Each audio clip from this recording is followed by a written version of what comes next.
Father, in the name of Jesus, we thank you for this morning. We pray for the success of this program in the mighty name of Jesus Christ. We pray. Amen. Thank you very much, Stella.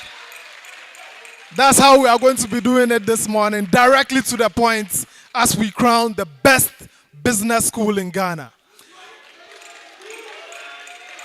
Next up, permits me to welcome on stage the Director of Marketing of the Graphic Communications Group Limited, Mr. Franklin Sowa, for our welcome address and our statement of purpose. Thank you very much. Let's welcome him with a round of applause. Mr. Franklin Sowa, it's not easy. Let's keep clapping till he gets here.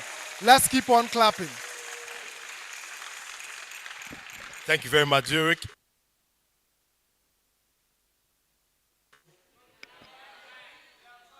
Good. So the mission is simple. It's been a long journey from the northern Ghana part to the southwest Ghana, Cape Coast, Takoradi area through Winneba. And then we headed to Accra. It's been a real great and exciting experience. And we are here today to, like MC said, see who is the best. In terms of KNUST Business School, we have the UEW, and then we have the University of Ghana Business School. This competition is 7 years old, and together we have built it up to this point.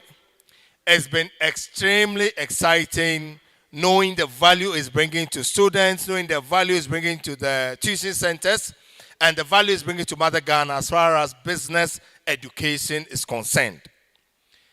I trust that we will have a very positive academic violence, as our quizmaster will say. And more importantly, we will pick up a lot of learnings and lessons, a lot of practical understanding of whatever we have been taught in the lecture halls and lecture rooms and whatever research has taught us. Because beyond everything else, it is not about you know it and you cannot apply it. You need to apply it. So, Graphic Communications Group, we are excited to be part of the brains that have put this together and leading this mission. With our partners, PwC, GOIL, PIVA, Glyco, CompuGhana, EPP Books, Papaye, and every other person supporting us from the technical side, Studio 502, and all other partners. ICAG has been our partner for all these years, and we say very big thank you to all of you. This is an experience that will leave cherished memories, and we are assuring you that let us have a great time this morning. Enjoy the session and all the best. Thank you. Thank you very much, Mr. Sowa. Thank you very much. Now, before we proceed, I would like us gathered here in the hall today to give a special hand of applause to the Institute of Chartered Accountants of Ghana. They've been with us on this journey for a long period, and they deserve this round of applause. Now, let's take a message from our other partners. I would like to call onto the stage a representative of CompuGhana to address the audience.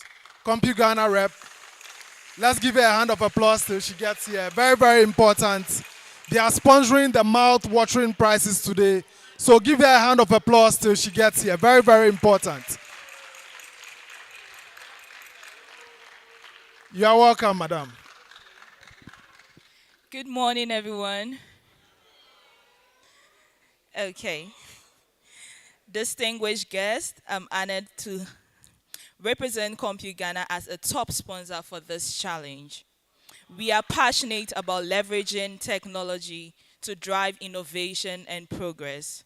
I encourage participants to keep pushing boundaries and exploring new ideas. Your creativity and innovation can change the world. Thank you to the organizers and partners, as well as participants. We are excited to see the impact of this challenge and work towards to shape Ghana's technological future. To all contestants, I wish you the very best. May your passion, talent, and determination shine through, and may you emerge victorious with ideas that inspire and transform. Thank you. So let's continue with the message from our sponsors. I would like to alert the rep of PwC Ghana to join me on stage as we await messages from Frame Soil, Papaya Fast Foods, EPP Books, and Glyco Group. If your reps come join me on stage, if you are here for the next address from the reps. Let's give a hand of applause till she gets here with us. Very, very important. Yes, they are sponsoring all the prizes for today's event. So you better give them a hand of applause so that the prizes will be bigger and better. Thank you very much, ma'am. You're welcome. Okay, thank you. So, good morning, distinguished guests, contestants. On behalf of PwC partners, we wish to express our heartfelt appreciation to Graphic Ghana for extending an invitation to us from day one. And of course, we've been partners with them. So, sorry.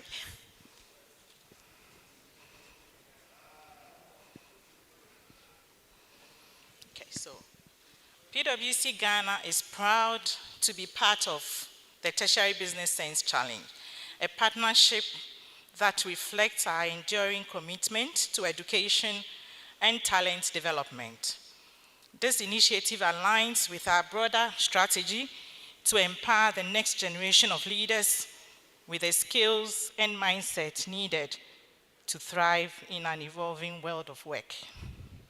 As always, we look forward to a successful event, and may the best school win.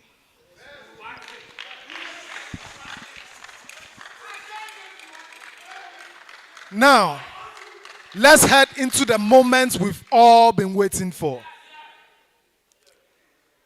which is the grand finale of the Tertiary Business Sense Challenge, version 7.0. Now, your quizmaster, you all know him. He's the purveyor of academic violence. If I were to read his biography, we'll be here for the next 1 hour. The man is a chartered accountant, member of ICAG, MIT, ICAG, a long biography. Let's welcome on stage Mr. Alassane Traoré, our respected and revered quizmaster who will take us through to today's quiz competition. You are welcome, Mr. Traoré.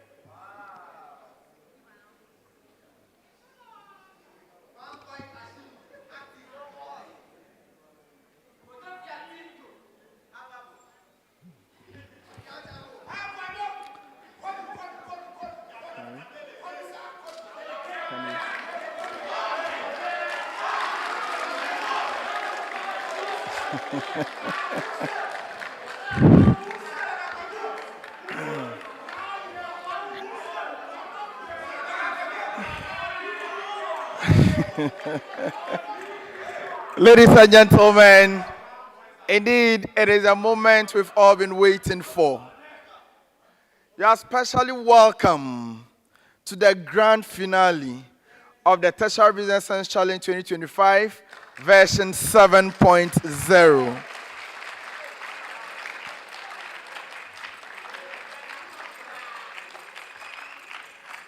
The program is brought to us by Graphic Business in partnership with the Institute of Chartered Accountants Ghana.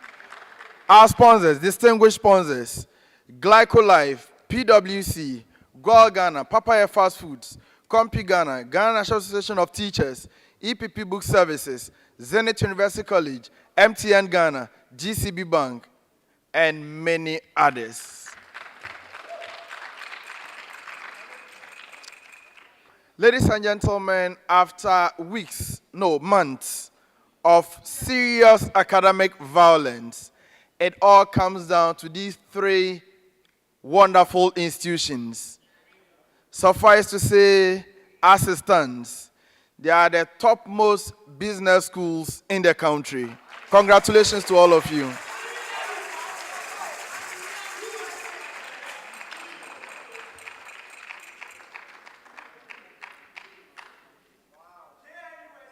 It is a contest among three great institutions: the Kwame Nkrumah University of Science and Technology,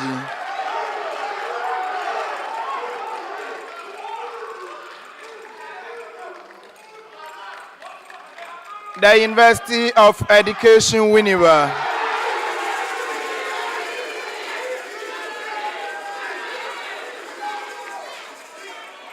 the University of Ghana.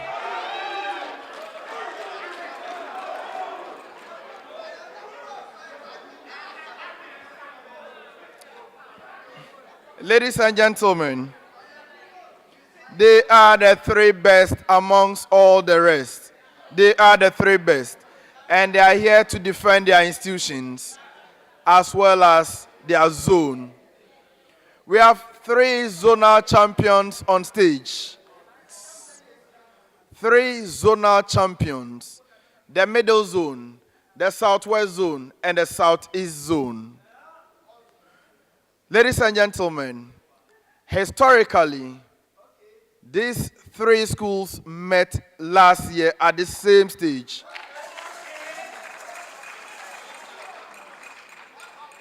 They are consistent, they are brilliant, and they know what it takes to win. Because for the very first time in the history of the competition, again, we have all three schools on stage being past winners. It has never happened. This is the only time that we have all schools at the grand finale being former champions. Congratulations to you once again.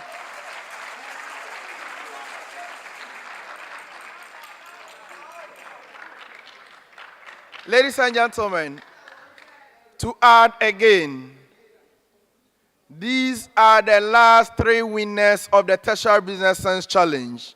The last three winners. 2022, the Kwame Nkrumah University of Science and Technology. 2023, the University of Education Winneba. And 2024, the University of Ghana.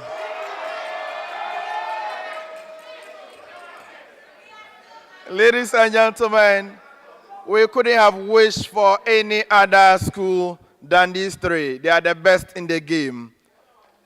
But of course, it comes down to who wants it most. It comes down to who wants it most, ladies and gentlemen.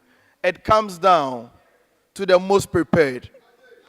It comes down to who Mother Luck will favor today. Ladies and gentlemen, it is going to be 6 rounds of contest. Round 1 will be on theory to test their understanding of basic principles and concepts in business. Round 2 will involve calculations where we test their understanding of those principles. In the 3rd round, they will be making presentations to a distinguished panelist. 3 very great panel members. The 4th round will be the graphic business segment, where we will test their knowledge of some business information that appeared in the graphic business newspaper.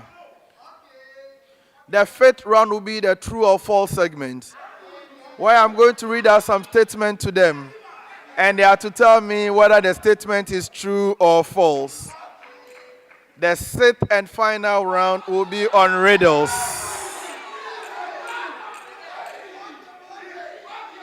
Ladies and gentlemen, we are set. We are set. What we need to also inform them again is that bonuses are open to the 2 remaining schools once a school gets it wrong. If you ring a bell, you need to answer in the number of seconds, 5 seconds, for a bonus. If you get it correct, we give you the bonus point, which is 1. If you get it wrong, -1. Bonuses are not compulsory. You may decide not to answer. If you pick it up, then you should be ready for the consequences. KNUST, are you ready? UEW, are you ready? University of Ghana, are you ready? Now, University of Ghana, please introduce yourselves. Shalom, Bijinana Kwame, BSc Accounting level 300. Peter Emeka Ike, BSc Banking and Finance, final year. So Jonathan Ina, BSc Accounting, final year. Now, University of Ghana, this is your second final in a row. You are the defending champions.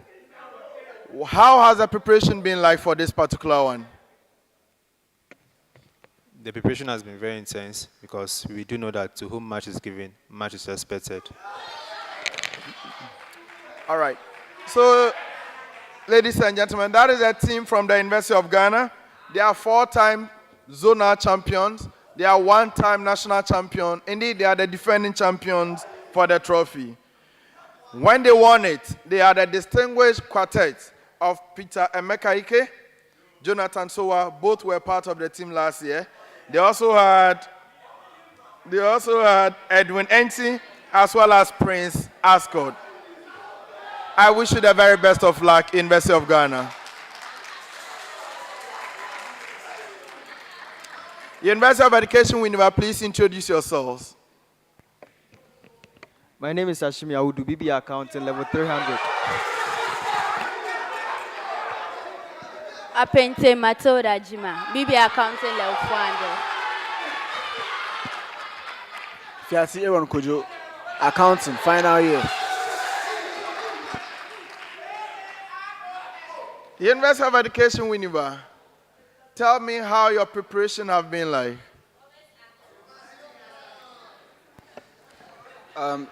Preparation this year has been top notch. We have covered a lot, and we can say that we are fully prepared this time. I wish you the very best of luck. And we have the Kwame Nkrumah University of Science and Technology. Please introduce yourselves. Jafet Adeleke, final year accounting. Kojo Champo Poku, final year accounting. Bafueko Daniel, third year accounting. Gentlemen, you are welcome. All right. So, KNUST, please. How has the preparation been like for you, KNUST? Okay, so the preparation hasn't been easy, but we are hoping to do our best. Certainly, we'll see how it goes.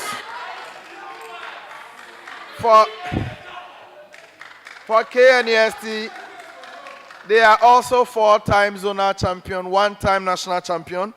When they won it in 2022, we had the likes of Vivian Nyantansia, we had Lord Kelvin Atisu, and Eric Ofosu. For University of Education, Winneba, they are 2-time zonal champion, 1-time national champion. They won the competition in 2023. When they won it in 2023, we had the likes of James Nana Ofori. We had Fiadupe, therefore success. And then we also have Simon Alija. Ladies and gentlemen, a good lineup of contestants. I think we can go straight and do battle. The best in the game, the 3 best schools assistants. KNUST 71.72, University of Education Winneba 70.345, University of Ghana 65.234. Now, what I mentioned are not lotto numbers. What I mentioned are not their current scores. What I mentioned are their average scores at the national level, ladies and gentlemen. Let's begin the contest. But I cannot begin without introducing myself. My name is Al Hassan Yusuf Trauli. And you know what? I love academic violence. Let's have some violence this morning. We are beginning round one from KNUST. Are you ready? Adeleka, are you ready? Kojo, you are ready. Daniel, you are fine? Round one. My audience says they are ready, yes. Let's do battle. Now in this round, each of you will attempt 9 major questions. For a major question, you have 10 seconds to give me an answer. If you get it correct, you have 3 points. If it's a bonus and you get it correct, you have 1 point. If you get a bonus wrong, you suffer a penalty of -1. All right.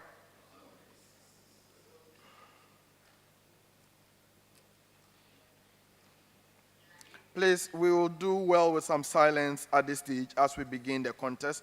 Common preamble to the 3 schools. Common preamble. Understanding where customers stand on the loyalty ladder is key, but equally important is recognizing when they are transitioning between levels. These transitional moments are strategic opportunities for businesses to strengthen loyalty or risk losing it. For the scenario I'm going to read out to each of you, identify the 2 stages of the loyalty ladder model the customer appears to be transitioning between, and explain what their behavior reveals about this movement. For the scenario I'll read to you, identify the 2 stages of that the customer appears to be transitioning between, and explain what their behavior reveals about this movement. Are you okay with the preamble? UG, are you okay? UW, are you okay? Entrepreneur clicks on 3 articles from Daily Graphics digital platform over the course of a week. He hasn't subscribed, but has registered to receive article updates and attends a free online panel hosted by the newspaper. Divine Podo, an entrepreneur, clicks on 3 articles from Daily Graphics digital platform over the course of a week. He hasn't subscribed, but has registered to receive article updates and attend a free online panel hosted by the newspaper.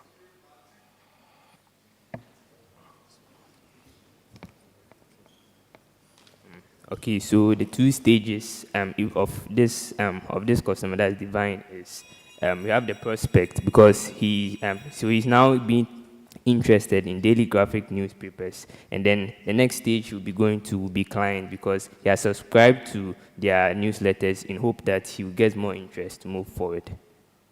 1 out of 3.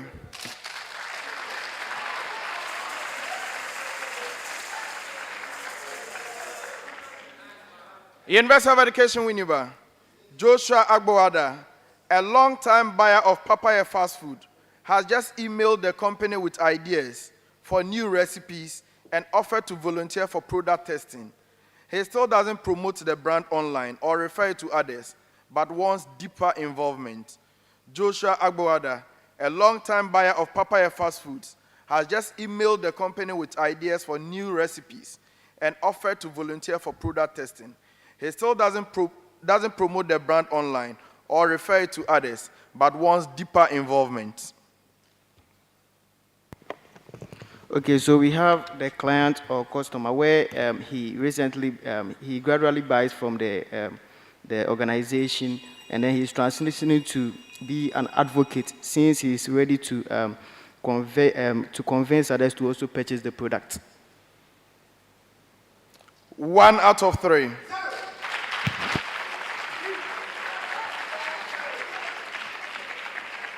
University of Ghana, Edwin Enti, a university graduate, regularly attends PwC Ghana webinars and follows their graduate recruitment page. He applied for an internship but hasn't received a response yet. Despite this, he remains actively engaged on the firm's social media platforms. Edwin Enti, a university graduate, regularly attends PwC Ghana webinars and follows their graduate recruitment page. He applied for an internship but hasn't received a response yet. Despite this, he remains actively engaged on the firm's social media platforms.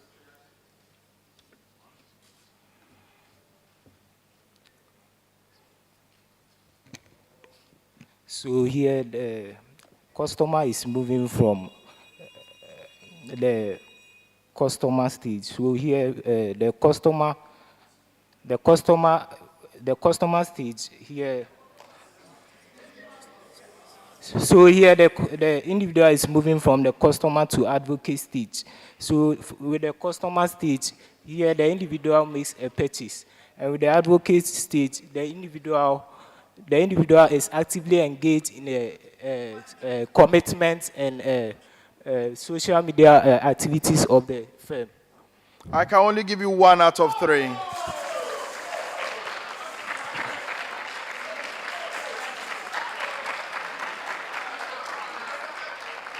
All right. So what I was expecting, University of Ghana is moving from being, please hold on, a prospect to a customer. So the one is in respect of the customer you mentioned. University of Education, Winneba, it was moving from client to supporter. You mentioned client to advocate. That's why I gave you 1. And then for KNUST, he's moving from suspect to prospect. You mentioned prospect, but prospect moving to client. That's why I gave you 1. Next set of questions, still common preamble. Decision makers often rely on heuristics, emotional cues, or organizational structures to navigate complexities. While these tools can be helpful or useful, they may also distort outcomes when applied under pressure, uncertainty, or cognitive overload. For each of the scenarios that I'm going to give to you, identify the decision-making concepts that is being illustrated and explain how it influenced behavior or outcomes. Please, is that clear? KNUST. In a planning session for a controversial publication, individual editors had moderate views. However, after group discussion, the majority collectively adopted a far more extreme publishing stance than any single member had initially supported. In a planning session for a controversial publication by Daily Graphic, individual editors had moderate views. However, after group discussion, the majority collectively adopted a far more extreme publishing stance than any single member had initially supported. KNUST. Okay, so the decision-making concept here is herd behavior in the sense that because a lot of people, they all came together to accept, they all came together to have one collective idea instead of,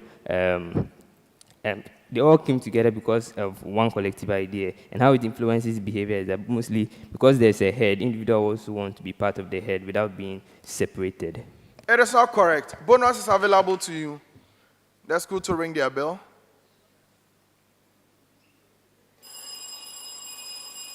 University of Education, Winneba. So the concept that we are talking about here is the group think or group polarization, where even though individuals they are having their own personal decision, they intend to actually polarize or go for extreme views when they are in a group setting. It is correct.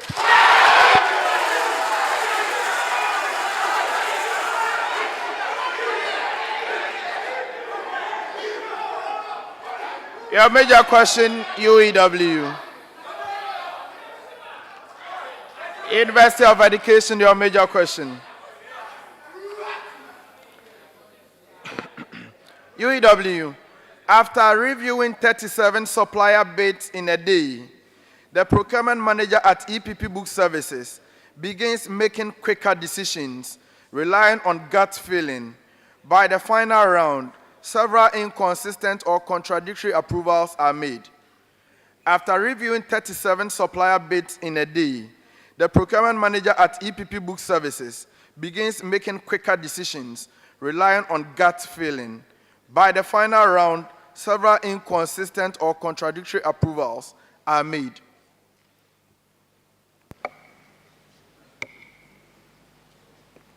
So this issue we are looking here is the hasty generalization, where the people just pick a small sample of a product and use that to make the overall basis. Or you can also look at the anchoring bias, where it focuses on a few issues in the whole setting to overgeneralize the whole population. I'll not take that. Bonus is available.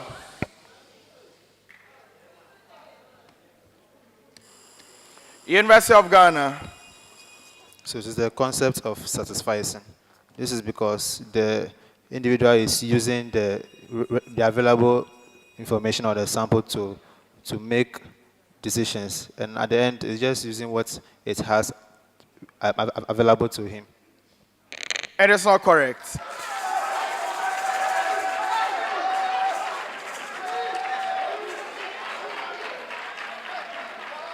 Now your major question, University of Ghana. University of Ghana, your major question. During a curriculum redesign at the Heritage Christian University, the academic board is presented with multiple data sets: employer surveys, student feedback, competitor benchmarking, global standards, and government directives. The committee becomes disorganized and eventually defaults to extending the old curriculum with only minor edits. During a curriculum redesign at Heritage Christian University, the academic board is presented with multiple data sets: employer surveys, student feedback, competitor benchmarking, global standards, and government directives. The committee becomes disorganized and eventually defaults to extending the old curriculum with only minor edits.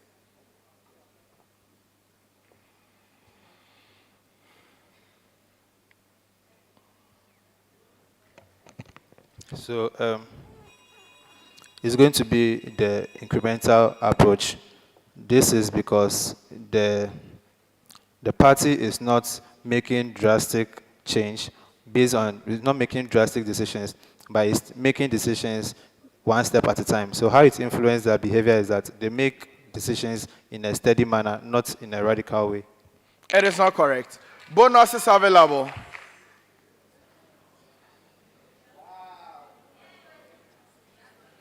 All right. We call it the cognitive overload. Cognitive overload. For KNUST, your answer earlier on was decision fatigue. Decision fatigue. Next set of questions, still common preamble. Taxpayers in Ghana are required to pay taxes and related amounts in accordance with applicable laws and administrative directives. The timing of such payment varies depending on the nature of the liability and the context in which it arises. Understanding when a tax obligation becomes due is critical for compliance and for avoiding penalties. For the scenarios I'm going to read out to you, state when the amount becomes due for payment and explain your reasoning based on the tax administration principles. State when the amount becomes due for payment and explain your reasoning based on tax administration principles. KNUST. Samuel Skelebimpon, Treasury Officer at Compu Ghana Limited, receives a notice from the Commissioner General on 18 July 2025, indicating that a recent refund of 18,500 cedis was made in error and requesting that the amount be returned. Samuel Skelebimpon, Treasury Officer at Compu Ghana Limited, receives a notice from the Commissioner General on 18 July 2025, indicating that a recent refund of 18,500 was made in error and requesting that the amount be returned.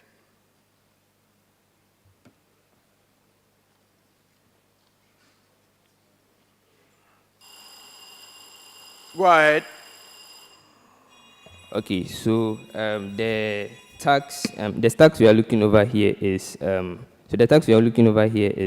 the So the tax we are looking over here is withholding tax. The reason being that withholding tax are supposed to be paid every the 15th day of the next month to which it relates. And looking at the date to which it occurred, that is on the 18th, it occurred 3 days after the 15th day.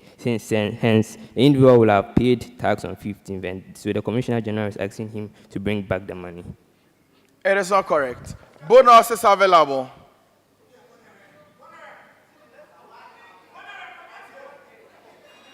All right. University of Education, Winneba, your major question.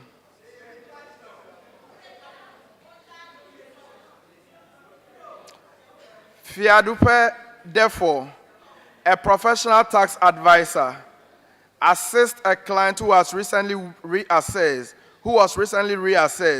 following a DEX audit. The client received a new assessment notice on 12 June, reflecting a revised tax liability. The notice did not state a payment due date. Fiadupe, therefore, a professional tax advisor, assists a client who was recently reassessed following a DEX audit. The client received the new assessment notice on 12 July 2025, reflecting a revised tax liability. The notice did not state a payment due date. They have to actually pay this thing 14 days after the receipt of the notice. It is not correct. So they have to pay this they have to use 3 months. 3 months after they have received the notice. It is also not correct. Bonus is available.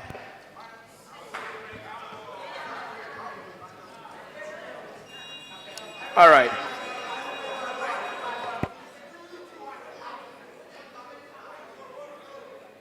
University of Ghana.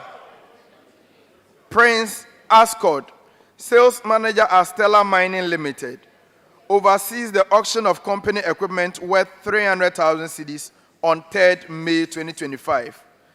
Under the auction terms, 30,000 cedis is to be set aside and paid to the Commissioner General. However, no such amount is retained or paid at the time of sale. Prince Ascot, sales manager at Stella Mining Limited, oversees the auction of company equipment worth 300,000 cedis on 3rd May 2025. Under the auction terms, 30,000 cedis is to be set aside and paid to the Commissioner General. However, no such amount is retained or paid at the time of the sale.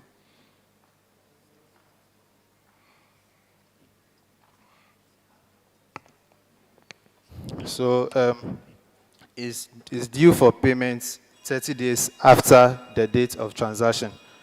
And the tax administration principle is that for auctioneers, you are supposed to withhold tax within 30 days after their operation as an auctioneer. Unfortunately, this is not correct. Bonus is available.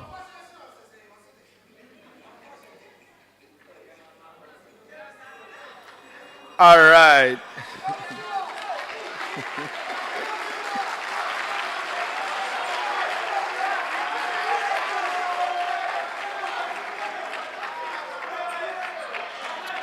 Okay. So when it relates to auction, auction is to be paid within 7 days after the date of the sale. UEW, yours was, I think, it has to do with an adjusted assessment. Adjusted assessment is 30 days. You have to make payment. And then for KNUST, I think yours was on a refund. It was a refund. Refunds have to be made within 7 days after the transaction. For the next set of questions, we begin with the University of Education, Winneba. UEW, we are beginning the next set from you. Please, you have one attempt only in this round. One attempt only. Businesses engaging in cross-border trade in Ghana must select the most appropriate customs procedure, depending on the nature, purpose, and destination of goods.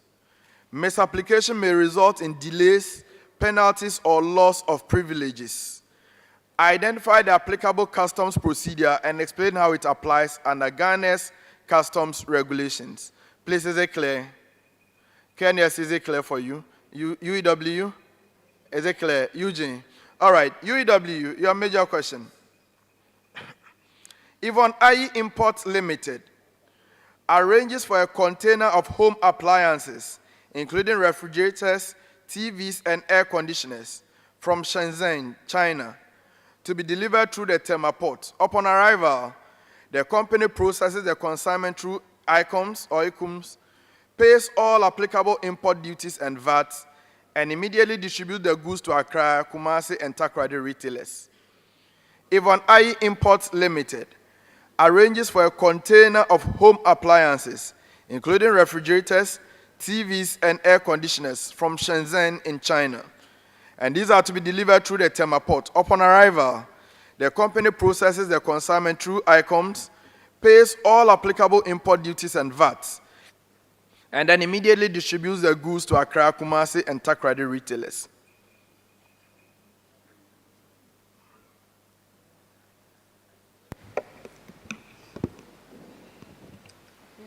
So the customs procedure here is that at the port they have to actually review the commodities that they have in store, which is the customs declaration. So this is actually a direct customs procedure where they actually declare all their products at the ports. They actually pay all the import duties and all relevant duties that is applicable to it. What procedure did you mention again? I need a definite answer. Direct. It is not correct. Bonus is available.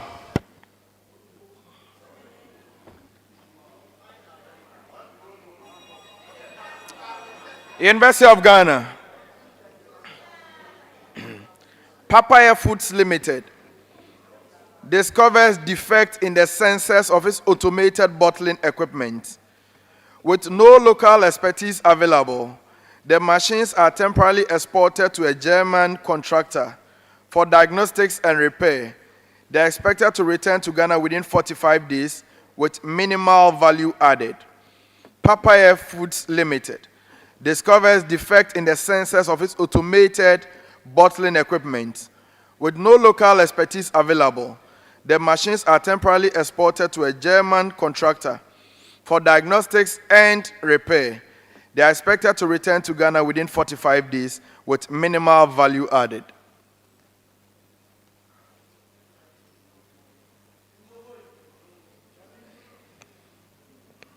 So the procedure here is the duty drawback, and this is, and how it applies to the Ghanaian law is that whatever taxes that has been paid after when it was exported, when it gets imported after the defect has been repaired, that particular money being paid gets refunded. It is not correct. Bonus is available.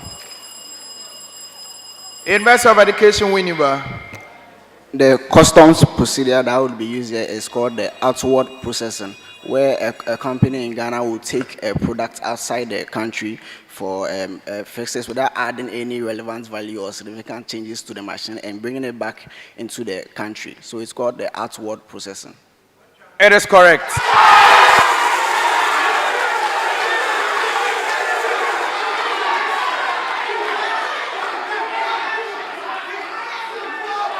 Now, KNUST, your major question.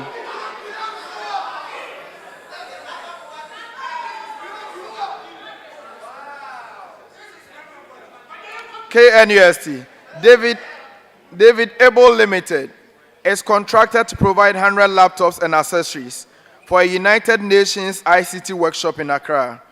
The laptops are flown in from Dubai for the 2-week event and will be returned to the UAE immediately after the program. David Able Limited is contracted to provide 100 laptops and accessories for a United Nations ICT workshop in Accra. The laptops are flown in from Dubai for the 2-week event and will be returned to the UAE immediately after the program.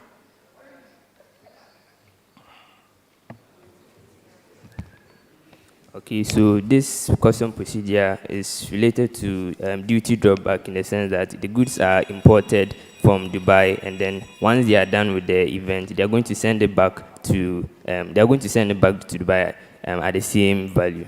It is not correct. Bonus is available. University of Education, Winneba. So the customs procedure here is the inward processing, where they actually bring commodities outside from the country into the outside the country into the jurisdiction, and after they are done with what they are doing, they take it back to the country. I'll not take that.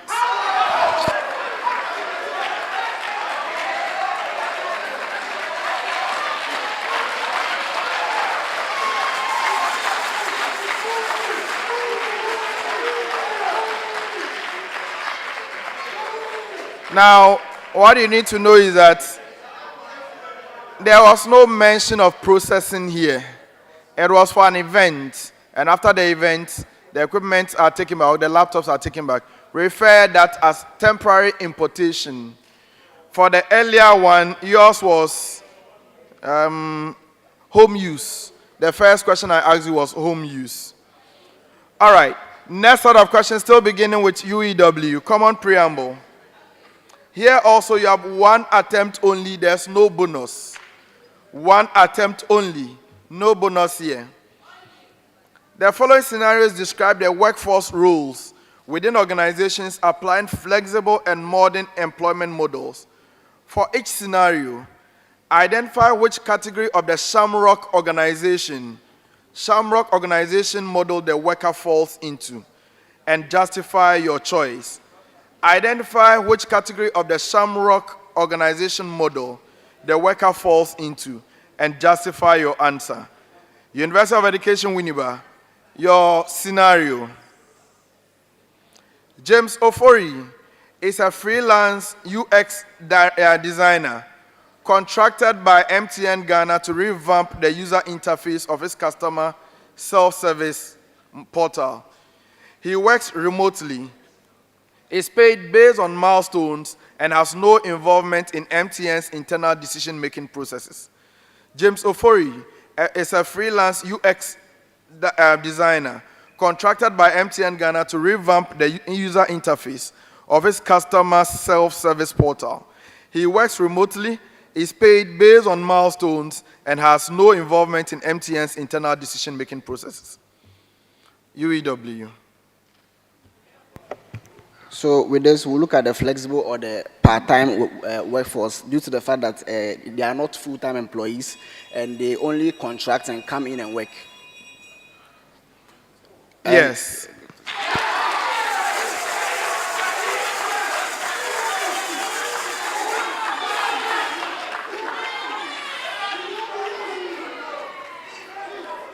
University of Ghana. University of Ghana. Osei Ampofuchum works full-time at CompuGhana as a senior systems analyst. He has been with the company for 8 years and is involved in key strategic decisions around cloud integration and data privacy. He receives a salary, bonuses, and is part of the company's pension scheme. Osei Ampofuchum works full-time at CompuGhana as a senior systems analyst. He has been with the company for 8 years and is involved in key strategic decisions around cloud integration and data privacy. He receives a salary, bonuses, and is part of the company's pension scheme. So it's the professional core, and this is because... It's what? Professional core. Okay, go ahead. And this is because he's a worker in the organization and has expertise in a particular field, and the organization is the place where he mostly works. That's to say, he stays there to undergo any activity required of his expertise. Yes.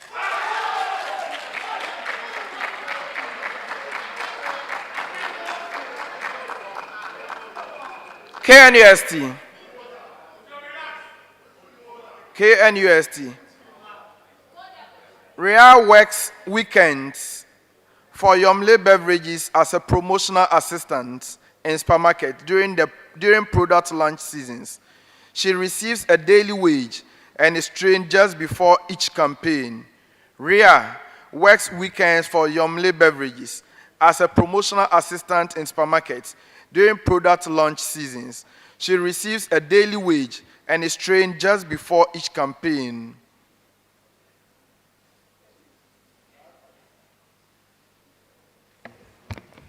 Okay, so in this scenario, what you have is the contractual fringe because she works. He says she works during promotion. The promotion she works as a promoter, and the only time she works is when there is promotion, and she works on weekends. So the time is set only on weekends, and because she works for during promotion time. That's why she's part of the contractual fringe, or the people who work on the company on a contract basis. No, please. The answer I'm looking for is flexible worker. Flexible. Next set of questions. Common preamble. Now, as the Tertiary Business Sense Challenge 2025, enters its critical first round or final round, common preamble to you. I'm reading a preamble actually. So, as the Tertiary Business Sense Challenge 2025 enters its critical final round, various challenges emerge around the use and management of shared resources, ranging from cloud systems and Wi-Fi access to transport and equipment. These scenarios, the scenarios I'm going to read out to you, they reflect deeper economic and managerial dilemmas related to sustainability, equity, and accountability. For each case that I'll read to you, identify the underlying concepts and propose a strategic or policy-based solution. So there is a situation, a scenario with regard to the usage of resources as the TBSC comes to an end. Now, UEW, as the TBSC gears up for its final round, Franklin Sowa notices that the cloud-based editing and graphics system shared among the production team is experiencing frequent crashes. The system is accessible 24/7, and team members, including Felix Tai, the graphic designer, Malik, the sound engineer, and Evans, the camera crew, they often run simultaneous high-resolution exports and uploads. Despite prior agreements on scheduled access and usage caps, no one adheres to them, fearing that they will fall behind if others take more processing time. Did you get a preamble? Let me take it again. Or did you get a question? UEW. So TBS is in the final stages. Franklin Sowa, the executive producer, notices that cloud-based editing and graphics system that was shared among the production team is experiencing frequent crashes. The system is accessible 24/7, and the team members often run simultaneous high-resolution exports and uploads. Despite the prior agreement that they had on scheduled access and usage caps, no one adheres to those schedules as well as the usage limit that had been given. And the reason is that they fear they will fall behind if others take more processing time. Now tell me the concept being described here and explain the strategic response for it.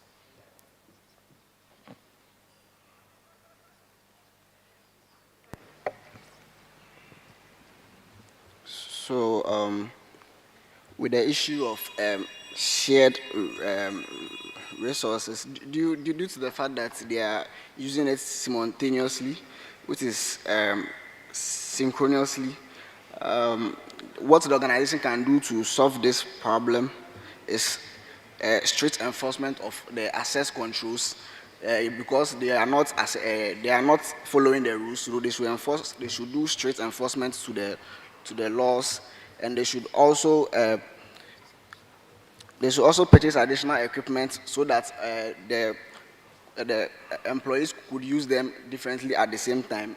No, because you didn't get the concept correct, I'm unable to accept your answer. Bonus is available.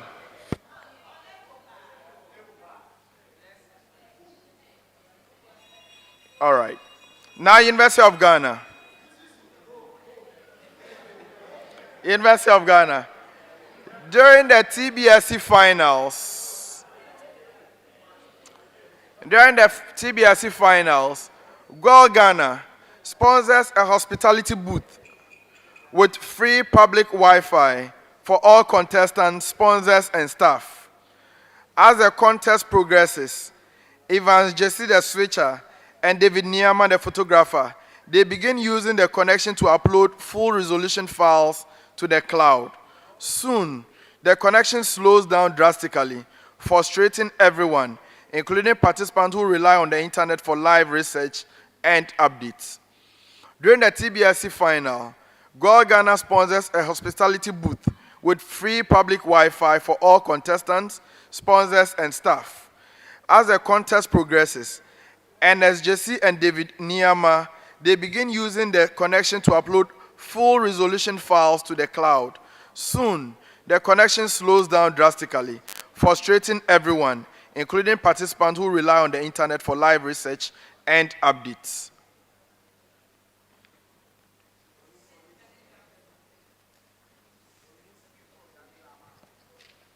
So the concept here is network overload. And the policy-based solution is that there should be a level of restriction to the size or the resolution you can send so that it's not going to inconvenience others who also want to use that network. No, bonus is available.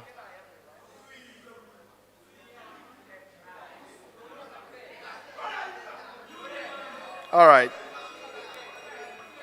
Now your major question, KNUST. Zenith University College sponsors a team bus to transport TBSC volunteers, including Agnes, Alfred, and Evans. Although all team members benefit, only a few contribute to fueling and cleaning it. Over time, the bus deteriorates and starts missing pickups, leading to delays and morale issues. Zenith University College sponsors a team bus to transport TBSC volunteers, including Agnes, Alfred, and Evans. Although all team members benefit, only a few contribute to fueling and cleaning it. Over time, the bus deteriorates and starts missing pickups, leading to delays and morale issues. Okay, so we have free riding. The reason being that they are You have what? Free riding. Okay. And the reason being that although it was for everyone, it's just some people who few people were actually contributed. So it is free riding because although there are some people who did not contribute but also enjoying the services. It is correct.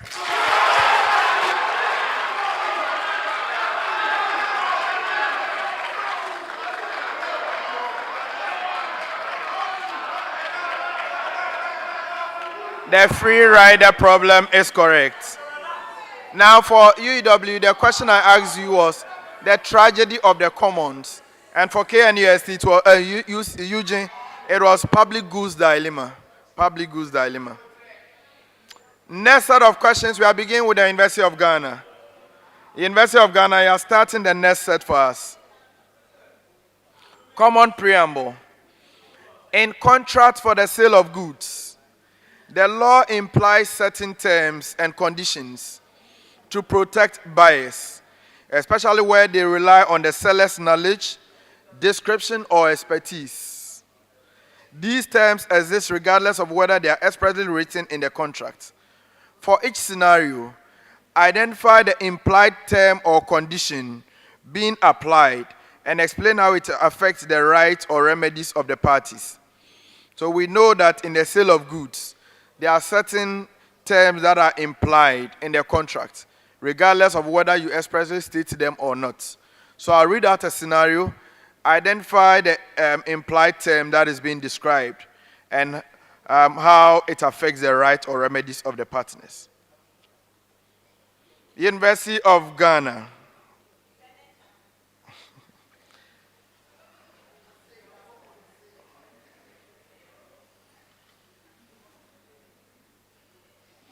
Papaya Fast Foods Limited receives a sample of 500 ml glass bottles with precise neck threading for their capping machinery. After ordering 10,000, they discover the bulk supply has thicker glass and 30% don't seal properly. Papaya Fast Foods receives a sample of 500 ml glass bottles with precise neck threading for their capping machinery. After ordering 10,000, they discover the bulk supply has thicker glass and 30% don't seal properly.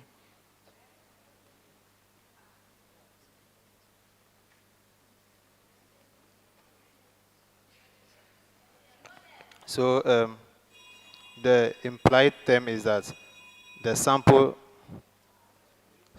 based on description, and the remedy is that, so based on the description that has been given,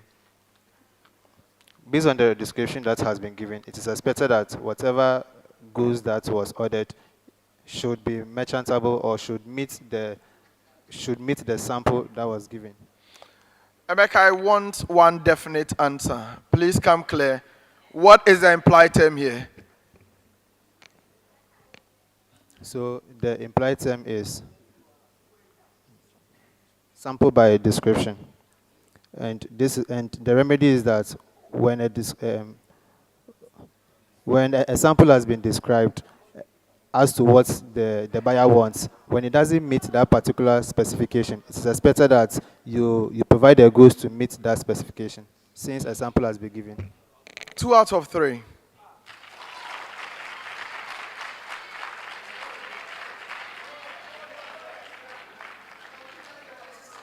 KNUST.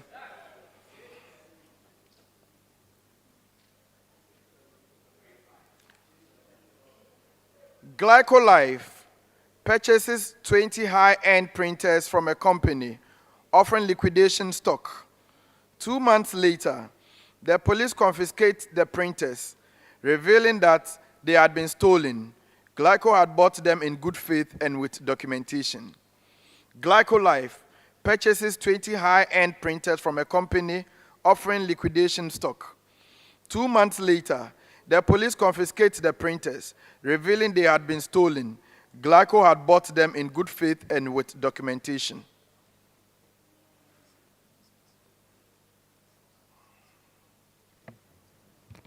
Okay, so the implied term here is the protection of third-party liability, in the sense that so when Glycolife was buying the 20 high-end printers from their supplier, they didn't know anything. Like if it is proved that they didn't know anything, that these printers were stolen, and they bought it in good faith. Since they bought it in good faith, since they bought it in good faith, they are actually allowed to. So they are not going to be held liable because they bought the goods in good faith. Kojo, give me one definite answer. What is the implied term? So the implied term is the protection of third party from liability, and yeah.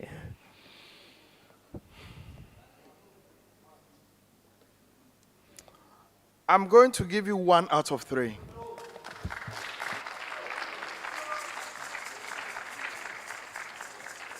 University of Education, Winneba. ICAG purchases 100 used laptops from a known IT supplier for use in a training. Within 1 week, 35 units of laptops become unresponsive. The contract did not mention quality or testing. ICAG purchases 100 used laptops from a known IT supplier for use in training. Within 1 week, 35 units become unresponsive. The contract did not mention quality or testing.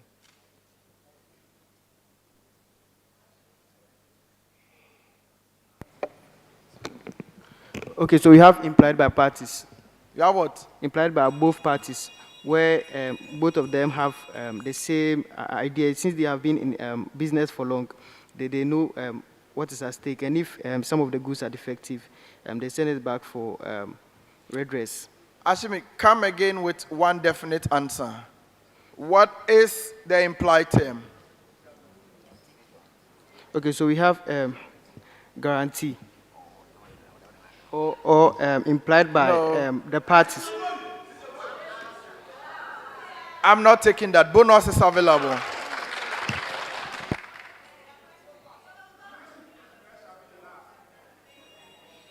All right.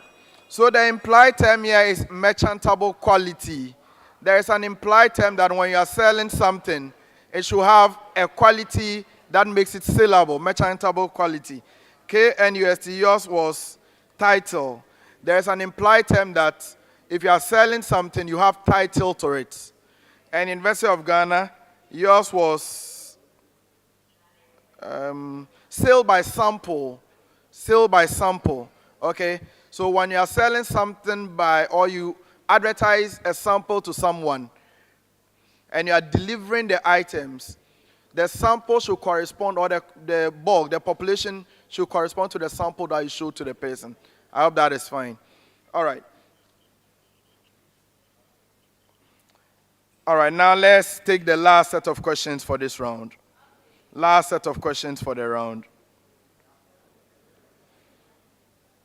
We are beginning with the University of Ghana again.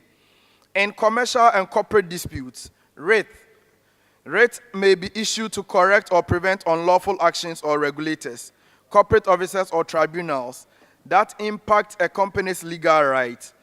Understanding which writ applies is critical for timely legal intervention.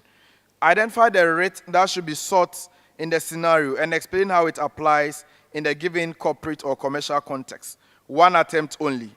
One attempt only. University of Ghana. ASPA Executive Institute is summoned to a GRA internal adjudication panel to resolve a complex VAT dispute involving input credit carryovers. However, the finance director realizes that the matter involves statutory interpretation reserved for the High Court under the Revenue Administration Act. ASPA Executive seeks to stop the hearing from proceeding. ASPA Executive Institute is summoned to a GRA internal adjudication panel to resolve a complex VAT dispute involving input credit carryovers. However, the finance director realizes that the matter involves statutory interpretation reserved for the High Court under the Revenue Administration Act. ASPA seeks to stop the hearing from proceeding.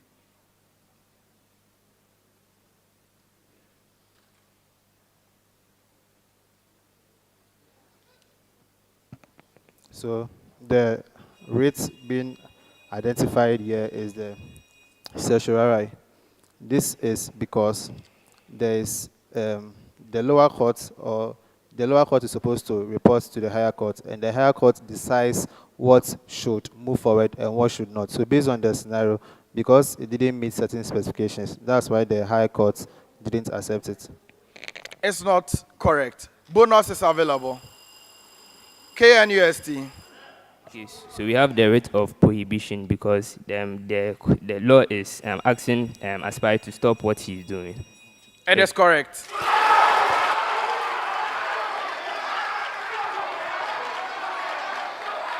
Now your major question, KNUST.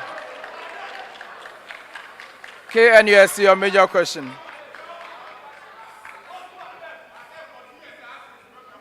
KNUST, Rachel Hermans is appointed interim CEO of a public technology firm by ministerial directive, despite no board resolution or gazetted appointment. A shareholder group led by Ezekiel challenges the legitimacy of Rachel's leadership, arguing that she has no statutory authority to act in the role. Rachel Hermans is appointed interim CEO of a public technology firm by ministerial directive, despite no board resolution or gazetted appointment. A shareholder group led by Ezekiel challenges the legitimacy of Rachel's leadership, arguing that she has no statutory authority to act in the role. Okay, so the rate over here is Q12. So the reason being that they are asking him to present documents that give the person the right to actually hold that position in which he is. It is correct.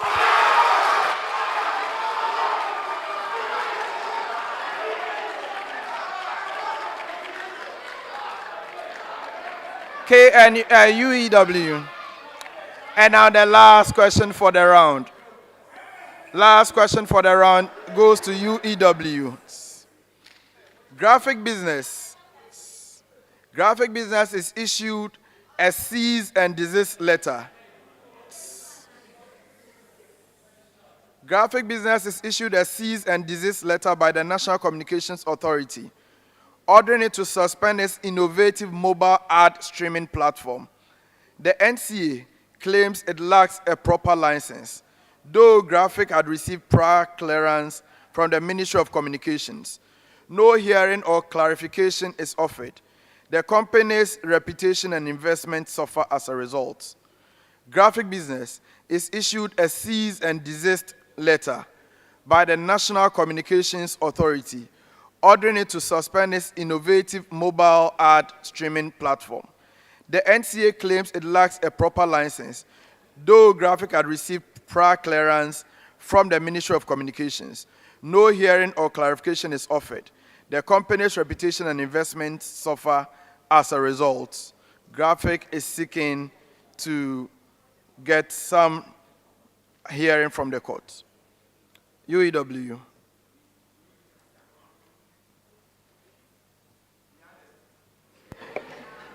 So the rights we are talking about here is the habeas corpus. Due to the fact that they have seized they have issued the seized documents and they are actually presented it back. It is not correct. Bonus is available. Bonus is available. University of Ghana. So it is mandamus. And The this what? is- Please come again. Mandamus. Mandamus, okay. Yeah, this is because they don't, in this scenario, there's no authority on that particular party to, and they are being required to do something. Yeah, an order was given. It is not correct. It is not correct. On that note, we come to the end of round one.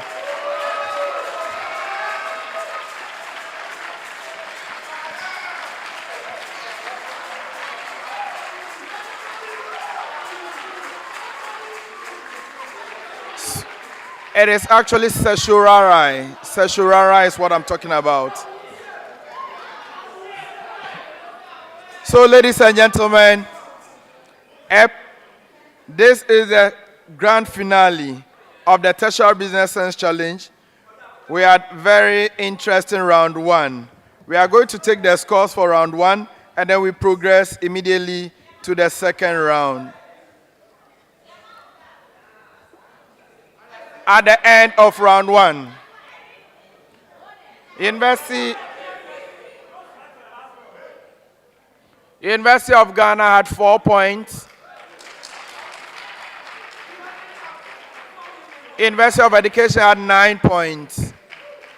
And the Kwame Nkrumah University had, no. University of Education had 5 points. 5 points. And the KNUST had 9 points.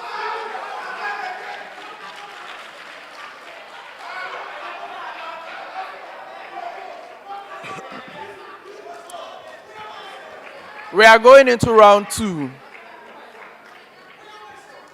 Round two, if we can have some silence. Round two will involve calculations. You are free to use your calculators. Each of you will have 30 seconds within which to give me an answer. You have 2 attempts only at your answer. All right. Beginning with the University of Education in this round. UEW.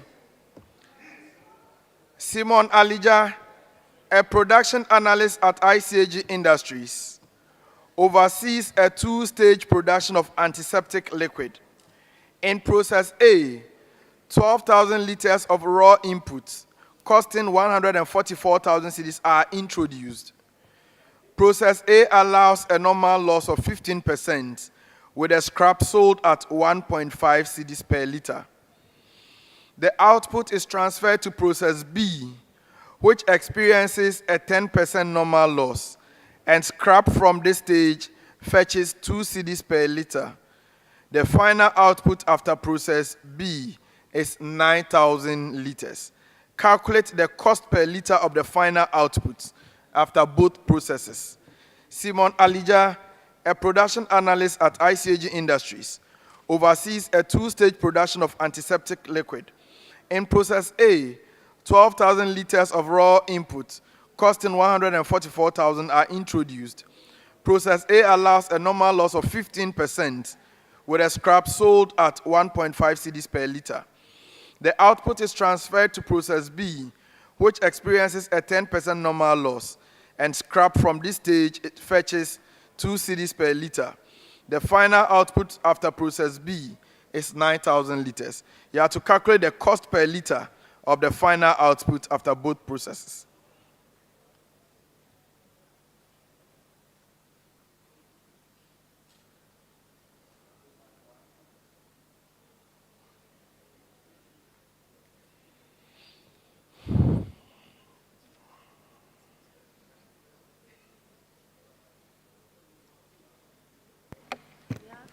$13.85. It is not correct. You have one other chance. We have 8.82. It is also not correct. Bonus is available.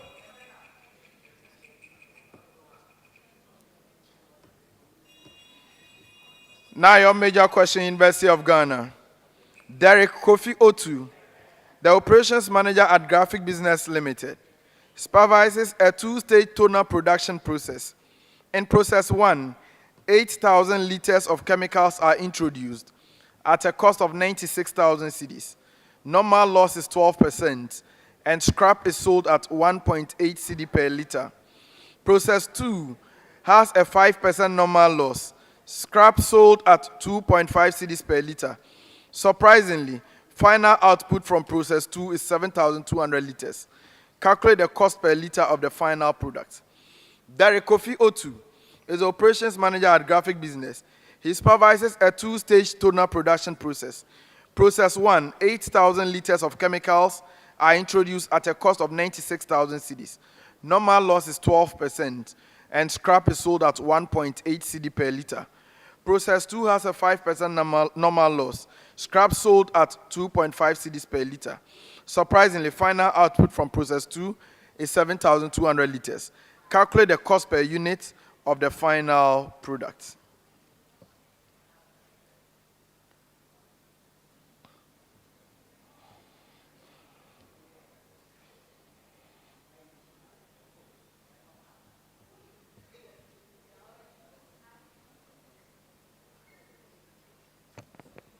$12.97. It is correct.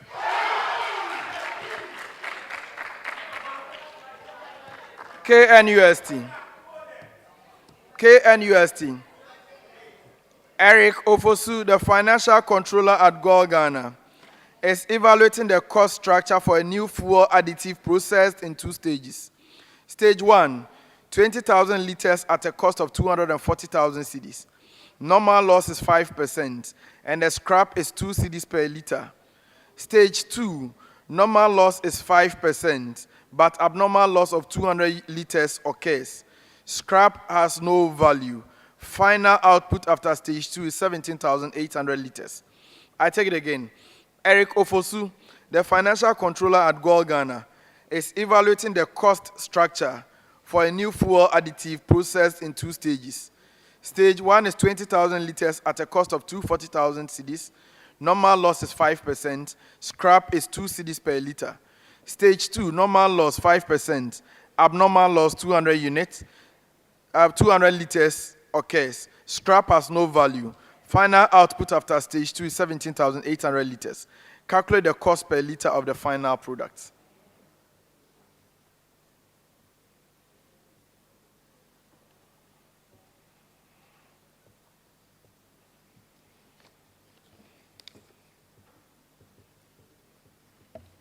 Hey.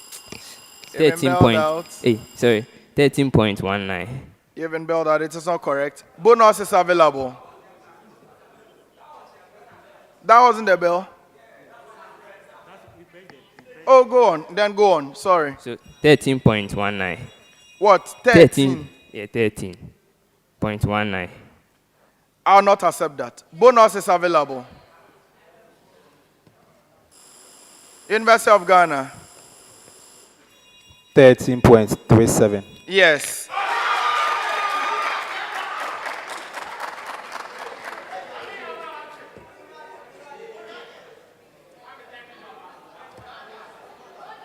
Next set of questions. Still begin with UEW. The following scenarios present multi-dimensional PEFA indicators. That's a public expenditure and financial accountability framework. drawn from across the PEFA framework. For each case, compute the overall score using the weakest link and averaging methods and determine which scoring method is appropriate for the indicator. So for each scenario that I'll read to you, compute the overall score using weakest link, using averaging method, and then determine which of the two methods is appropriate for the particular indicator. Now, UEW, Richmond Eduardo, an internal audit advisor, note the following. Coverage of internal audit, C. Nature of audit, D. Implementation of recommendations, B. B for boy. Response to internal audit, B. So I take them again. Coverage of internal audit is a C for cat. Nature of audit, D for dog. Implementation of recommendation, B for boy. Response to internal audit, B for boy. Calculate the weakest link, the averaging, and then indicate which method is more appropriate. So using the M1, we have C plus, and with the M2, we have 2, which is C. So we should go for the M1. You have one other opportunity to correct your answers. So using the average, we have 2. Using the weakest link, we have C, and we use the M2. That is not correct. Bonus is available. KNUST. Okay, so using the weakest link method, the score will be D. And then using the averaging method, the score will be C plus. And then the best option will be the using the averaging method. I'll not take that for a bonus. Your major question, University of Ghana. University of Ghana. GCB Bank's public finance team is assisting the municipal authority in reviewing its fiscal risk oversight. So the dimension scores are as follows. Monitoring of subnational government, B for boy. Monitoring of public corporations, C for cat. Monitoring of PPPs, D for dog. Reporting on contingent liabilities, B for boy. I take it again. Monitoring of subnational government, B for boy. Monitoring of public corporations, C for cat. Monitoring of PPP, D for dog. Reporting on contingent liabilities, B for boy.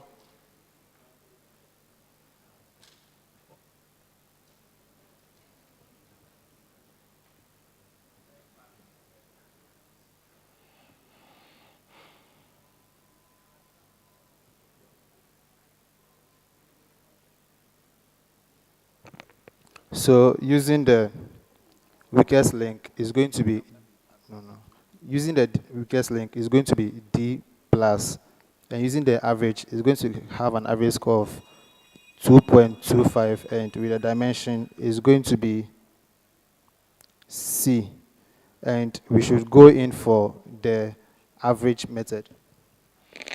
2 out of 3. I'll give you 2 out of 3.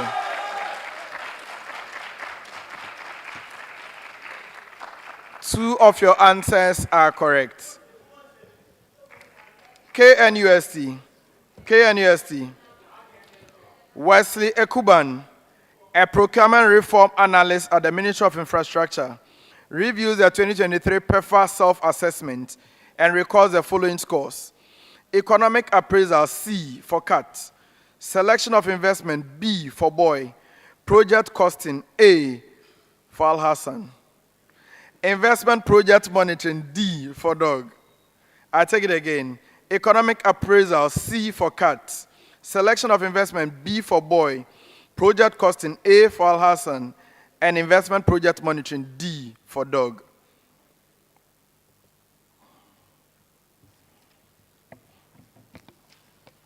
Okay, so for using the weakest link method, the score will be D. Using the averaging method, the score will be C plus, and then the best option will be the weakest link.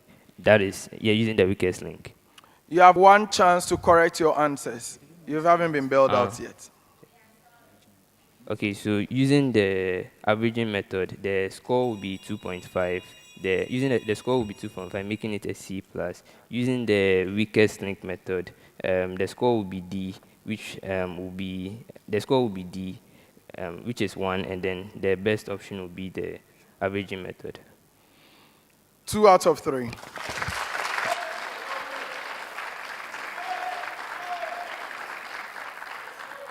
The weakest link is D plus, not a D. All right. Next set of questions. UEW. Richard Odro, a network performance analyst at MTN Ghana, observes that the probability of a dropped call during peak hours is 8%. He randomly samples 15 customer calls. Calculate the probability that exactly 3 of the sampled calls were dropped.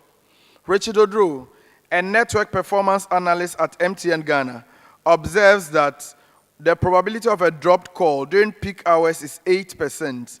He randomly samples 15 customer calls. Calculate the probability that exactly 3 of the sampled calls were dropped.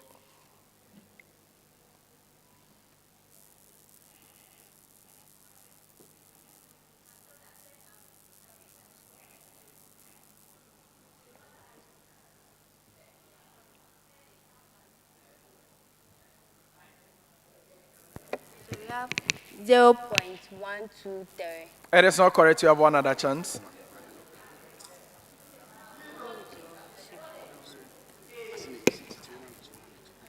Okay, so we have the probability. Ashimi, I need the answer now. We have the probability is all right, I'm not going to wait any longer. Bonus is declared.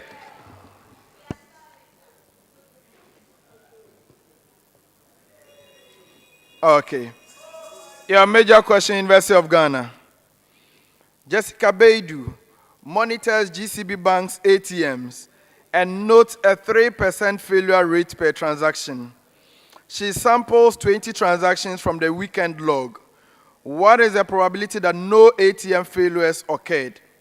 Jessica Baidu monitors GCB Bank's ATMs and notes a 3% failure rate per transaction.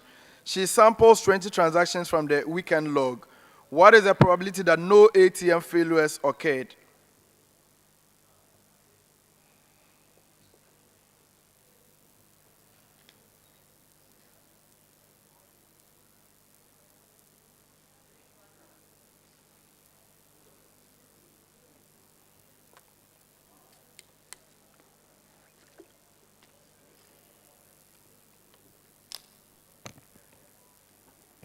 So the probability is going to give us a figure. I need an answer now. 1, 2. 1. Bonus has been declared. University of Education, Winneba. 0.97. It is not correct.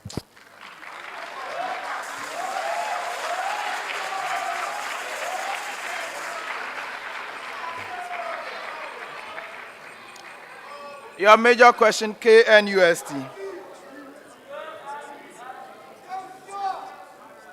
KNUST.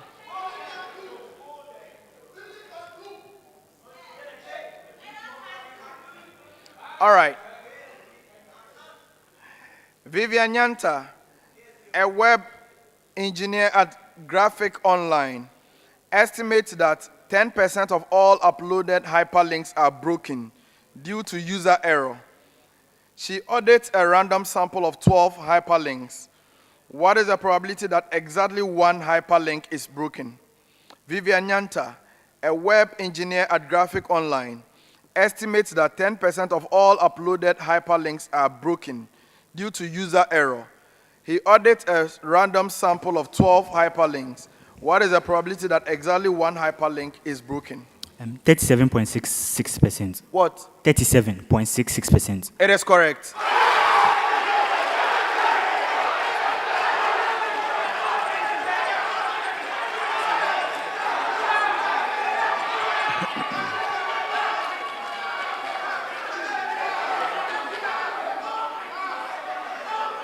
For the next set of questions, we are beginning with the University of Ghana. Next set of questions commence with the University of Ghana. Common preamble to the two schools. Now, project managers often use a critical path method to identify the sequence of dependent tasks that directly determine the minimum duration of a project. So for the following scenarios I'll give you, identify the critical path, compute the project duration, and evaluate whether a specific activity lies on that path. I take it again. For the scenarios I'll give you, identify the critical path, compute the project duration, and evaluate whether a specific activity lies on that path. University of Ghana. Dan Amponsa, Assistant Project Coordinator for TBSC, is leading the preparations for a nationwide university career fair that includes corporate partners and media houses. The activities are as follows. Activity A, reserve revenue and send official invites, 2 days. Activity B, print banners and badges, 5 days. That is after activity A. Activity C, train campus volunteers for the event, 2 days. It is after B. Activity D, launch social media engagement drive, 6 days, after B. Identify the critical path, compute the minimum time required, and determine the float for activity C. I take it again. So your activities: A, reserve venue and send official invites, 2 days. B, print banners and badges, 5 days, after A. C, train campus volunteers for the event, 2 days, after B. D, launch social media engagement drive, 6 days, after B. Identify the critical path, compute the minimum time required to prepare for the job fair, and determine the float for activity C.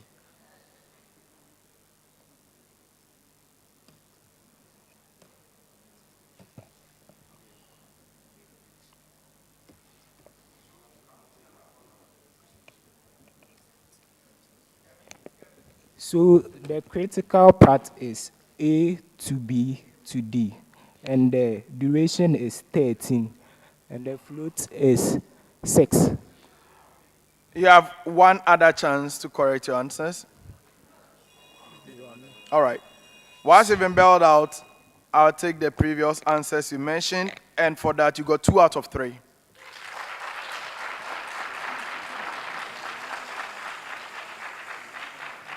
KNUST.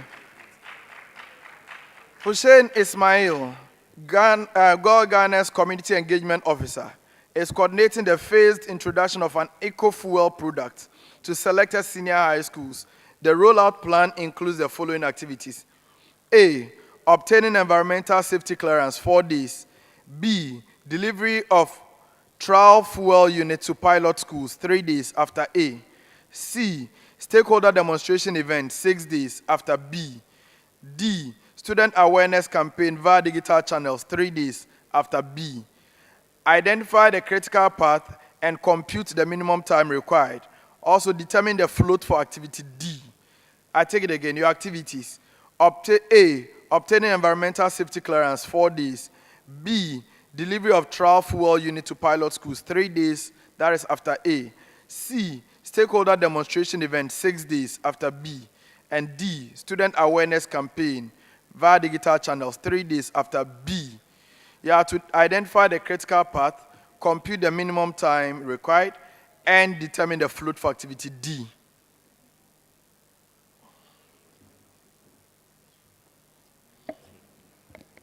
So the critical path for activity D is A to B. The critical path is from A to B to C, and then the total amount of days is 13 days, and then the minimum time for D will be 10 days. You have an opportunity to correct your answers, otherwise I pick. All right, you've been bailed out, so I'll take the answers you provided, and you have 2 out of 3.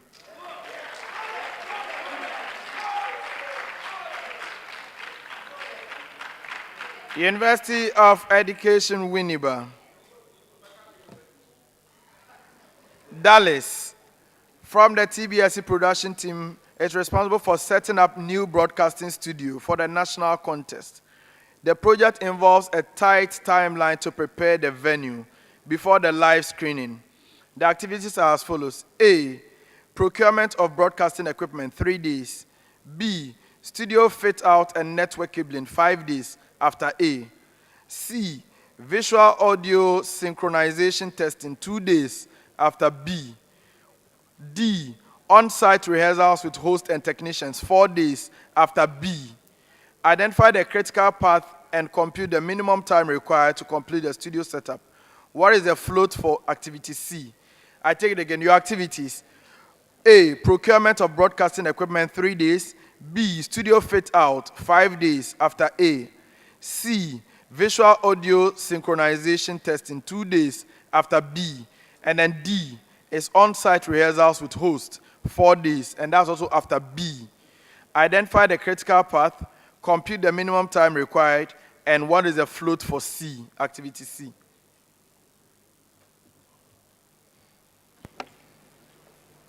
So the critical part, we have A to B to C, which is 10 days. And the float, we have 4. You have 1 chance to correct your answers. So for the critical parts, we have A to B to C. For the number of days to take to complete, we have 10. And the float for D, we have 12 days. No, please. You've exhausted your chances. Bonus is available.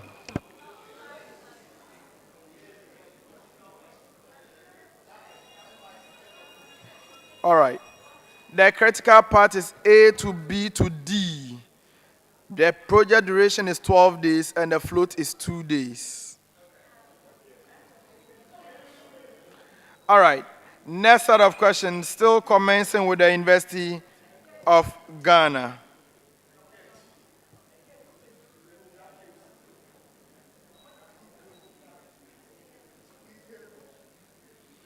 University of Ghana. In June 2024, Agloyo Telecom Limited recorded the following expenditure. Procured marketing, so this is the University of Ghana, right? Yes. Procured marketing materials from Amando Limited, 120,000. Paid 35,000 cedis to Mohammed Amidu Limited for management consultancy. Engaged Silas Builders Limited for office remodeling at 100,000 cedis. Bought telecommunication hardware worth 500,000 cedis from Simpson Equipment Limited, based in Dubai. Compute the total withholding tax liability for Agloyo Limited. I take it again. In June 2024, Agloyo Telecom Limited recorded the following expenditure. Procured marketing materials from Amando Limited, 120,000. Paid 35,000 to Amidu Limited for management consultancy. Engaged Silas Builders Limited for office remodeling at 100,000 cedis. Bought telecommunications hardware worth 500,000 from Simpson Equipment based in Dubai. Compute the total withholding tax liability for Agloyo Telecom Limited.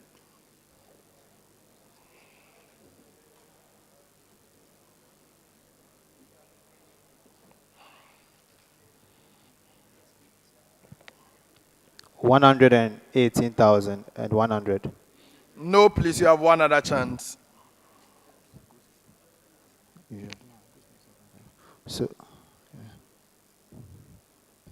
So we have the final withholding to be 25,600. That is not correct. Bonus is available.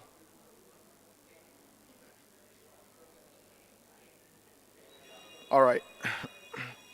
KNUST, your major question. In June 2018, Aspar Limited, a firm that is resident in Ghana, engaged in the following transactions. A Ghana Limited based in the UK supplies material worth 400,000 cedis to Aspar Limited. The firm was supplied with stationery worth 100,000 by Osborne Limited, another resident company.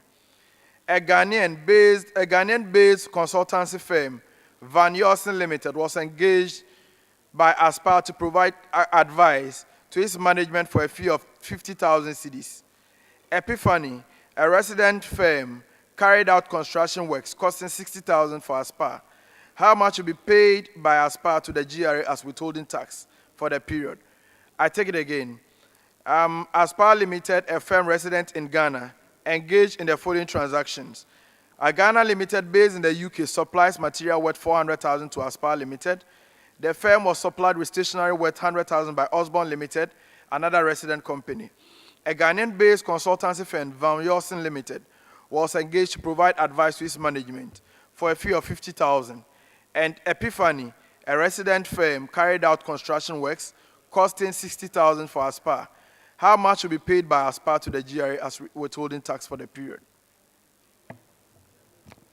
Okay, so we have 89,750. We have 89,750. It is correct.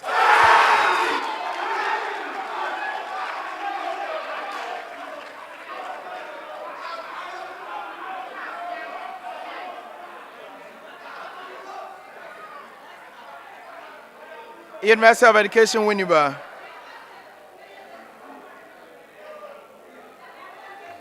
UEW.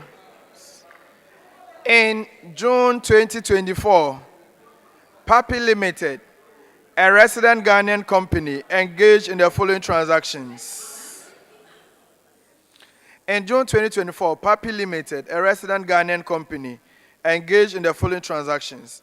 Purchased office supplies worth 80,000 cedis from Yomle, a local registered supplier. Paid 45,000 cedis to Maria Limited, a local IT consultancy firm, for system upgrades. Contracted Oje Construction Limited for building maintenance at a cost of 55,000 cedis. Imported lab equipment worth 300,000 cedis from Ofebia, a non-resident German company. Calculate the withholding tax payable by Papi Limited to the GRA for the month. I take it again. Papi Limited, a resident Ghanaian company, engaged in the following transactions. Purchased office supplies worth 80,000 cedis from Yomle, a local registered supplier. Paid 45,000 cedis to Maria Limited, a local IT consultancy firm, for system upgrades. Contracted Oje Construction Limited for building maintenance at a cost of 55,000 cedis. And imported lab equipment worth 300,000 cedis from Ofebia, a non-resident German company. Calculate the withholding tax payable by Papi Limited to the GRA for the month.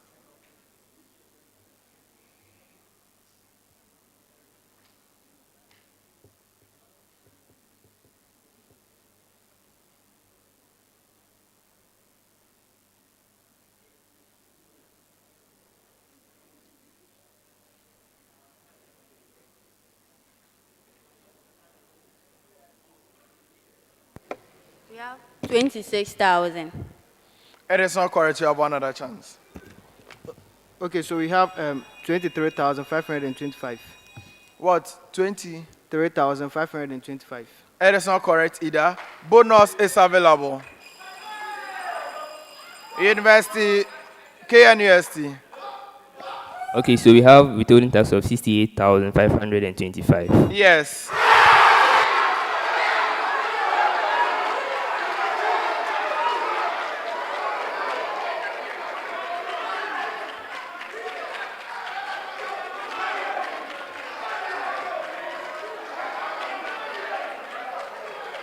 Next set of questions.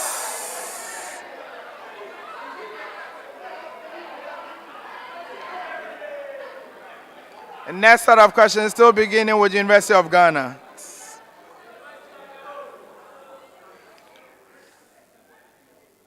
At MTN Ghana's marketing department, Comfort Akwe develops a cost reduction plan modeled by the sum function, the sum of n equals n, all into bracket 5n plus 1. What is the eighth term in the sequence? At MTN Ghana's marketing department, Comfort Akwe develops a cost reduction plan modeled by the sum function. Sum of n equals n, all into bracket 5n plus 1. What is the eighth term, eighth term in the sequence?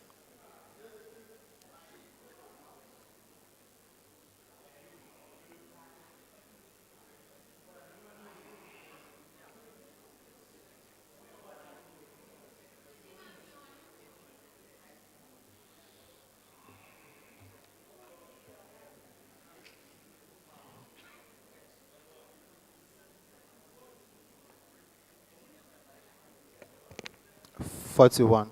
No. You have one other chance. You've been bailed out. Bonus is available. Okay, so you have the answer to be 328. To be what? 328. No, please. It is not correct.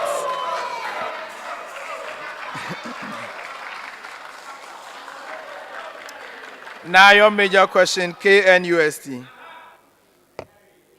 Ekwe Anyamiche, a senior analyst at GCB Bank, introduces a bonus scheme where the total bonus paid after n months follows the formula Sn equals 3n squared plus 2n. Calculate the value of the 7th month's bonus alone. Ekwe Anyamiche, a senior analyst at GCB Bank, introduces a bonus scheme where the total bonus paid after n months follows the formula Sn equals 3n squared plus 2n. Calculate the value of the 7th month's bonus alone.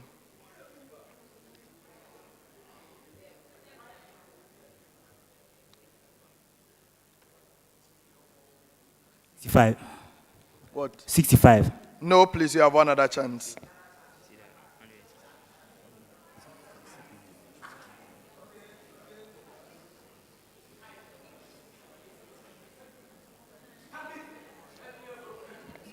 $55. No. Bonus is available.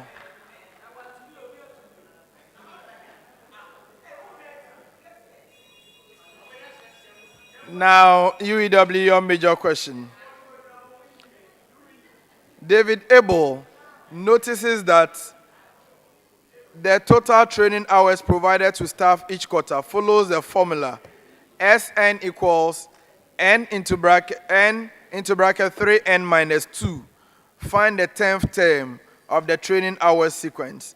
David Abel notices that the total training hours provided to staff each quarter follows the formula Sn equals n into bracket 3n minus 2. Find the 9th term of the training hours sequence.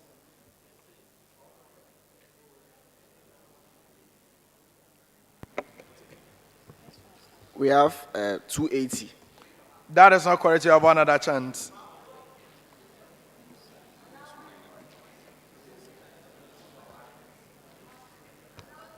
We have 225. That is not correct either. Bonus is available.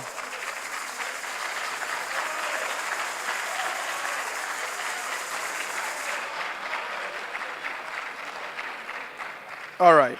So the answer is 55. Next set of questions. Begin with KNUST. KNUST. EPP Book Services Limited reported a profit before tax of 200,000 cedis for the 2023 year of assessment. The following items were included in arriving at this figure. Total financial cost from derivatives, 250,000. Total financial gain from derivatives, 80,000. Compute and explain the allowable financial cost from derivatives for tax purposes. EPP Book Services Limited reported a profit before tax of 200,000 cedis for the 2023 year of assessment. The following items were included in arriving at the profit. Total financial cost from derivatives is 250,000. Total financial gain from derivatives, 80,000. Compute and explain the allowable financial cost from derivatives for tax purposes. So the allowable financial cost. So the allowable financial cost is calculated as 50%. The financial gain plus 50% of the adjusted chargeable income, and it's giving us 265,000. But since the financial cost which has been deducted is less than the allowable financial cost, the whole amount of 250,000 is allowable. Yes.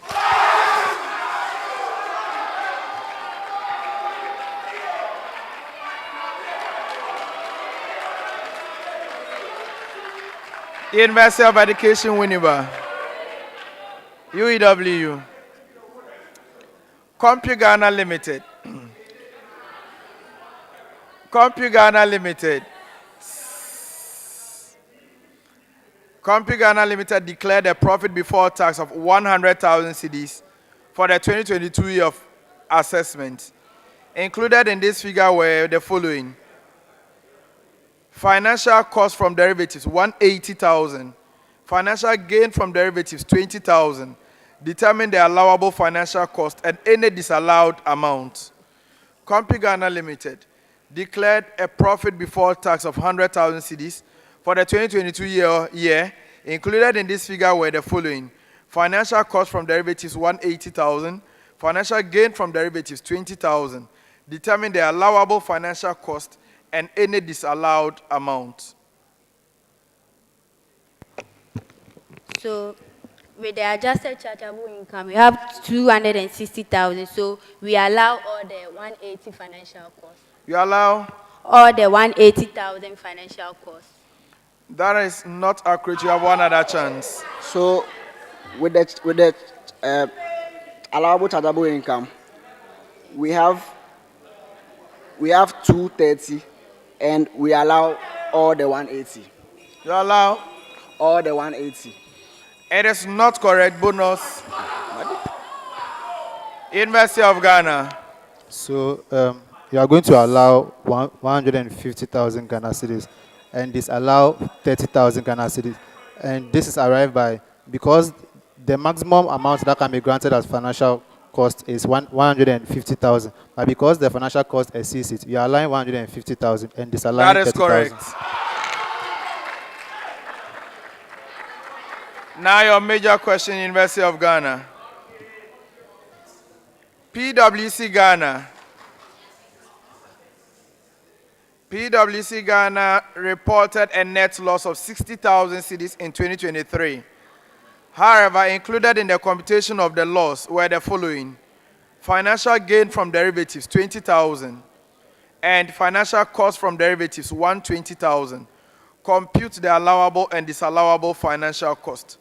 PwC Limited or PwC Ghana reported a net loss of 60,000 cedis in 2023. However, included in the computation of the loss were financial gain 20,000, financial cost 120,000. Calculate the allowable and disallowable financial cost.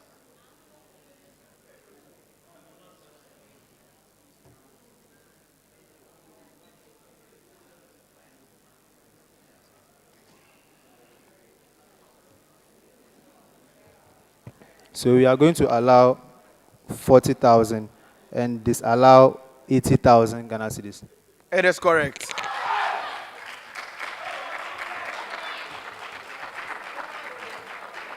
Now we will take our last set of questions for the round. Last set of questions. KNUST. Agnes Addo, Head of Sales Analysis at EPP Book Services. Please. Agnes Addo, Head of Sales Analysis at EPP Book Services, wants to estimate the average weekly sales revenue per branch. She samples 49 branches and finds an average weekly revenue of 15,200 cedis with a standard deviation of 2,450 cedis. Using a 95% confidence level, calculate the standard error of the mean, the margin of error, and the 95% confidence interval for the population mean weekly revenue. I take it again.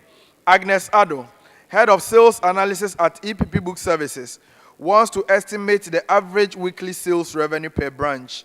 She samples 49 branches and finds an average weekly revenue of 15,200 cedis with a standard deviation of 2,450 cedis.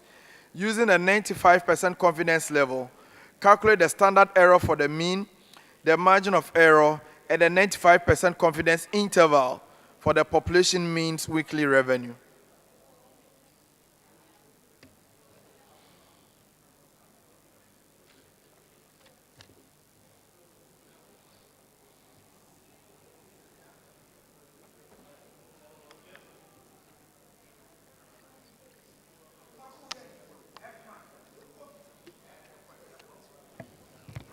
So we have a confidence interval of 11,900 from 11,990 to 14,440. The margin of error to be 122.5, and the standard, the weekly money to be 2,327. It is not correct. Bonus is available.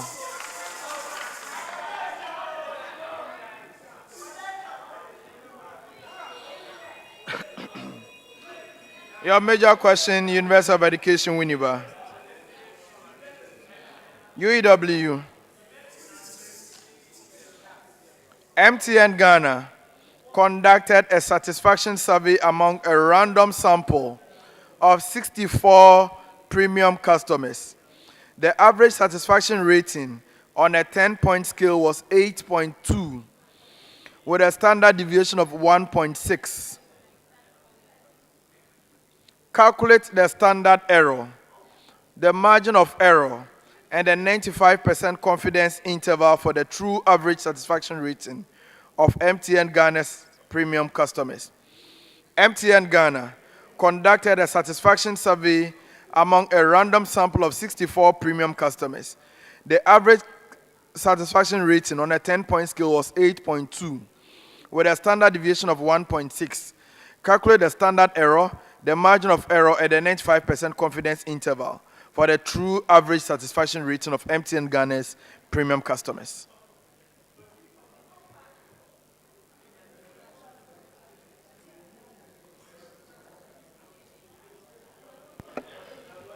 Okay, so we have the standard error to be 5.125, and then the mean error. The mean standard error is what? 5.125. Okay. And then the 75% confidence interval is 76.5. And the margin of error is 0.082. It is not correct. You have one other chance. So we have the confidence interval to be between 7.79. To be what? 7.79 to 1.52, and the margin of error is 0.05. No, please.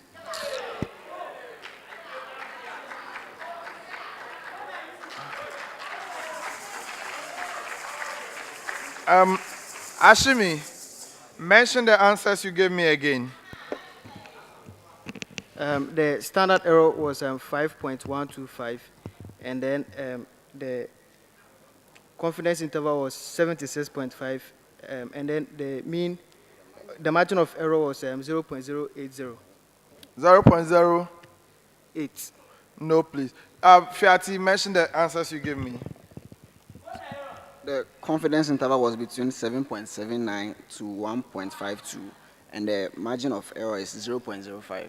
0.05. 05. Okay. There were three, and then the last one. All right. In any case, it's not correct. Bonus is available.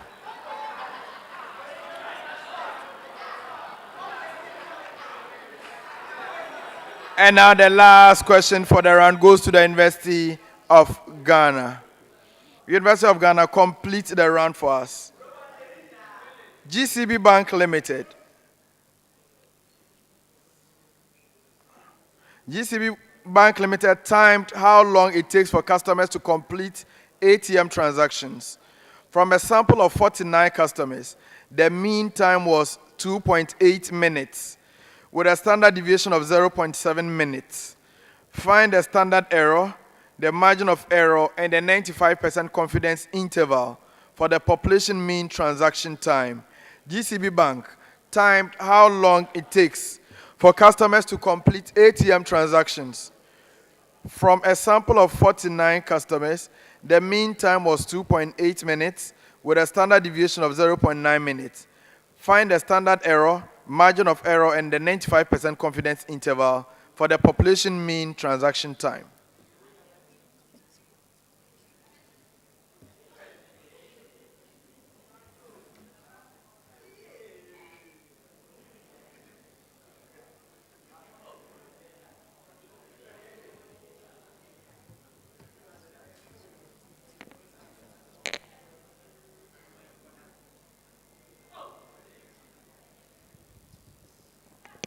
So the standard error is 0.1. The It's margin what? of 0.1. The margin of error The margin of error is 0.1, and the 95% confidence level is 2.79. 1 out of 3.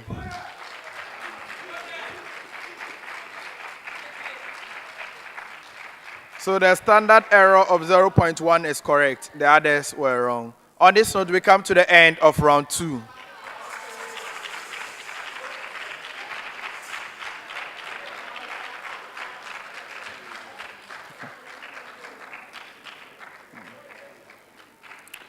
So, ladies and gentlemen, we will announce the results and then we'll go for a very quick commercial break. When we come back, we begin the round 3 presentations. So let's take the results for round 2. At the end of round 2, the scores.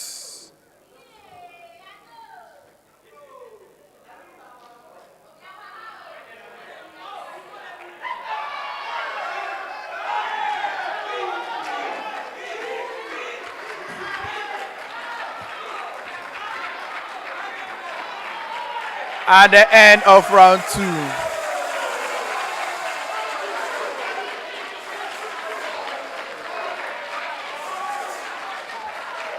At the end of round 2.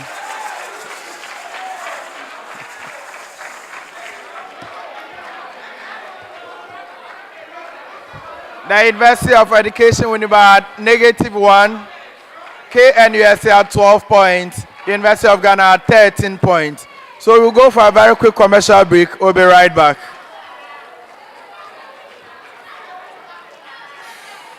Family and friends, choose the bundle that best works for you from as low as 10 Ghana cedis weekly for unlimited access to all publications, graphics, speech, and accuracy every day.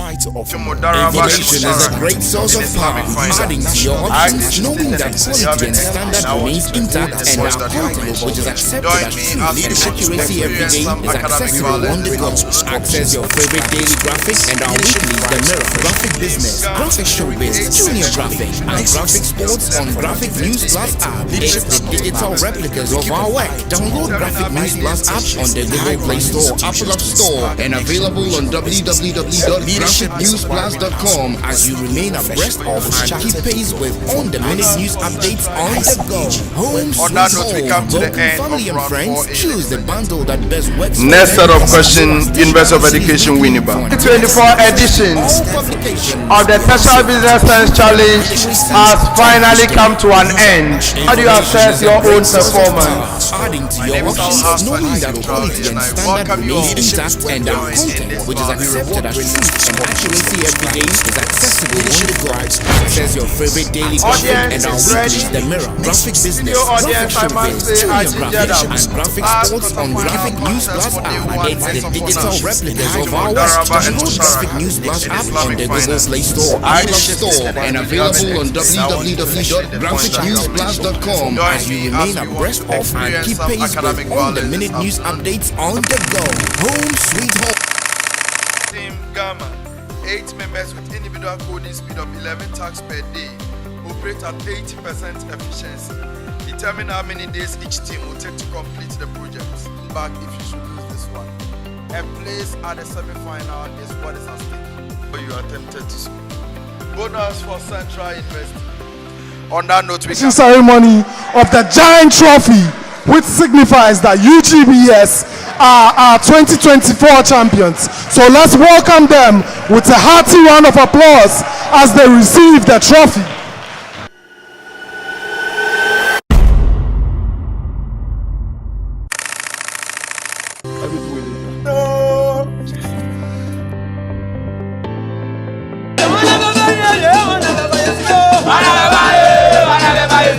This means a lot. We are super excited. They've really shown professionalism.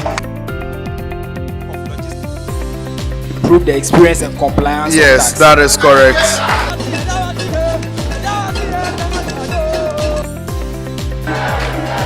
Champions who have held the trophy for more than 365 days. You said you used to test hypothesis. T-test. No, please. Radio frequency identification. Yes. Congratulations, guys. It's not easy. Let a round of applause flow for our 2024 Tertiary Business Sense Challenge champions, the University of Ghana Business School. There's going to be a presentation ceremony of the giant trophy, which signifies that UGBS are our 2024 champions. So let's welcome them with a hearty round of applause as they receive the trophy.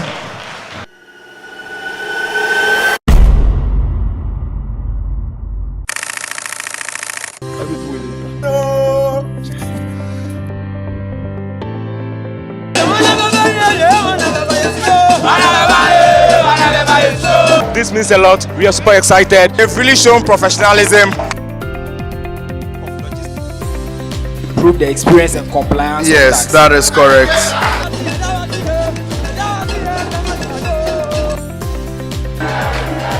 Champions who have held the trophy for more than 365 days. You said you used to test hypothesis. T-test. No, please. Radio frequency identification. Yes.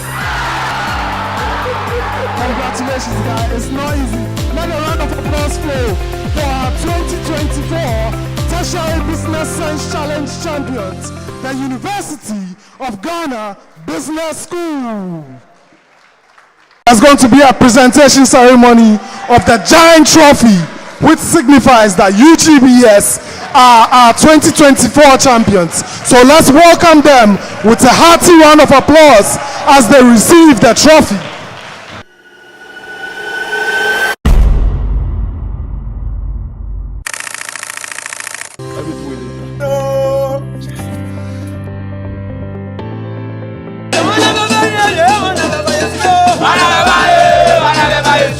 This means a lot. We are super excited. They've really shown professionalism. Prove the experience and The very essence of leadership is to become more. At ICAG, we stand for leadership and we are inspired to offer more. Leadership stands up to be answerable. We use our national and international conferences to tell our story and hold ourselves to high global benchmarks. Leadership is where brilliance is rewarded. We reward brilliance with scholarships for postgraduate students. Leadership thrives on fresh ideas. Our Tertiary Business Sense Challenge makes you see business from a different perspective. Leadership is not about today. We keep an eye on tomorrow by providing internships in high-ranked institutions to inspire the next generation of business leaders. Leadership is acquiring ATSWA, CA Professional, Post-Chartered Diploma from ICAG. ICAG, where information is a great source of power. Adding to your options, knowing that quality and standard remains intact, and our content, which is accepted as truth and accuracy every day, is accessible on the go. Access your favorite daily graphic and our weeklies The Mirror, Graphic Business, Graphic Showbiz, Junior Graphic, and Graphic Sports on Graphic News Plus app. It's the digital replicas of our work. Download Graphic News Plus app on the Google Play Store, Apple App Store, and available on www.graphicnewsplus.com as you remain abreast of and keep pace with on-the-minute news updates on the go. Home sweet home. Welcome family and friends. Choose the bundle that best works for you from as low as 10 Ghana cedis weekly for unlimited access to all publications. Graphic, truth and accuracy every day. Information is a great source of power. Adding to your options, knowing that quality and standard remains intact, and our content, which is accepted as truth and accuracy every day, is accessible on the go. Access your favorite daily graphic and our weeklies The Mirror, Graphic Business, Graphic Showbiz, Junior Graphic, and Graphic Sports on Graphic News Plus app. It's the digital replicas of our work. Download Graphic News Plus app on the Google Play Store, Apple App Store, and available on www.graphicnewsplus.com as you remain abreast of and keep pace with on-the-minute news updates on the go. Home sweet home. Welcome family and friends. Choose the bundle that best works for you from as low as 10 Ghana cedis weekly for unlimited access to all publications. Graphic, truth and accuracy every day. Information is a great source of power, adding to your options, knowing that quality and standard remains intact, and our content, which is accepted as truth and accuracy every day, is accessible on the go. Access your favorite daily graphic and our weeklies The Mirror, Graphic Business, Graphic Showbiz, Junior Graphic, and Graphic Sports on Graphic News Plus app. It's the digital replicas of our work. Download Graphic News Plus app on the Google Play Store, Apple App Store, and available on www.graphicnewsplus.com as you remain abreast of and keep pace with on-the-minute news updates on the go. Home sweet home. Welcome family and friends. Ladies and gentlemen, it is indeed a grand final. Yes, 2 rounds done with. We have the 3rd round to come shortly. And this is where they are going to make a presentation to our panel of judges. They were given a scenario and they have worked through their solutions. They submitted their responses. Now they are going to make a presentation beginning with the University of Ghana to our 3-member panel of judges. The first is Mr. Albert Ni Aitego. He's a chartered management accountant. He's the head of finance and investment at the Ghana Commodity Exchange. He has over a decade experience in financial management. He is the author of 3 books. I have copies of those 3 books here. That helped the youth in personal and business financing. He was awarded the CFO of the year in November 2024. He is named as part of the top 30 public sector finance leaders in Ghana in 2023. He is a regular panelist on City FM and other media platforms. Let's see you by hand, Mr. Albert Ni Aitego.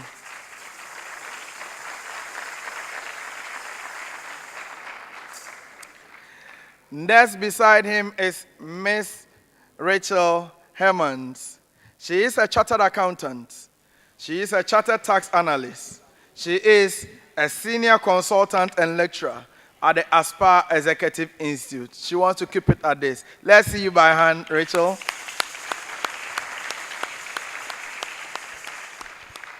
And then we have Mr. Dixon Hassan. He's a chartered accountant and business and career coach. Over a decade of experience in accounting, compliance, and professional development. He's the operations manager, that is finance and compliance, at Lantini Limited, where he leads the operations and the financial regulatory compliance division. He's a recognized thought leader in career development with over 55,000 followers on LinkedIn. He's a project lead at Career Compass Ghana. He is a dedicated family man with 2 lovely kids. Let's see you, Mr. Hassan. They will be scoring out of 20, and then we'll strike the average to be the score for the team. We are going to begin the presentation with the University of Ghana. So I believe there is a team there to control the presentation for you.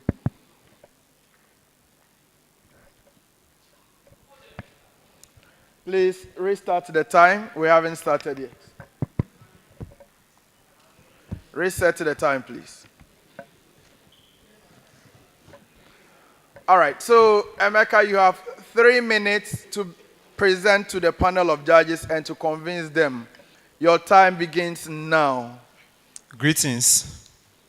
In Ghana, farmers harvest large quantities of stock, which, an interesting thing is that it leads to also wastages as well. Now, these wastages tend to also increase the prices of such crops in the cities because of the transport problems, and my team and I are going to come up with a workable solution. So, we have the interlinked causes of the post-harvest losses. One is that there is price volatility. But before the price volatility, farmers do not invest in basis storages, and that is because should they invest in basis storages, they cannot guarantee the returns they are going to get from the stocks. This is where the price volatility comes in. So it first starts with them not having basis storages because of the price volatility. And with respect to the price volatility, there is also transportational issues. That is how transporting the goods from the rural areas to the urban areas, which leads to the reason why, because of the post-harvest losses, it leads to an increase in the crops in cities. We came up with a scalable, locally grounded solution.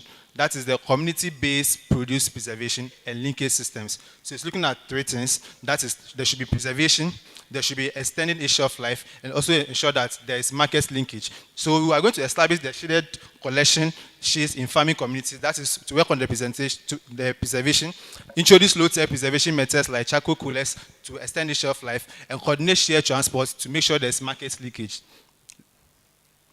The framework for collaboration is that there should be collaboration between the shareholders, and the framework we are going to come up with is the farm-to-market coordination.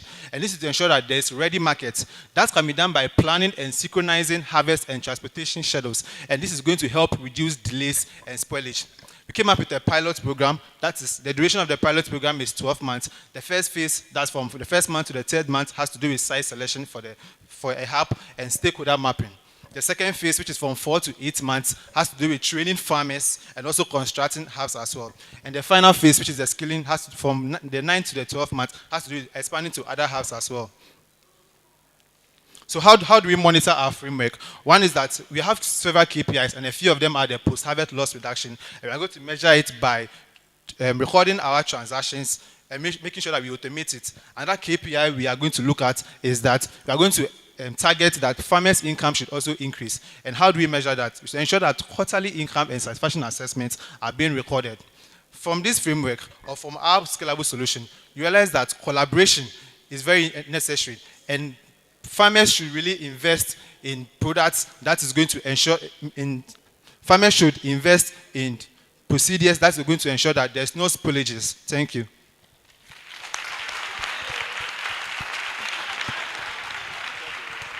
Thank you very much, University of Ghana. KNUST, you are next. KNUST.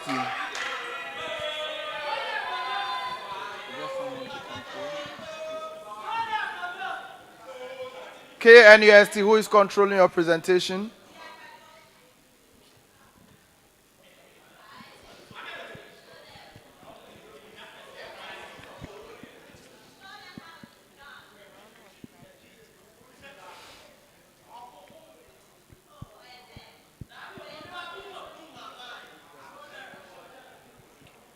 All right.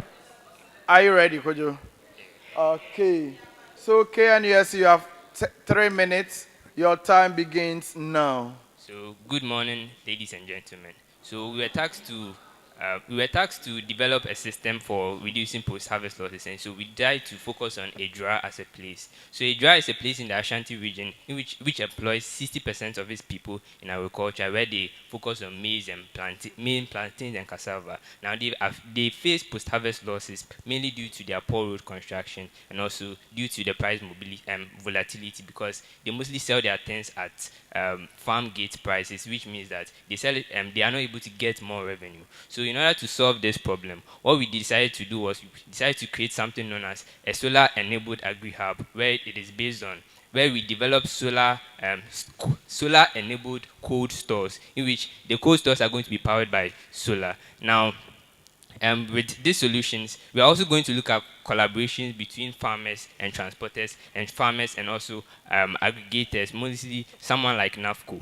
Now, when it comes to how the collaboration will work, we are looking at setting up something known as a district harvest committee, which is going to involve the people of the community, the local authorities, as well as we are also going to include transporters and the aggregators. And this partnership will help build a more collaborative effort for the project we are about to establish. Now, how are we going to establish the project? The first year, we are looking at focusing on 120 collaborators within the within 3 communities. Now, when it comes to their collaboration, we also want to set up a digital infrastructure which will monitor how we are going to establish the product. Now, in terms of monitoring, we are looking at using post-harvest losses which were occurring and which were occurring before and which were occurring now. And then we are also looking at setting a target below 10% to reduce waste. Now, in terms of ESG, we're also looking at ESG, and we are focusing on 3 ESG. That's ESG, SDG Goal 2,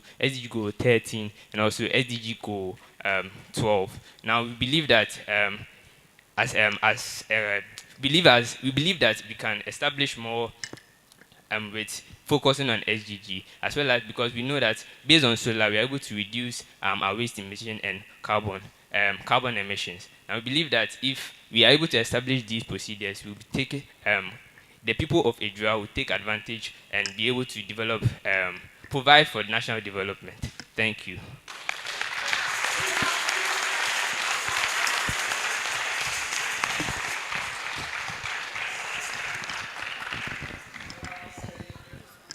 We have the Investor of Education, Winneba.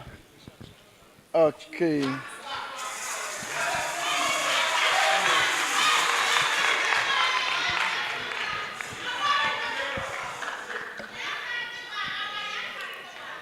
So you have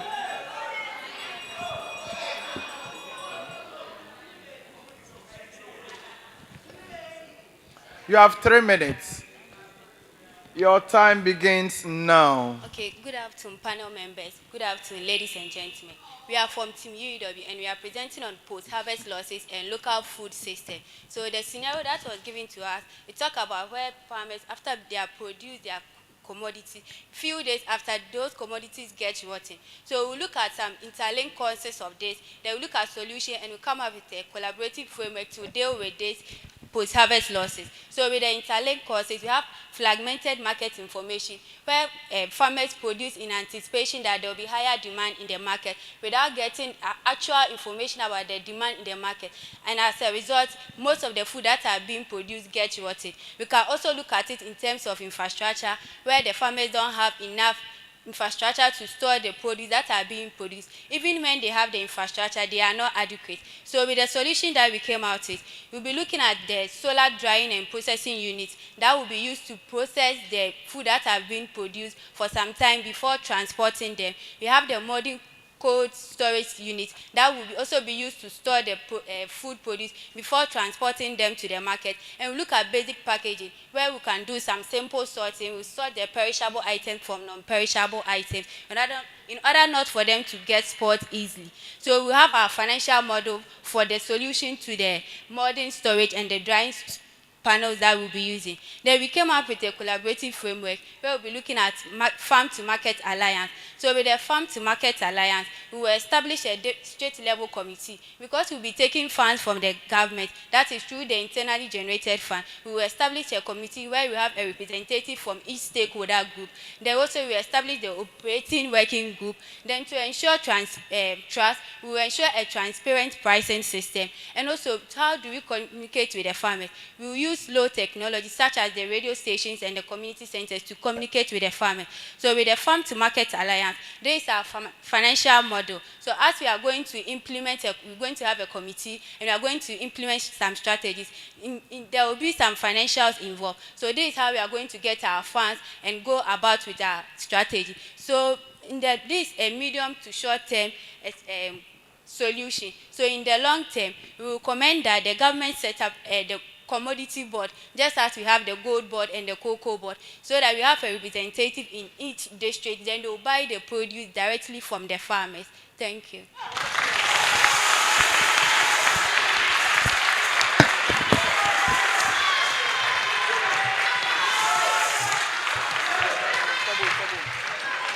Thank you very much, UEW. So we will now defer to our judges. We are going to defer to our judges, and then they will tell us what they make of the presentations. If they have any follow-up questions, suggestions, they are free to make them. Each judge has about a minute within which to do so. Okay, thank you very much. I think all presentations are very good. Let's give them a big round of applause. When it comes to agribusiness and the agricultural sector, it's a very important sector because it contributes a lot to our gross domestic product. Now, when you look at the case at hand, the issue that you are trying to solve on post-harvest losses actually addresses some key areas. So you have to look at one, issues around storage and availability of warehouses. Two, you have to look at issues on access to markets. Do you have buyers buying the produce? And then that links us to how do you help these smallholder farmers to be able to access financing. And I just want to put this in by way of education, that is why the Ghana Commodity Exchange was actually set up by the government in 2018 to link buyers and sellers of agricultural commodities together, and then you provide access to storage, access to financing, and then access to market. Now, when you are professing solutions to this issue, it means that you have to link to each and every of these areas, which is very important. So if I look at the solution, so I'm going to talk about the Kwame Nkrumah University in Science and Technology. Your presentation was very good. I see that you've touched on all the areas. You were able to give us the collaboration that needs to be done. I like the fact that you mentioned the national buffer stock. And just to also say that you can also look at collaborations with Ghana Commodity Exchange and all of that. Please, let's give them a good round of applause.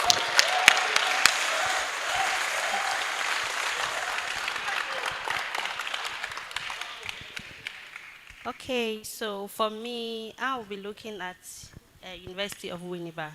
So I would say that all the three presentations were very engaging.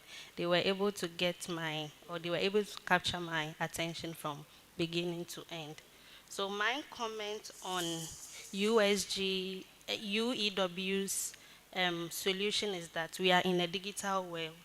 So I was expecting them to touch on how they can use technology or digital marketing to solve this problem. And I didn't see that in their solution, but I saw it in KNUST's solutions. Thank you.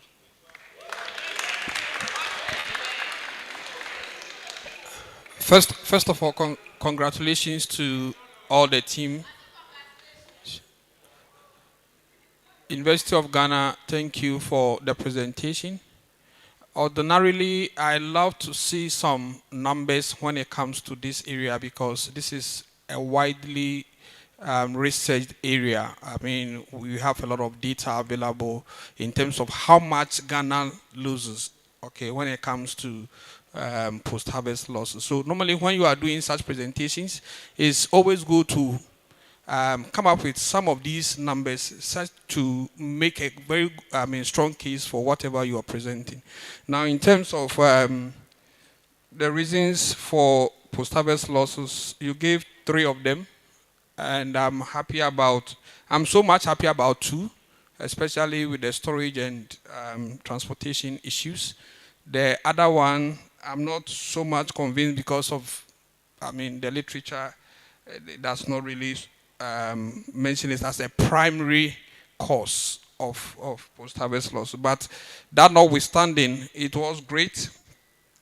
The solution, I am happy about the solution because for me, I'm totally a village boy, so I understand how it works when it comes to Enobwa and the kind of things. Okay, so I wanted you to mention things around like you have a silos, in the communities for the drying purposes and all of these things. And because the issue around charcoal, something you mentioned, these are charcoal is I'm much against charcoal because of my background as someone who is an ESG person. So anything that has to do with charcoal, I'm against it.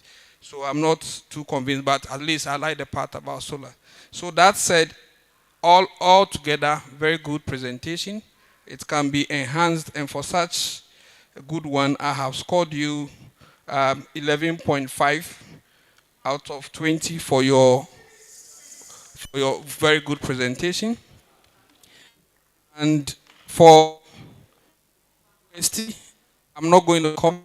I think my colleagues have already done that, but from what I observed from the presentations that you've given, I scored you 12.5. I liked the solution from University of Education in Winneba. I think it was more comprehensive and more tailored, and for such a reason, they scored 14.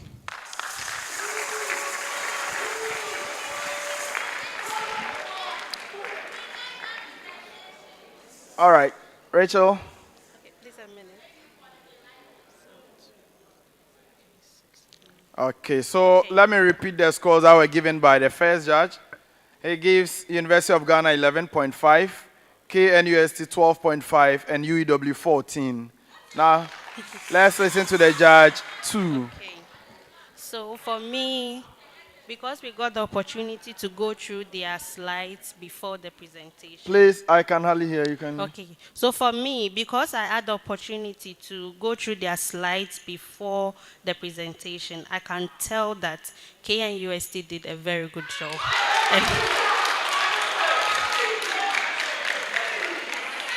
And I like the fact that they mentioned about ESG. That's what we are all looking for now as accountants. We don't have to only focus on the numbers. We also have to look at the non-financial aspects. So for that reason, I'm giving KNUST 18 marks.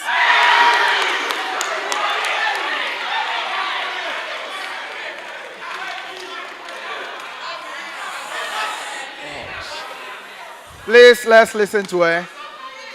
Another reason for giving them that marks is they were the only one who mentioned a bit about technology. Or Which school? KNUST. Okay. I'm justifying why I gave them that marks. Okay. So now let's move on to UEW. So UEW, I gave them 15 marks. 1-5. Yes, please. And then for Legon? They got 16 marks. 1-6. Okay. Okay. So, I mean, coincidentally, I'm in the industry, so I think I'm using my practical lens to assess the schools. Okay. I also had the opportunity to go through your presentations quite critically. So based on all the areas of assessment, and I'm looking at the practicality of the solution, because I remember sometime I went to a DRA in some of the communities, and so I was able to have the first-hand experience in what happens with smallholder farmers. I gave KNUST 18 out of 20. For University of Education, Winneba, I think I like your solutions. What I wish you could have elaborated more on was details in terms of how you are going to implement the project. I didn't see anything on ESG, and then how you are going to do the monitoring and evaluation. So just by way of that, I gave you 12.5 out of 20. University of Ghana. So I went through all the solutions. What I saw was that, yes, you gave some practical solutions to the issues. I wish you could have touched more on the collaboration. You heard KNUST mentioning like buffer stock. I even educated you by saying Ghana Commodity Exchange. You can look at the Ministry of Food and district level. You did very well. I gave you 14.5% because of that. Thank you. All right. So maybe just before we leave our judges, what will be your final comment, judges? What will be your final comments on the presentations, briefly? I think it's a good one. I like the fact that the universities are producing students that are able to address industry-specific issues, and that's the big takeaway from all of this. Thank you very much to all of you. Rachel? Okay, so it was a very good presentation, and I like the fact that this case was targeting real-life issues in Ghana. Thank you. Okay, and now Dixon. Yeah, I think the presentations were great across board, and I encourage you to do more, especially on your stagecraft, so that you limit your movement anytime you are presenting, so we can focus on the key issues. And then your slides should not, they are too compact. When I sit from here, I can hardly read. So if I'm not, I miss something, I'm unable to read. So always try and, make your slides less compact in terms of the number of text and those things on it.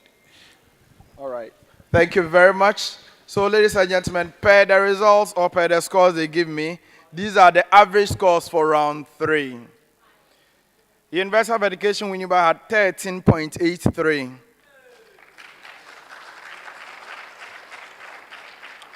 University of Ghana had 14. And KNUST had 16.17.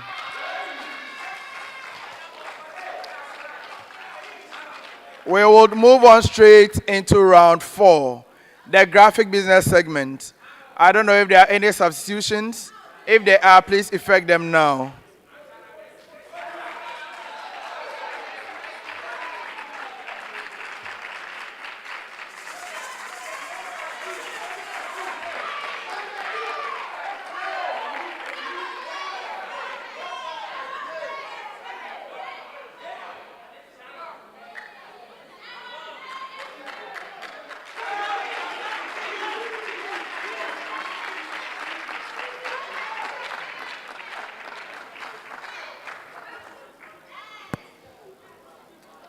All right. So, gentlemen and ladies, you are welcome. Please introduce yourself, beginning from the University of Ghana. Cassandra Sante, BSc Accountant, final year. Please, we can hardly hear you. The microphone. Cassandra Sante, BSc Accountant, final year. Okay. And who do we have from the University of Education, Winneba? Felix Amakwibble, Bachelor of Science, Accounting Education, level 400. Okay. And then from the KNUST. Oh, there's no change. Oh, okay. Let's go straight into the graphic business segment. Now, in this round, I'm going to ask you questions on some stories that appeared in the graphic business newspaper. For the purpose of this contest, we're examining you on the 29th July and 5th August editions of the newspaper.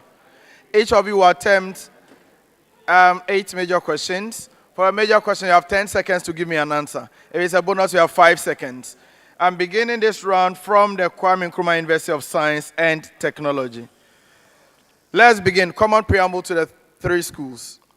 The Public Utilities and Regulatory Commission, PURC, is actively leading collaborations with key stakeholders to establish a comprehensive regulatory framework for water and sewage services in Ghana. Again, the Executive Secretary has spearheaded performance audits across several key water treatment plants or sites. You have to mention any 3 of these sites each. Mention any 3 sites that have been visited by the Executive Secretary to conduct performance audits, beginning from KNUST. We have Bogosu, Azim, and Abosa. Bogosu, Azim, and Prestia. And Prestia, that's fine. UEW. We have Abosu, Bonsa, and Axim. Axim has been mentioned. Abosu, Bonsa, and Aboasi. Okay, that's correct. University of Ghana. So we have Befikrom, we have Esechri, and we have Sechrahiman. That is correct.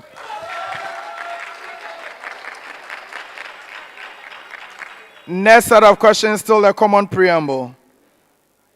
So, as Ghana embarks on a renewed journey towards sustainable development under the leadership of President Mahama, institutions at the heart of the national progress are aligning their goals to support the resetting Ghana agenda. In the energy sector, the Ghana National Gas Company stands out as a pivotal force in all of these. Now, KNUST, in the immediate future, Ghana Gas is dedicated to restoring investor confidence and establishing a solid foundation for long-term growth. Mention and explain briefly any 3 short-term objectives of the Ghana Gas Reset Agenda. Mention and explain briefly any 3 short-term objectives of the Ghana Gas Reset Agenda.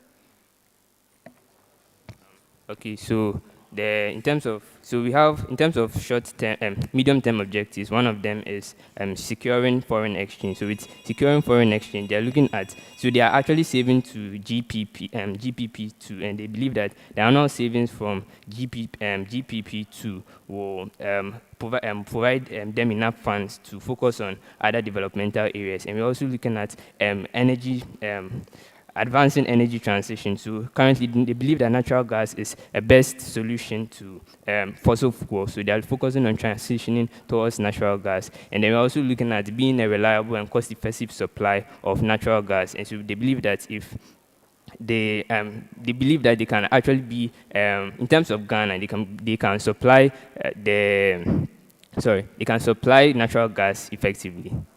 I'll not take that for an answer. Bonus is available. University of Ghana. So we have enhancing the gas supply in industries. We have the CSR, and we also have the securing the lean gas production to some power sectors such as the VRA and then the grido. Yes. Now, University of Education, Winneba. You are to...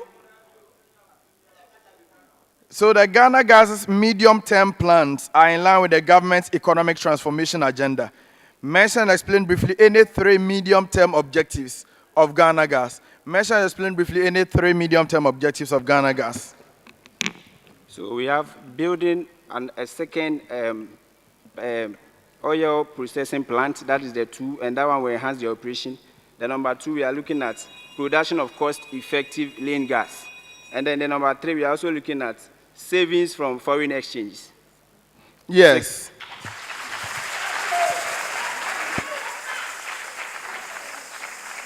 University of Ghana.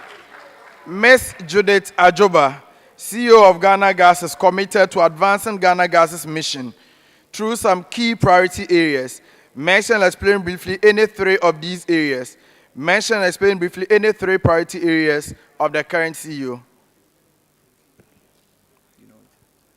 Okay, so we have operational efficiency and consistency. And we also have, so here she is to ensure that the operations of the gas company is being aligned with their objectives. We also have the spearheading of the construction of the second gas processing plant, which is in the phase of the medium-term plan. And then we also have ensuring that there is training and there is training programs for the employees in the organization. Yes.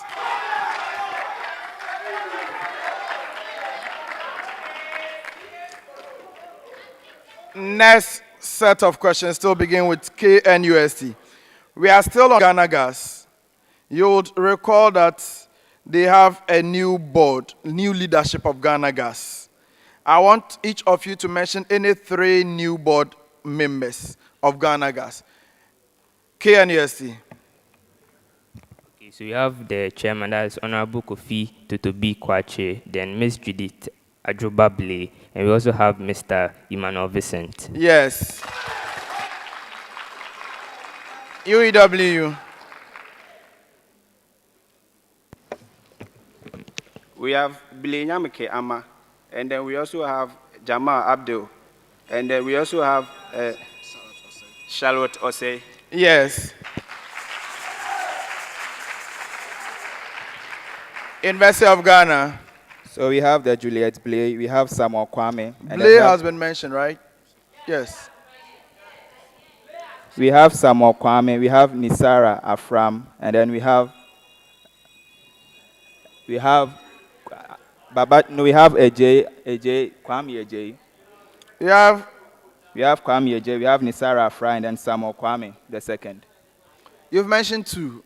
We have Nisara Afram, Samuel Kwame. Let me listen to him. And then we have Nisara Afram, we have Samuel Kwame, and then we have Ajay Kwame, Ajare Kwame. Ajay Kwame, the second. I'll accept that. It's fine.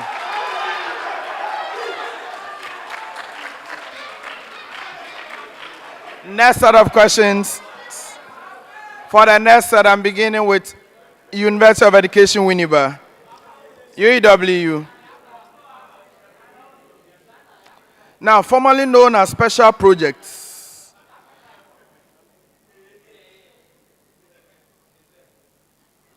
Formerly known as special projects, the National Lottery Authority Good Cause Foundation was rebranded upon its launch in October 2021. with the objective of providing better care for the needy and supporting the underprivileged. Now, headed by Mr. Kadri Abdul Rauf Isifu, the National Coordinator, the Good Cause Foundation is a charity arm of the NLA.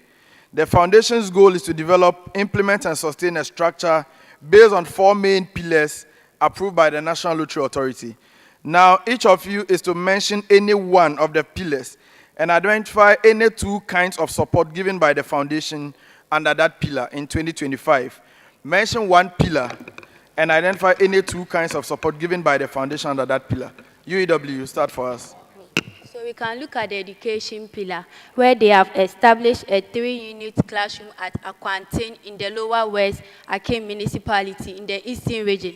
So the 3-unit they have a 3-unit classroom block, a headmaster staff and a staff room. We have 8 washrooms. They have merchandise, boreholes, and a okay, it's correct, it's fine.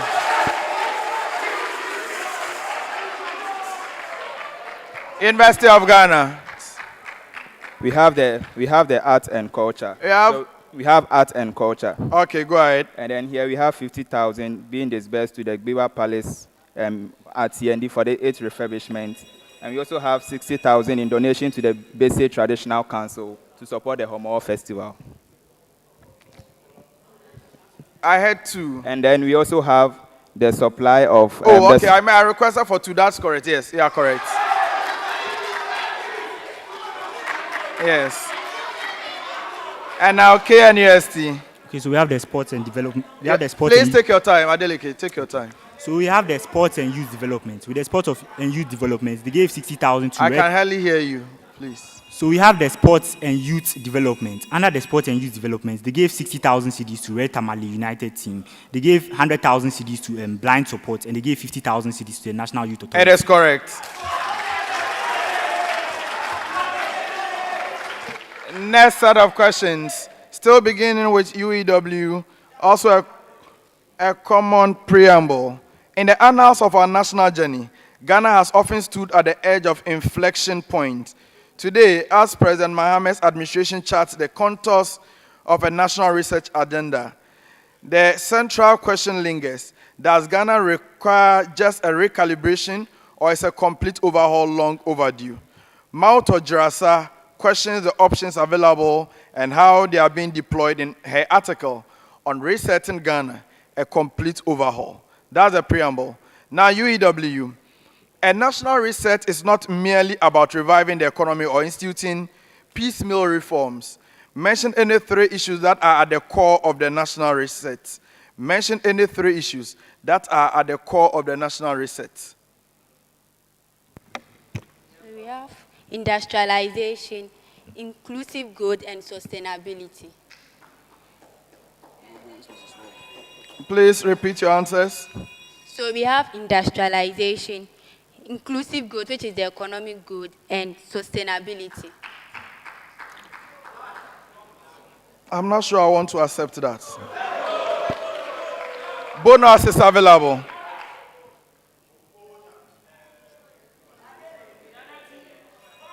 All right.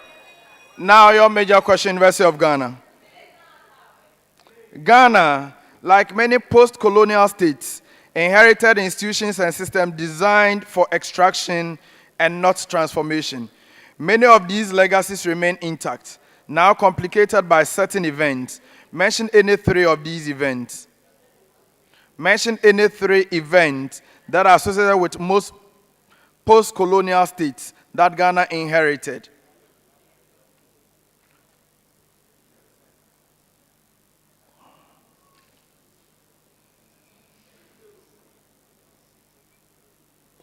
You've been bailed out. Bonus is available. KNUST. So we have policy inconsistency. Then we also have a weak accountability, and then we also have over reliance on raw materials as exports. Yes.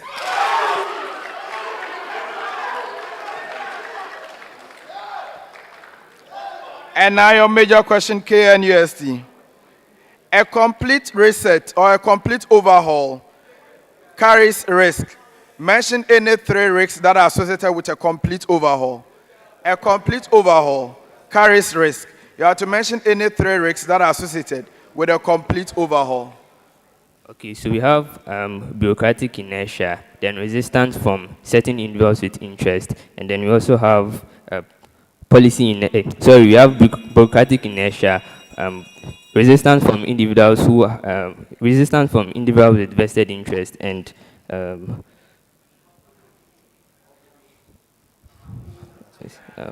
policy inconsistency. 2 out of 3.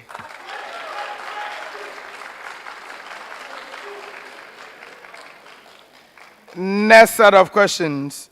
Common preamble. Now, across Ghana, women entrepreneurs are building thriving businesses with support from Development Bank Ghana.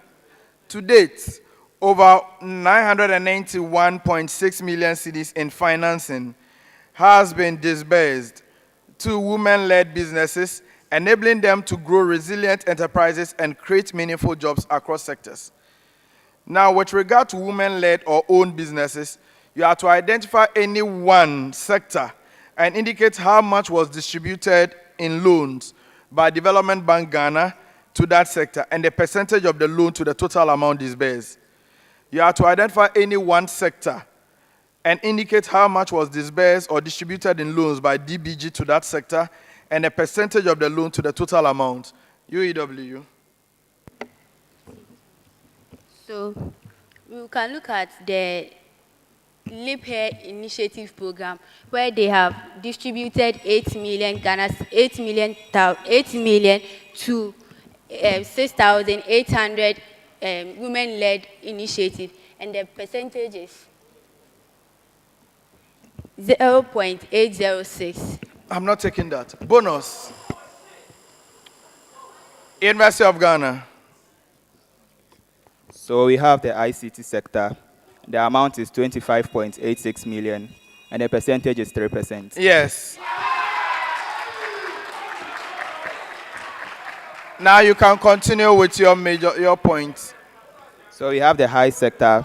You mentioned ICT, right? I said high service sector. Okay, all right. And then we have the amount to be 537.68 million, percentage being 54%. Yes. Now KNUST. We have agribusiness, which is 76.71 million Ghana cedis, and the percentage rate is 8%. Yes.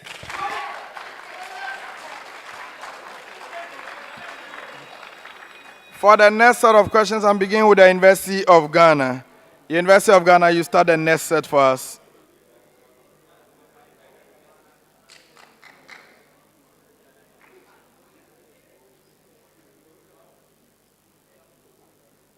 Okay, so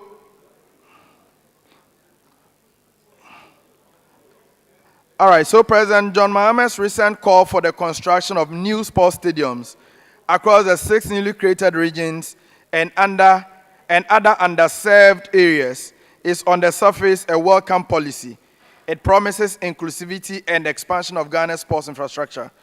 Benjamin Willie Graham's article titled "Why Ghana Must Remodify Stadiums for Long-Term Value" explores why Ghana's sports infrastructure cannot be globally competitive if we continue to apply surface-level fixes to deeply rooted structural and operational challenges.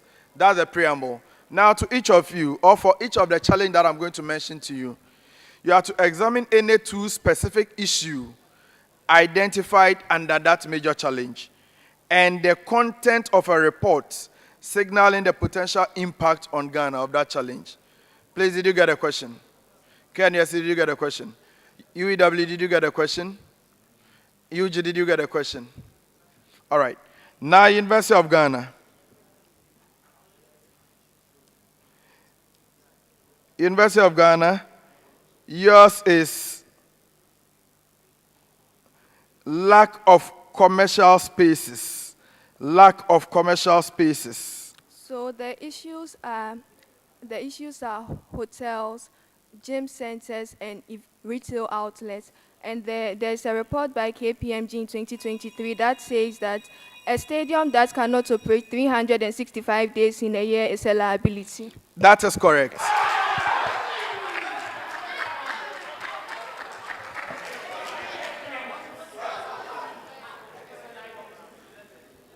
KNUST, technological obsolescence. Technological obsolescence. So with the technological obsolescence, the problems under is the first one was the ticketing system. So with the ticketing system, some companies do not have, now they don't have smart ticketing system. The second one is this Wi-Fi system. So even though some companies in America, some stadiums have Wi-Fi systems in them, and the report was by PwC, and it was a 2022 report, and it said that without functional upgrades, stadiums in Africa would will have low fans in Africa would stadiums in Africa would lack global engagement Adeleke, fund relax. trends. Okay. All right. So relax, take your time, breathe in, and come again with your report. Okay. So the report was by PwC 2022, and the problems was, the first one was a ticketing system. So online. So the problems, one of it was online ticketing system. Then the second one was the Wi-Fi system. So they lack Wi-Fi. Then the report was written by PwC report, and the PwC report said that without functional upgrades, stadiums in Africa would fail to meet global engagement fund trends. Yes.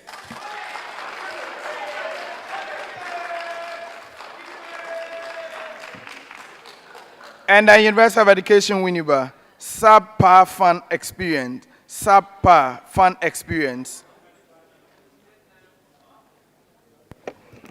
So the issues are poor visibility, uncomfortable seating, and also congested walkways. And the report that was issued was saying that if Ghana does not improve in these issues, they will not be able to meet global fan engagement standards. Please come again with your report. The issues are poor visibility. Yes, I get the issues. Now the report. And the report was that if Ghana was not able to improve in these areas, they would not be able to meet global fund engagement standards or engagement code. 2 out of 3.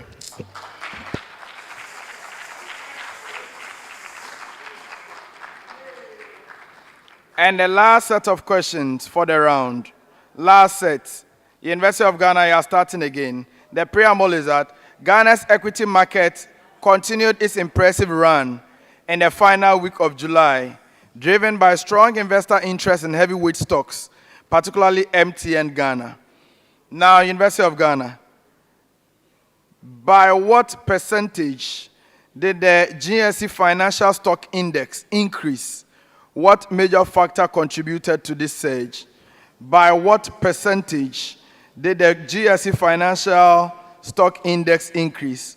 What major factor contributed to this? And also tell me the points that it has increased to. So it has increased by 0.16%, and then the point is 3412.29 points, and then Cowbank and Sogec contributed, with Cowbank contributing 2 pesos, rising to 0.53, as well as Sogec increasing by 9 pesos to 1.97. I won't take that. Bonus is available. University of Education, Winneba. The percentage is 0.46%. It went to a unit of 3428.15, and this was due to the increase in stock purchases and the microeconomic stability in the environment. I'll accept that.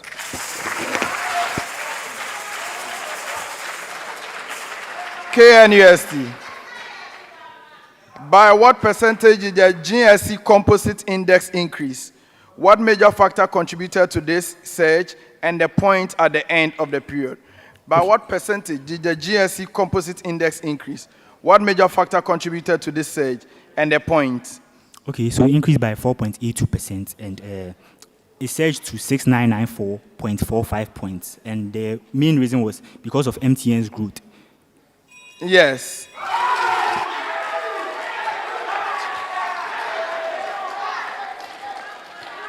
Now, University of Education, Winneba, which will be the last question for the round.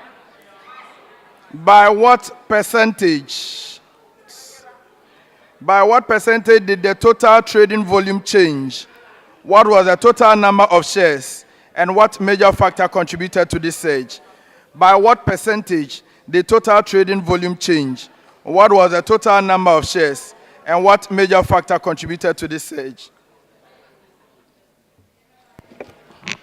It was 60.83 million shares. The percentage change was 71.15%, and this was actually due to the decrease in prices of stocks and also the stable macroeconomic policies. I'll accept that.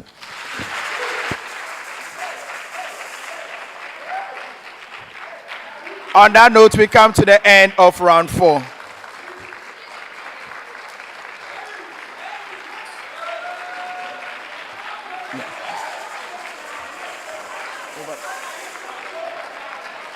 All right. So now, before we announce the results for the round, I think there was a question which was answered either by one of you, and I gave the bonus to University of Ghana. Yes, but there's no bonus in such situations, so the bonus has been ruled out. Yes. No, there's usually not a bonus where they are supposed to mention certain things within a group, okay?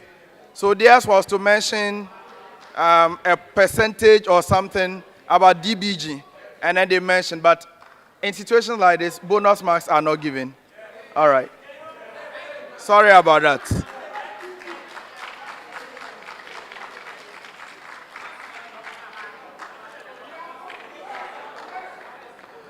All right, so we'll take our scores for round 4.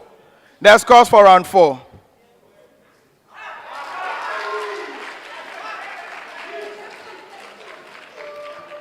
At the end of round 4, University of Education Winneba had 18 points, University of Ghana 19 points, KNUST 21 points.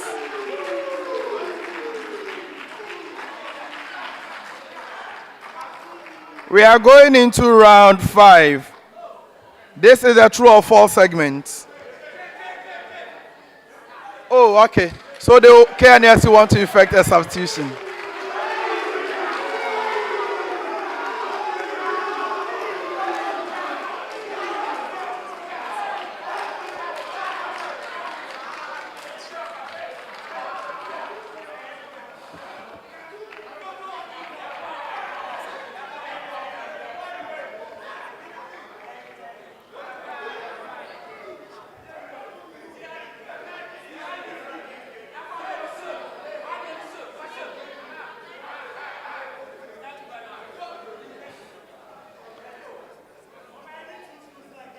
You are welcome, gentlemen.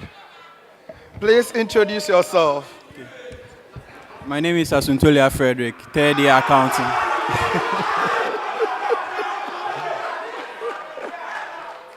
All right. So we are going straight into round 5. In this round, I'm going to read out some statements to you. Your duty is to tell me if the statement is true or false. If you get it correct, I'll give you 2 points. If you get it wrong, you give me 1 point. Fair deal. Now, it is not compulsory. You are supposed to give me an answer in 10 seconds. If you don't answer, the other schools may ring for it. The first school to ring their bell will be required to give an answer under the same conditions. Correct, 2 points. Wrong, -1. Please, are we okay? This round commences with the University of Education Winneba. University of Education Winneba. Please, no form of communication is permitted here. No sounds are expected here, please. UEW, common preamble to the 3 schools. Okay, we will not do the preamble. Now, UEW.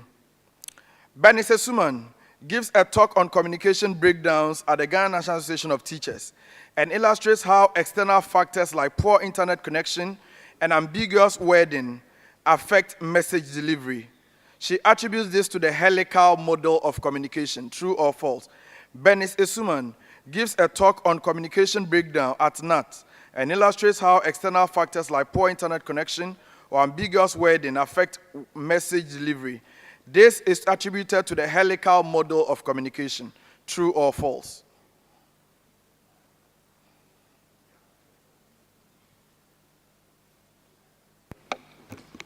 False. Yes.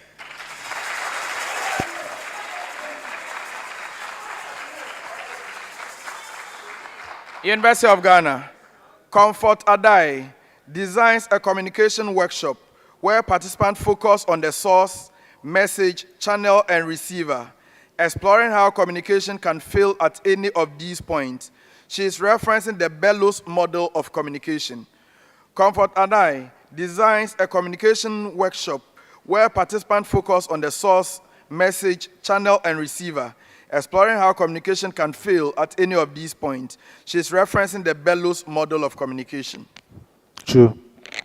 It is true.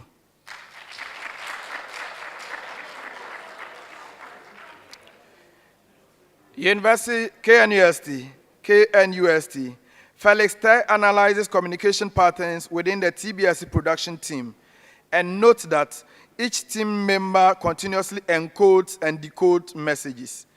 Influenced by environmental and psychological noise, he references to this as the Shannon-Weaver model of communication.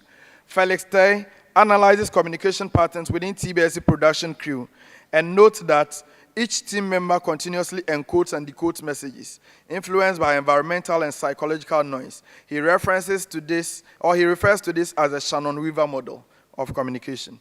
True or false? True. It's not true.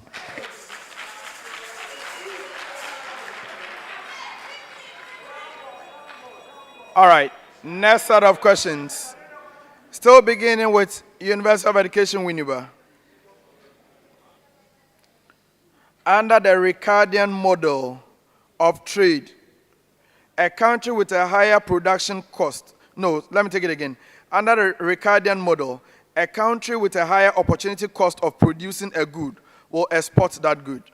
Under the Ricardian model, a country with a higher opportunity cost of producing a good will export that good.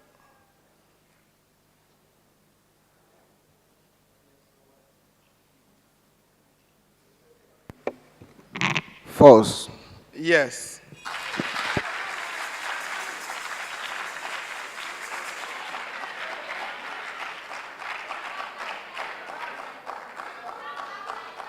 University of Ghana.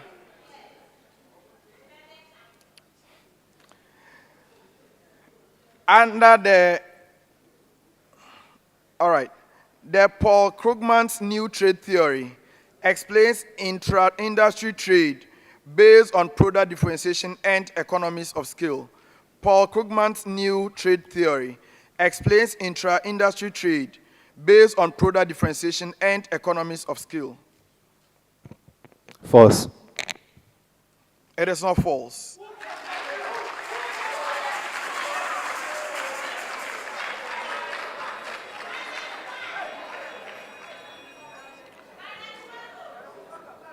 KNUST. In the context of the Stolper-Samuelson theorem, if the price of a labor-intensive good rises, the real wage of labor will fall. In the context of the Stolper-Samuelson theorem, if the price of a labor-intensive good rises, the real wage of labor will fall.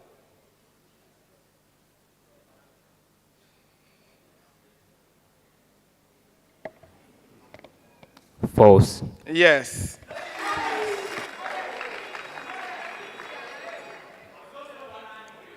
Next set of questions, still beginning with UEW. They focus on the stakeholder salience model developed by Michelle, Agel, and Wood. Now, UEW. During a TBSC policy reform consultation, a group of junior interns raised urgent and legitimate concerns about fairness in the selection process. Although they lack authority or influence, they are still considered dormant stakeholders due to their moral standing. Let me take it again. During a TBSC policy reform consultation, a group of junior interns raised urgent and legitimate concerns about fairness in the selection process. Although they lack authority or influence, they are still considered dormant stakeholders due to their moral standing. True or false?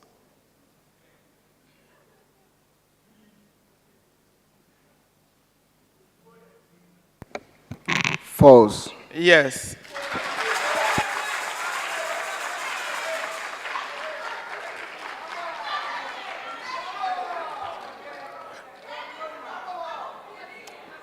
University of Ghana. Franklin Sowa is the executive producer of TBSC and has the power to enforce decisions, but his views lack legitimacy among other sponsors and are not time sensitive. According to the stakeholder salience model, he is considered a dominant stakeholder. Franklin Sowa is the executive producer of TBSC and has the power to enforce decisions, but his views lack legitimacy among other sponsors and are not time sensitive.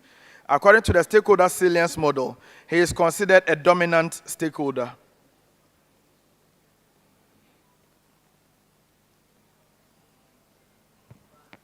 False. No, please.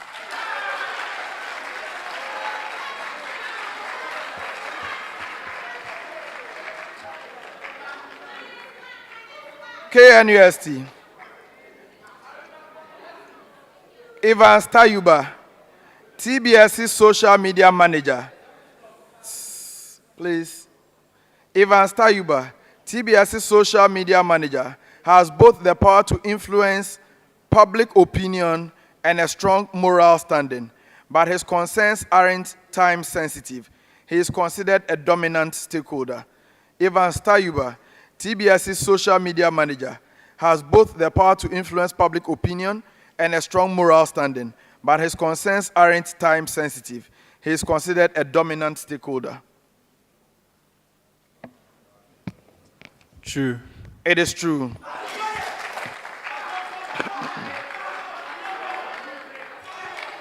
For the next set of questions, we are beginning with the University of Ghana. University of Ghana. Now, these questions relate to the DMAIC, that is the DMAIC, and the DMADV frameworks.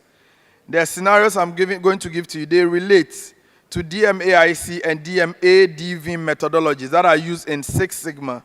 Now, University of Ghana.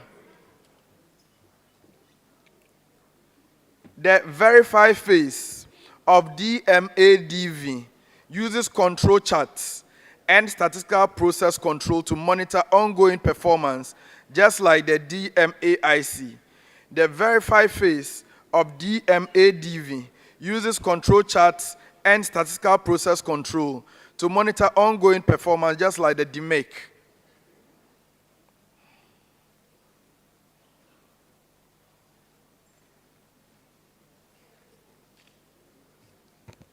True.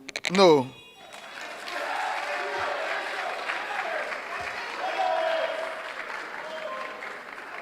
KNUST.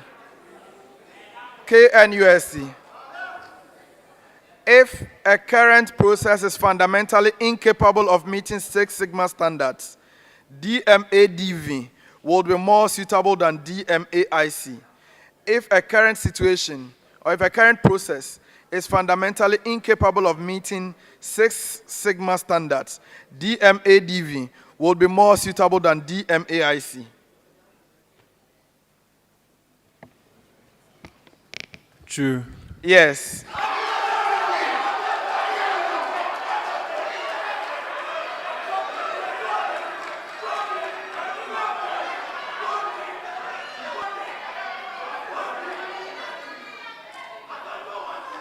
University of Education, Winneba.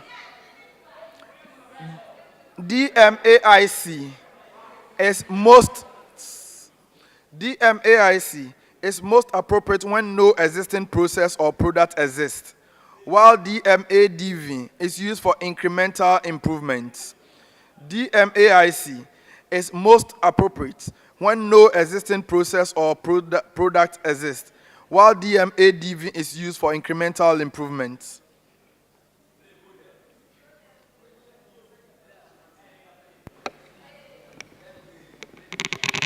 False. False is correct.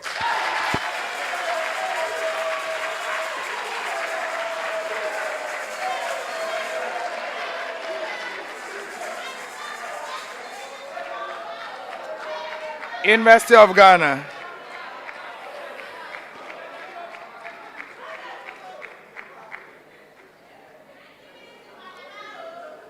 University of Ghana.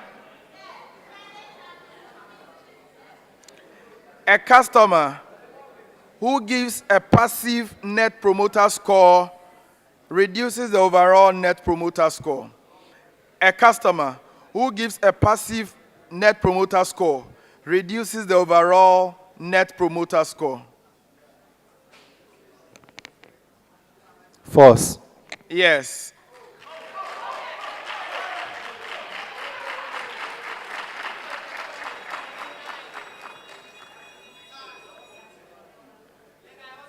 KNUST. A high net promoter score in a subscription business always predict high monthly recurring revenue. High net promoter score in a subscription business always predict high monthly recurring revenue.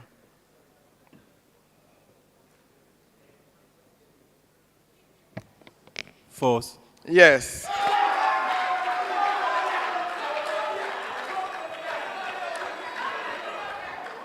University of Education, Winneba. University of Education, Winneba. Customers who rate 6 on the net promoter score scale are categorized as passives. Customers who rate 6 on the net promoter score scale are categorized as passives.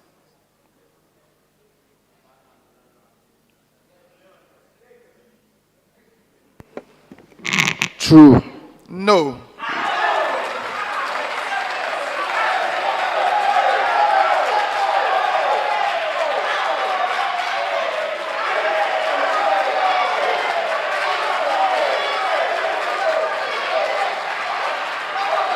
All right.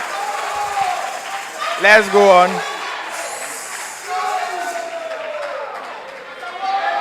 University of Ghana. Now I'm going to ask you questions on organizational power. Organizational power. Now, your major question, University of Ghana. Nasara often influences which contestant gets more screen time simply because she manages the official TBSC Instagram account. This is an example of informational power. Nasara often influences which contestants get more screen time simply because she manages the official TBSC Instagram account. This is an example of informational power.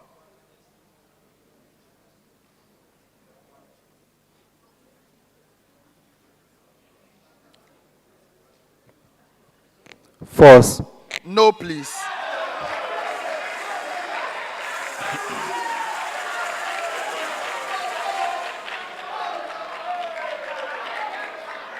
KNUST.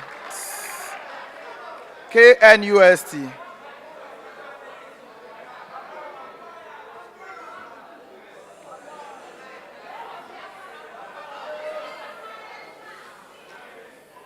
KNUST. Lord Kelvin Atisu gains influence because he once won TBSC as a student and people admire his legacy. This is an example of legitimate power. Lord Kelvin Atisu gains influence because he once won TBSC as a student and people admire his legacy. This is an example of legitimate power. False. It is false.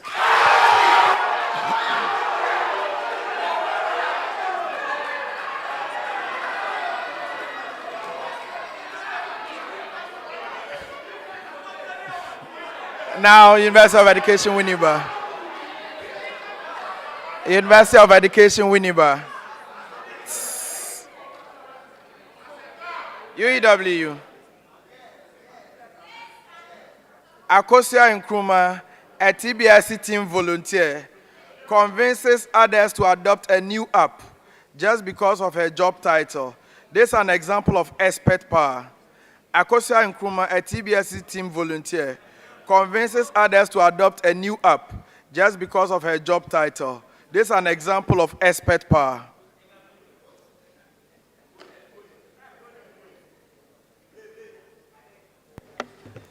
False. Yes.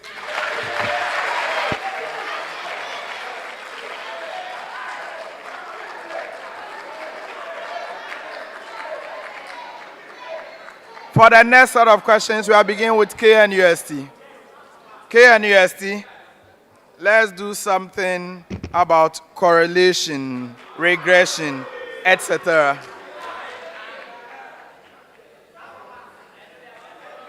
KNUST.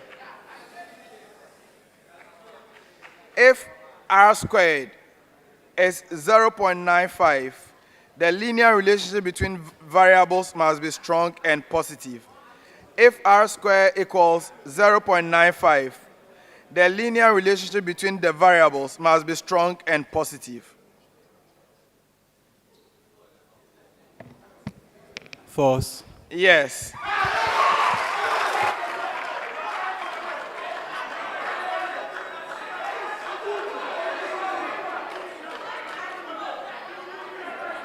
University of Education, Winneba.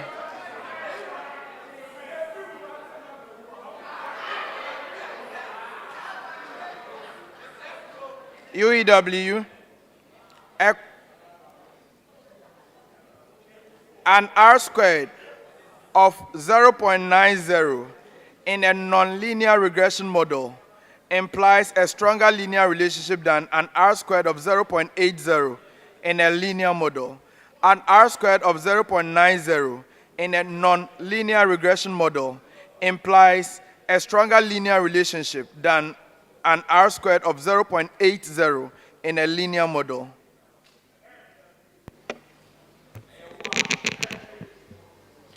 It is false. It is false.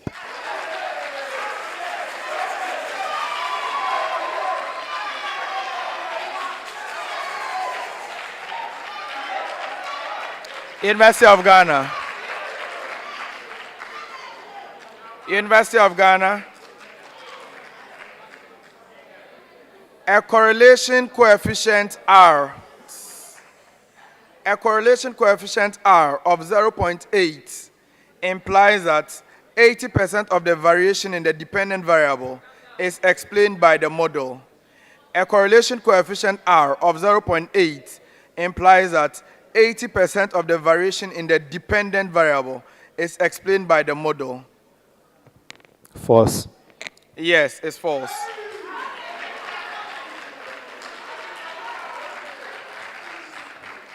And now our last set of questions for the context. For this one, last set of questions. KNUST. The Lali Agbenyaga performs a sensitivity analysis on TBSC merchandise sales and finds that increasing the selling price by 10% while keeping fixed and variable costs constant leads to a higher break-even point. The Lali Agbenyaga performs a sensitivity analysis on TBSC merchandise sales and finds that increasing the selling price by 10% while keeping fixed and variable costs constant leads to a higher break-even point.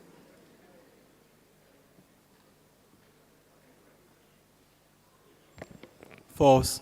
Yes.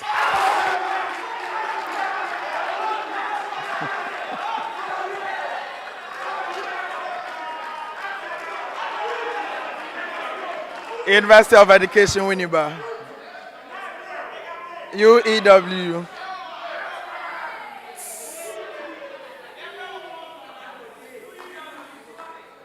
Bernard Ej Tete conducts a CVP sensitivity analysis or testing for Gold Ghana and finds that if variable cost per unit increases while price remains constant, the margin of safety will shrink. Bernard Ej Tete conducts CVP sensitivity testing for Gold Ghana and finds that if variable cost per unit increases while price remains constant, the margin of safety will shrink.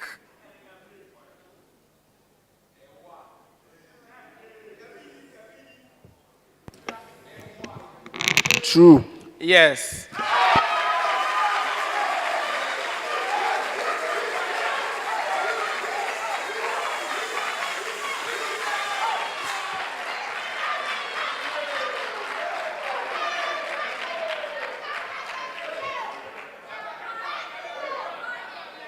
University of Ghana. University of Ghana. Felix JB's team at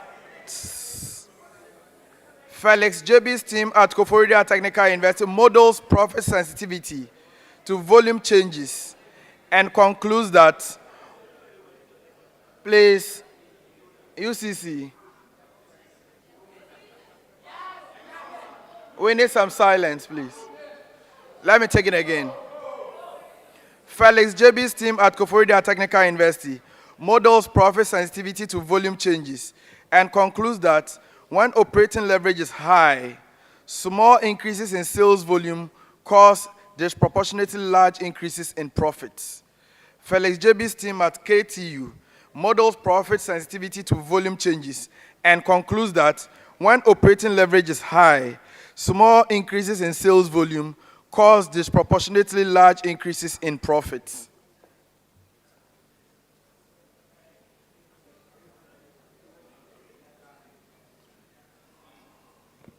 True. It is true.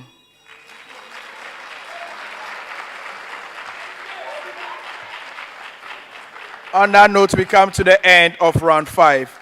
We have a final round to go.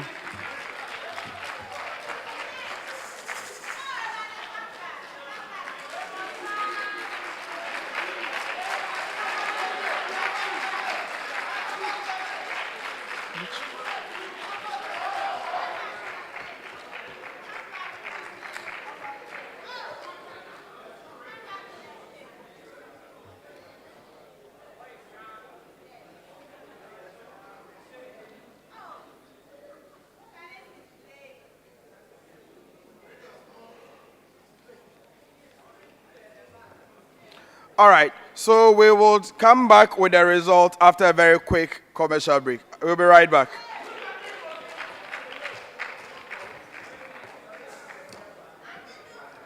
The very essence of leadership is to become more. At ICAG, we stand for leadership and we are inspired to offer more. Leadership stands up to be answerable. We use our national and international conferences to tell our story and hold ourselves to high global benchmarks. Leadership is where brilliance is rewarded. We reward brilliance with scholarships for postgraduate students. Leadership thrives on fresh ideas. Our Tertiary Business Sense Challenge makes you see business from a different perspective. Leadership is not about today. We keep an eye on tomorrow by providing internships in high-ranked institutions to inspire the next generation of business leaders. Leadership is acquiring ATSWA, CA Professional, Post-Chartered Diploma from ICAG. ICAG, where leaders become more. The very essence of leadership is to become more. At ICAG, we stand for leadership and we are inspired to offer more. Leadership stands up to be answerable. We use our national and international conferences to tell our story and hold ourselves to high global benchmarks. Leadership is where brilliance is rewarded. We reward brilliance with scholarships for postgraduate students. Leadership thrives on fresh ideas. Our Tertiary Business Sense Challenge makes you see business from a different perspective. Leadership is not about today. We keep an eye on tomorrow by providing internships in high-ranked institutions to inspire the next generation of business leaders. Leadership is acquiring ATSWA, CA Professional, Post-Chartered Diploma from ICAG. ICAG, where leaders become more. The very essence of leadership is to become more. At ICAG, we stand for leadership and we are inspired to offer more. Leadership stands up to be answerable. We use There's our a national great source of and international power, adding to your options, knowing that quality and standard remains intact and our content, which is we see every day, is accessible on the go. Access your favorite daily graphic and our weeklies, The Mirror, Graphic Business, Graphic Showbiz, Junior Graphic, and Graphic Sports on Graphic News Plus app. It's the digital replicas of our work. Download Graphic News Plus app on the Google Play Store, Apple App Store, and available available on www.graphicnewsplus.com as you remain abreast of and keep pace with on-the-minute news updates on the go. Home sweet home. Welcome family and friends. Choose the bundle that best works for you from as low as 10 Ghana cedis weekly for unlimited access to all. It's time to start thinking about a career at one of the world's leading professional services organizations. A career that connects you to a diverse A quick concern about one of the answers that were given by values to create a truly inclusive culture. A career that creates opportunities to specialize in a wide range of business areas and to take that expertise and quality to industries, from local healthcare to global manufacturing.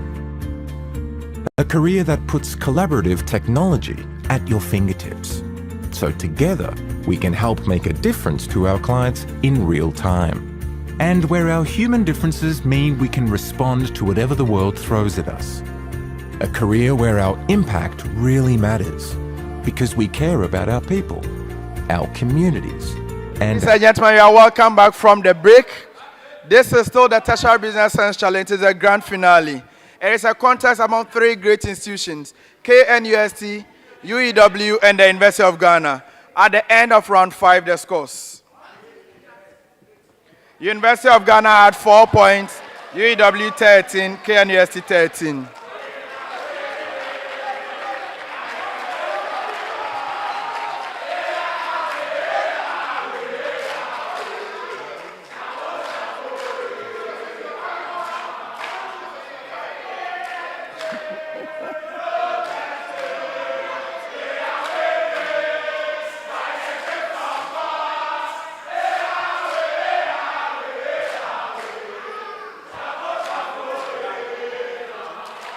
All right, thank you.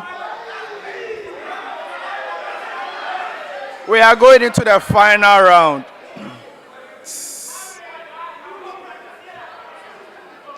Final round riddles. But before we go there, KNUST, how do you assess your performance so far? I believe there's more room for improvement, and we are waiting until the final bell rings before we can conclude. All right. University of Education, how do you see your performance so far? Our performance hasn't been the best. It's an average performance. And we are looking forward to improving that in the last round. Okay. And then University of Ghana, how do you see your performance so far? It's been intense, but since it's a final, it's understandable.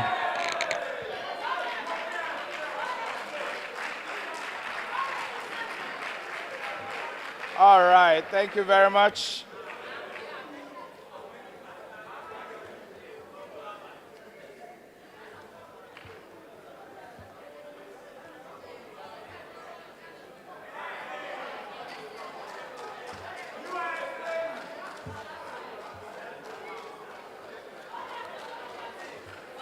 Okay, so riddles. Stage. The first school to ring their bell will be given the opportunity to answer. If they answer on the first clue correctly, they get 5 points. Second clue, 4 points. Third and any other clue, 3 points. Now, when you get it wrong, you can no longer partake in that particular UEW. Eugene.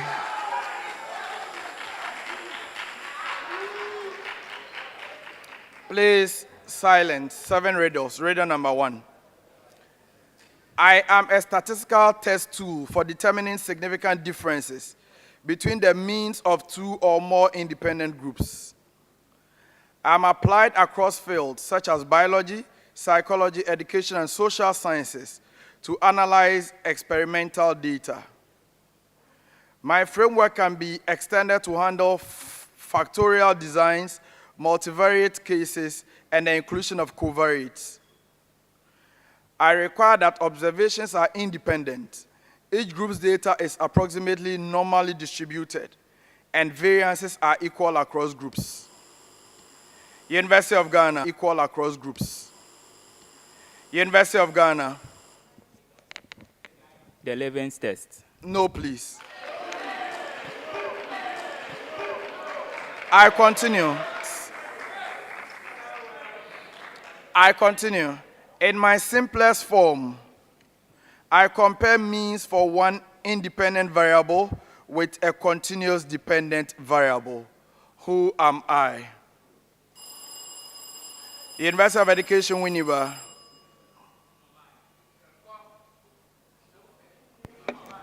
The ANOVA. The ANOVA is correct.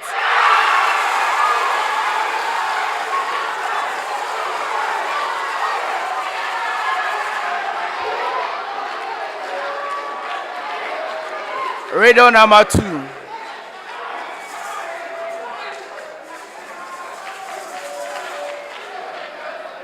Riddle number 2.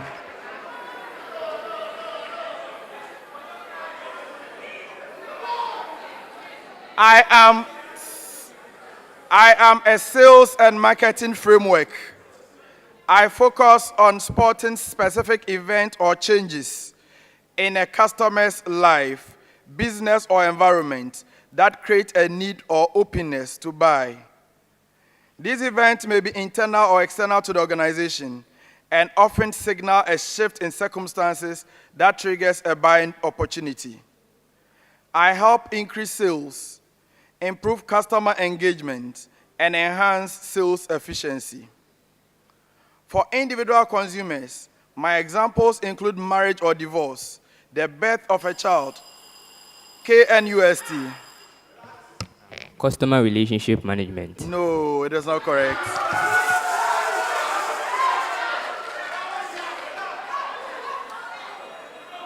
I continue. For individual consumers, my examples include marriage or divorce, the birth of a child, moving to a new home, and starting a new job and graduation. Who am I?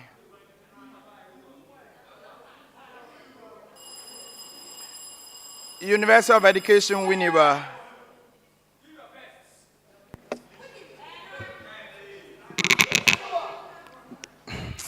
Demographics.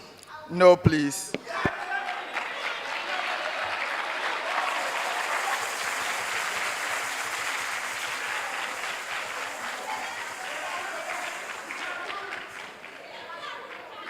All right, so we move on. University of Ghana is not answering.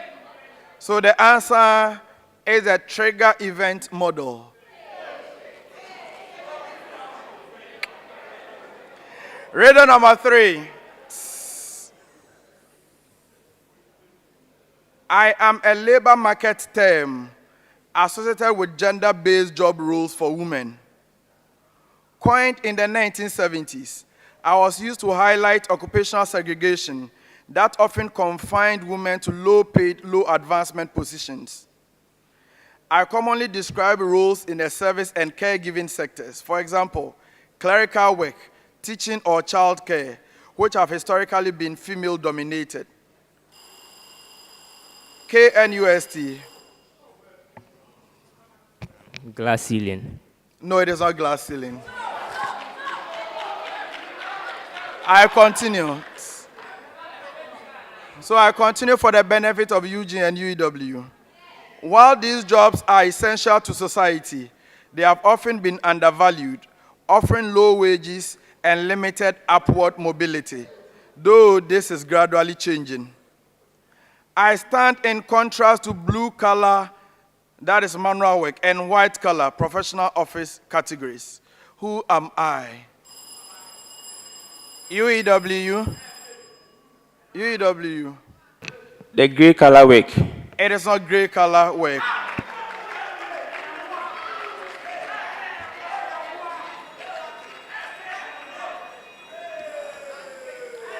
University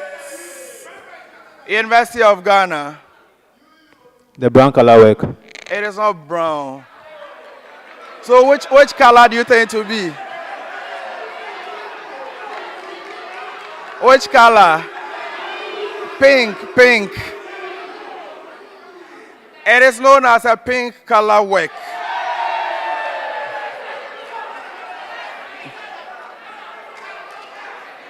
Riddle number 4. Riddle number 4. I am a type of notification that law enforcement must give to criminal suspects. I am part of a preventive criminal procedure rule requiring police to advise individuals in custody before direct questioning or its functional equivalent. I inform suspects of their right to remain silent, that anything they say can be used against them in court, and their right to an attorney or lawyer, even if they cannot afford one. I exist to ensure that statements made during custodial interrogation remain admissible in later criminal proceedings. I originate from the U.S. Supreme Court case Miranda versus Arizona, which ruled that KNUST. The Miranda rule. Yes.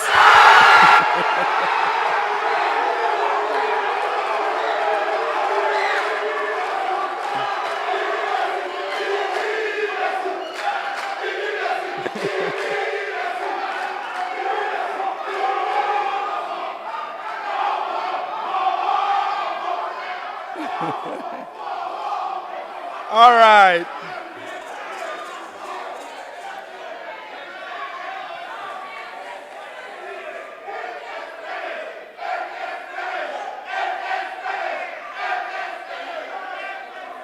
Riddle number 5. I continue. Most brokers permit me only for traders with the highest options trading approval level and an active margin account. I attract some traders because I allow them to collect the option premium upfront without holding the underlying asset to offset potential losses. Specifically, I involve selling a call option without owning the underlying assets, unlike a covered call. I have no hedge in place if the option is exercised. Who am I? University of Education, Winneba.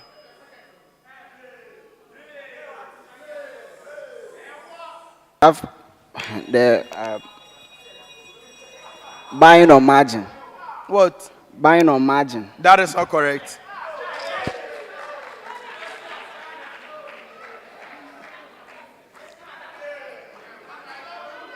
All right. Audience.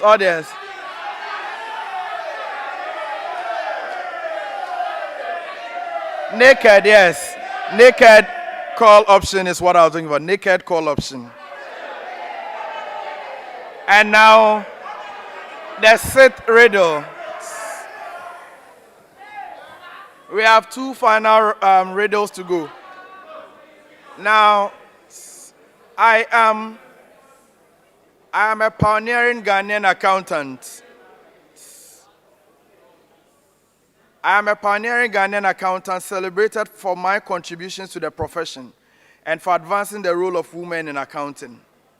In 1959, I became the first Ghanaian woman to qualify as a chartered accountant, paving the way for generations of women in the field.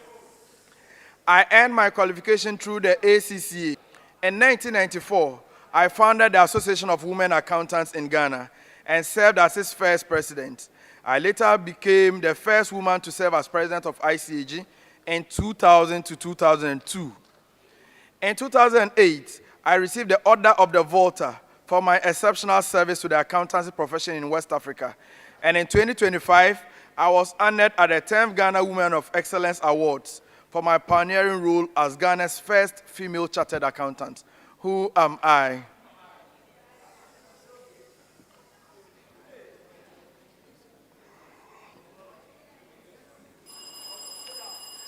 University of Education, Winneba.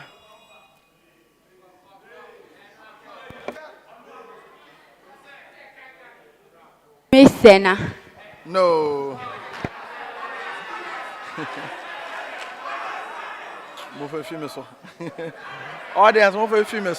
Audience.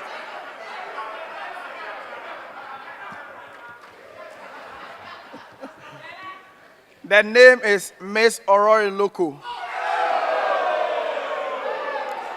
And now, the last riddle.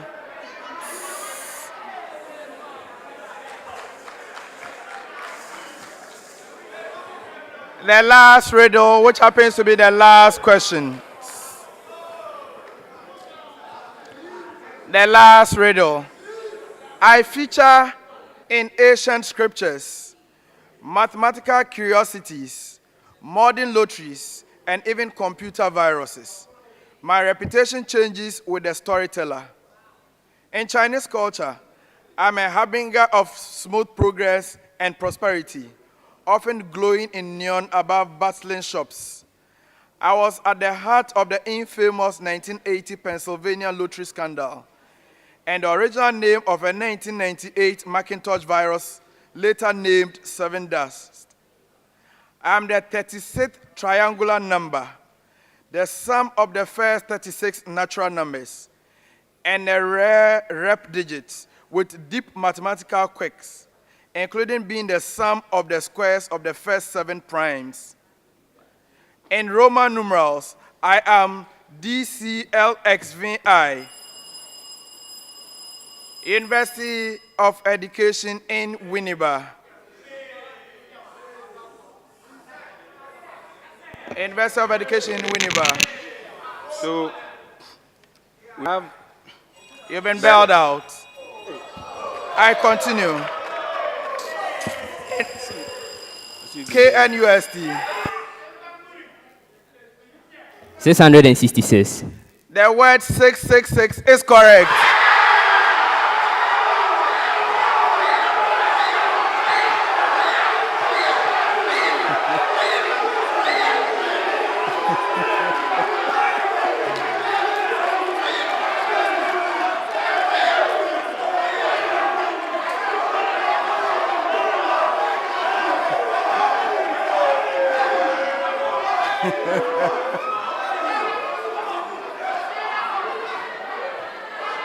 Yes. So 666 is the correct answer.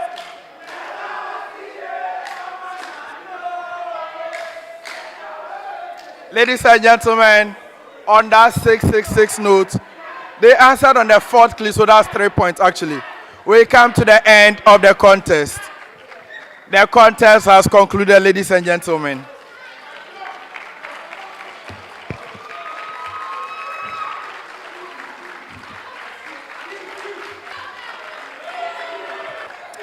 So we will take the scores for round 6.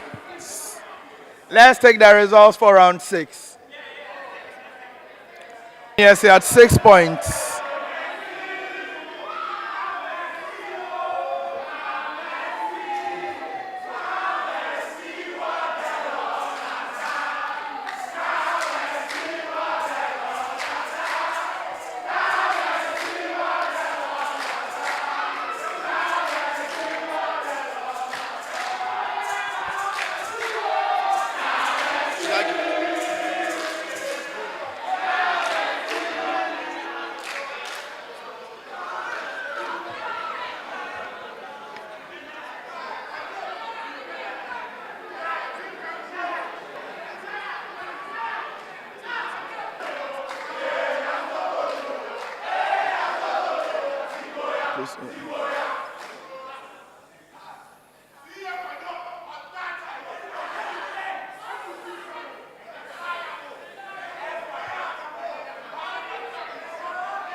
Eugene, how do you assess the contest overall? The finals has been tough, but at the end we realized that it wasn't our day. It wasn't our day. All right. So what do you think didn't work out for you? Please. I think we did everything. It was just not ours. All right. What do you make of your opponents, the 2 schools? Yeah. They are equally good. All right.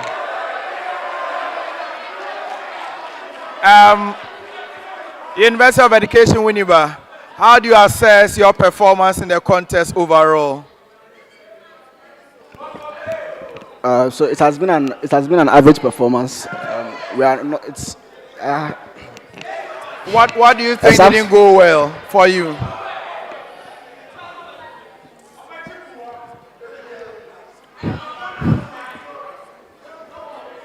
What do you think didn't work for UEW? I think today luck wasn't on our side, and that was the only problem. Okay. And finally, what do you make of your opponents, University of Ghana and KNUST? Oh yeah, we understand that they are all equally good. So yes, it's a win that was well deserved. Okay. And now finally to KNUST. How do you assess your performance overall?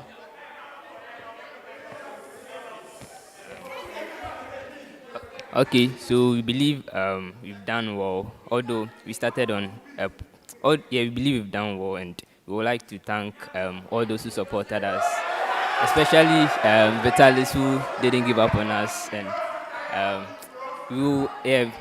can hardly hear you. Okay, I'll say our performance was satisfactory. We've done well, and then I think we'll commend ourselves for this victory. What do you think worked or didn't work for you? I believe this. So I believe this. I believe this was our day, and that is one reason why it worked for us. Because our opponents, what do you make of your two opponents, Eugene and UW? Yeah, so our opponents are like coming to this contest. We knew that our opponents will will put up a good fight. So we commend them for putting up a fight. All right. So, ladies and gentlemen, we will be announcing the final results soon, and schools.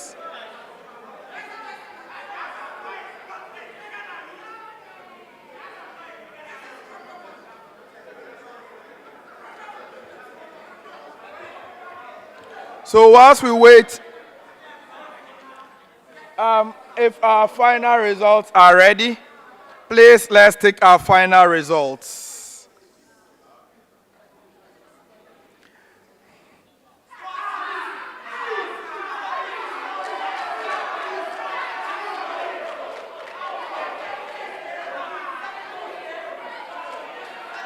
Ladies and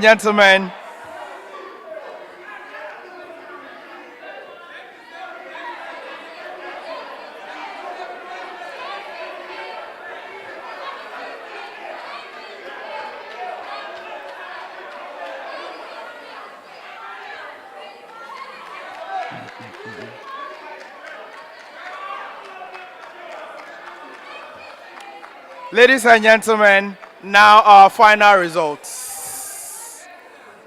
At the end of the contest, our final scores. University of Education Winneba had 51.83.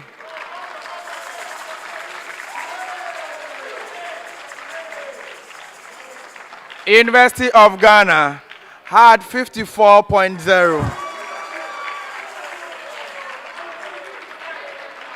Kwame Nkrumah University of Science and Technology, 77.17.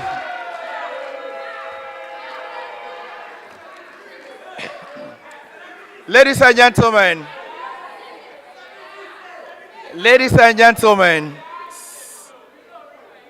by the powers in me vested, by the powers announced, I hereby inform you that for the second time, they are the winners of the Tertiary Business Sense Challenge 2025. Congratulations to you, gentlemen.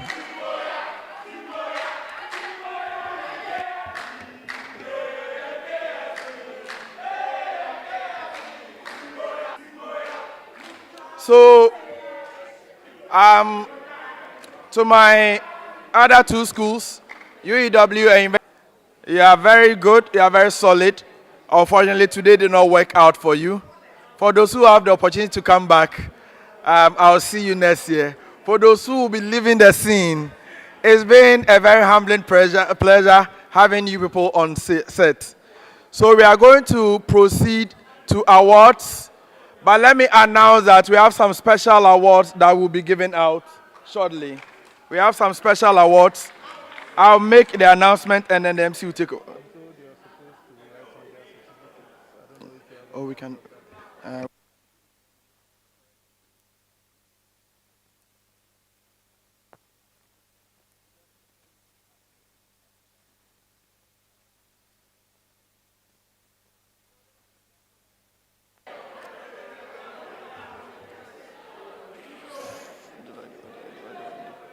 LinkedIn challenge.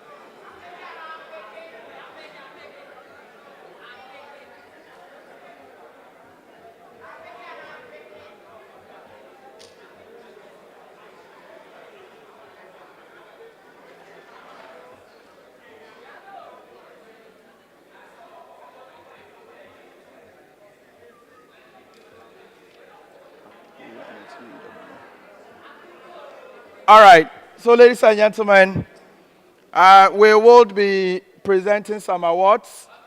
So if we are ready, I believe we can begin with the awards ceremony.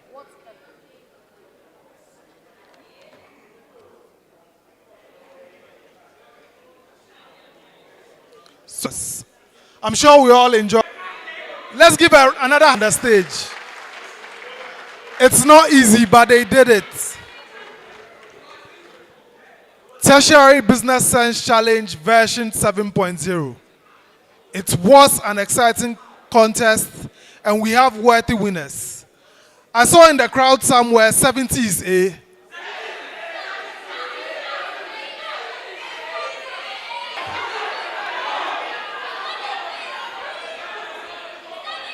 So let's give out some special recognition awards before we award our gallant contestants here on the stage.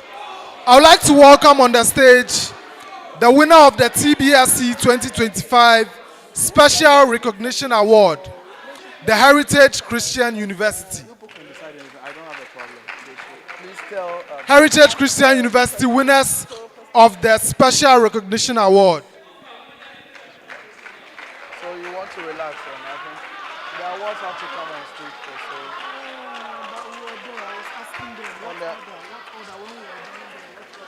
All right. We got nobody. So, all right.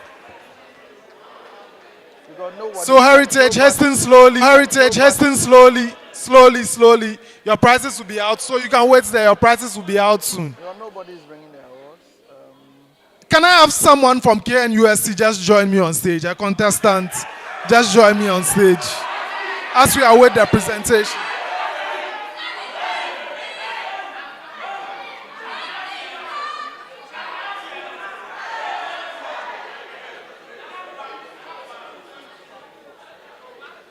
Adding to your options, knowing that quality and standard remains intact and our content, which is accepted as truth and accuracy every day, is accessible on the go. Access your favorite daily graphic and our weeklies The Mirror, Graphic Business, Graphic Showbiz, Junior Graphic, and Graphic Sports on Graphic News Plus app. It's the digital replicas of our work. Download Graphic News Plus app on the Google Play Store, Apple App Store. And about the 70s, but how eloquent they were, how fluent they were in answering their questions, and how vibrant they were in giving out their answers. Thank you very much, boss. Thank you for joining me on stage. Thank you.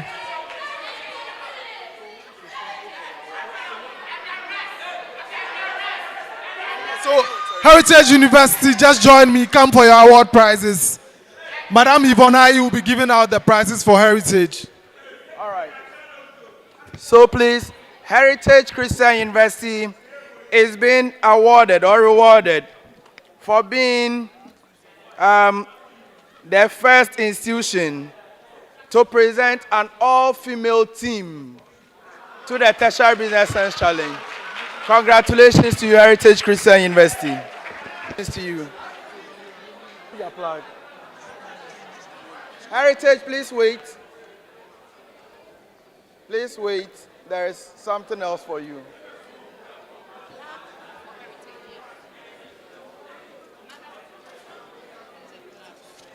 What's the next one?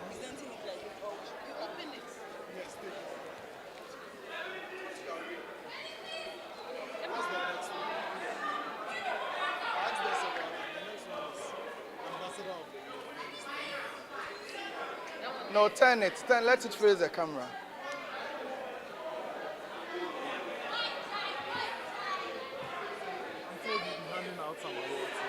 Yes, those are the names I'm mentioning. Okay. So that's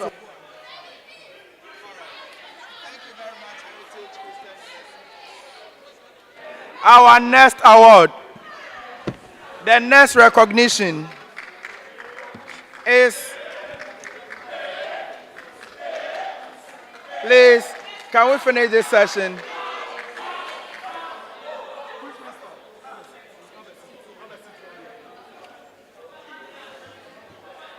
So please, let's have some silence. The next recognition is the Graphic Business Excellence Award.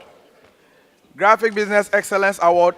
This is a list from semi-final to the final, those who had the highest point accumulation in terms of the graphic business newspaper. From the round of 16 to the national final, those who had the highest accumulation of points, the average. And when we do the average, we have the University of Education Winneba winning that award.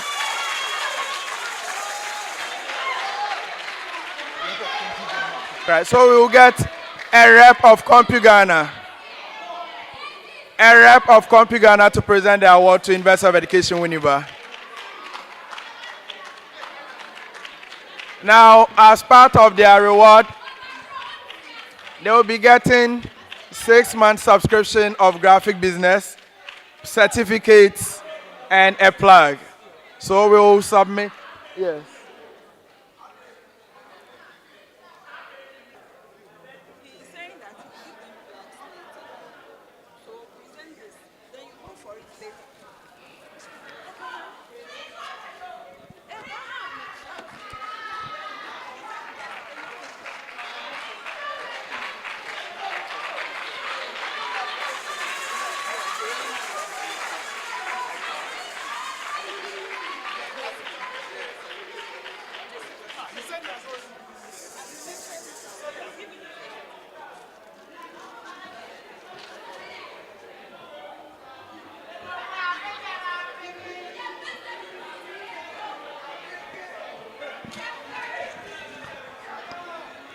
So they are receiving a certificate. They will be receiving some monthly subscription for Graphic Business newspaper. The recipient is the University of Education Winneba. Congratulations to you for winning the Graphic Business Excellence Award.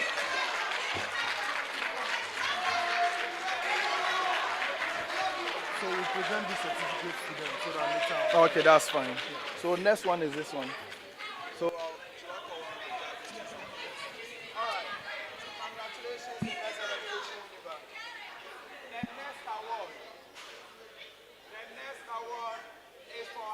in challenge, the LinkedIn challenge, where we ask students to make a post on LinkedIn, and then we reward the one who has the highest engagement at the end of the day.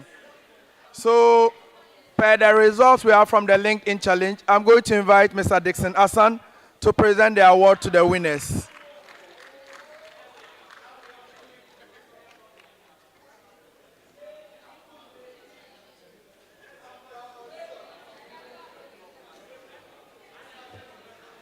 Have that one here. Okay. And the award winner is the University of Cape Coast.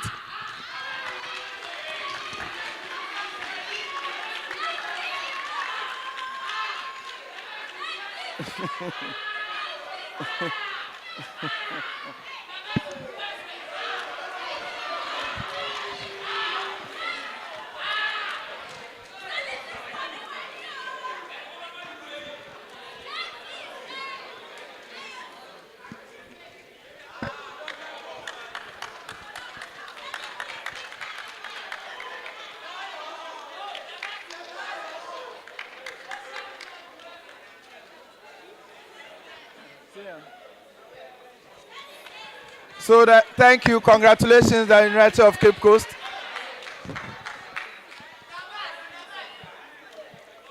Congratulations to UCC. Our next award is a Strategic Innovation Excellence Award. And this award is sponsored by ASPA Professional Institute or Executive Institute. So I'm going to invite the rep of ASPA here, Madam Rachel Hemmans, to present the Strategic Innovation Excellence Award. And this award is presented to that had the highest scores at the semi-final and then the final in terms of the business case presentation. So in terms of the business case presentation, the school that had the highest average score from semi-final to the final. And it is my honor to inform you that the winner is the Kwame Nkrumah University of Science and Technology. I think, so they have certificates. They will be given a plaque.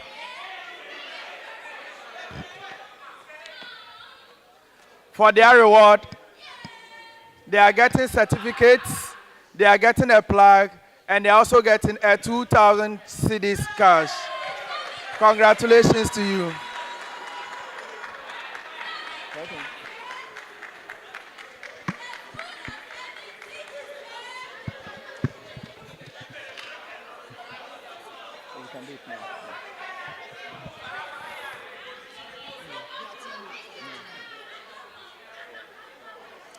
Congratulations, Kwame Nkrumah University of Science and Technology.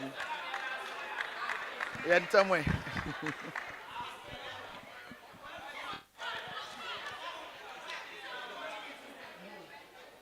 David.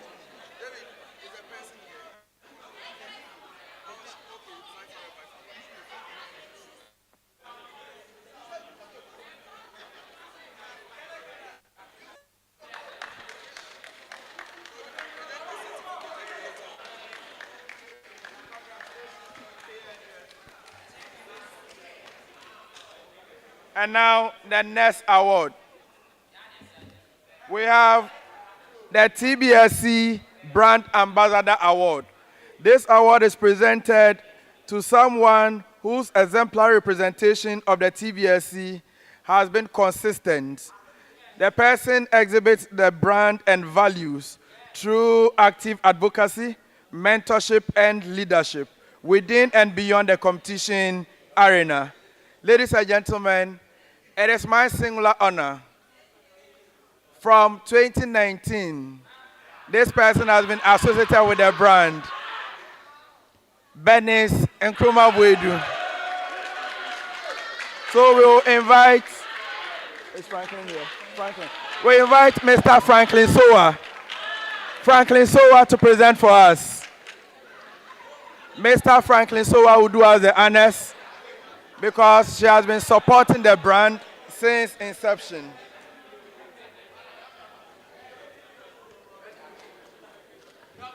There's a Stella. There's also a certificate here. So we'll sign it. She has been very supportive of the journey from 2019, mentoring and coaching the University of Cape Coast team. Congratulations to you, Benis.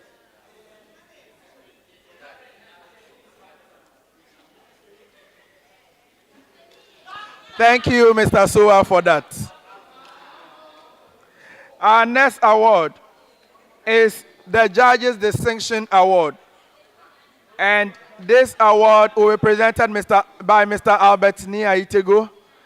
And it is to the school that had the highest points today. I mean, the business case presentation. So the judges are giving something. And the winners are the Kwame Nkrumah University of Science and Technology.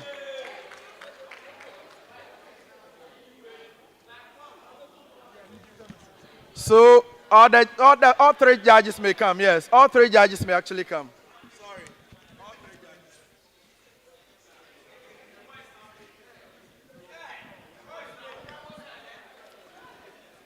So each participant will get a certificate as Judges Distinction Award. The judges will contribute something. They are also going to present some other awards to them later.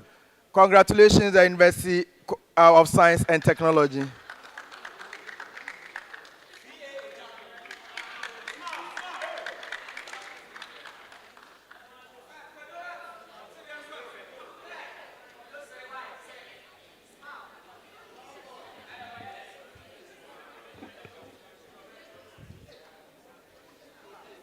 All right, thank you. The next major award is our Coach of the Year. The Coach of the Year. Now, this award is going to be presented to someone who has had strategic brilliance, mentorship, and unwavering commitment that has guided their team in the last couple of weeks or months. Beyond the competition, the person has been also very supportive of the Tertiary Business Sense Challenge platform. So it is not only for the results of today, the person's commitment to the TBSC journey that we have.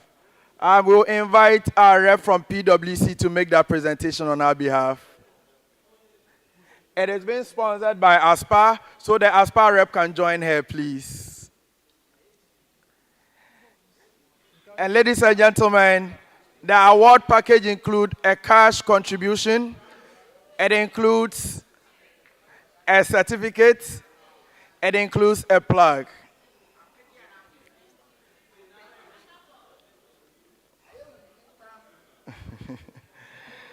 Ladies and gentlemen, our TBSC Most Supportive Coach of the Year award goes to Mr. Samuel Gameli Gajo.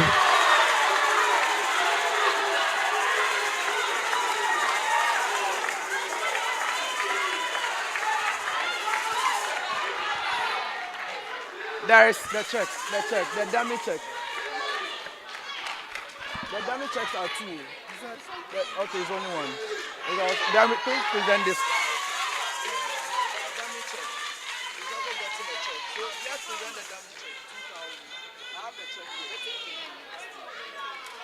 All right. So, congratulations, sir. And now,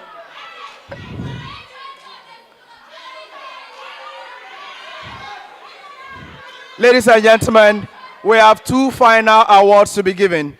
But before then, Rachel, please don't go. Rachel, who is one of our judges, is making a cash contribution to the two females on stage. So, there will be a symbolic presentation to the two females on stage, and then we get to. So Matilda and Cassandra, congratulations, please, you may receive your award.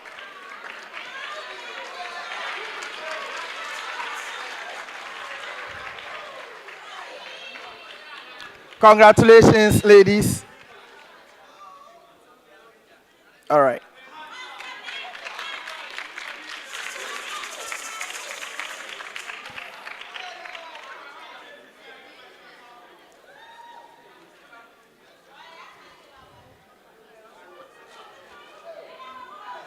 Congratulations, Cassandra.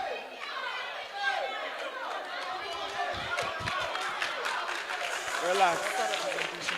That's fine. So I'll give you your numbers later. All right. Man.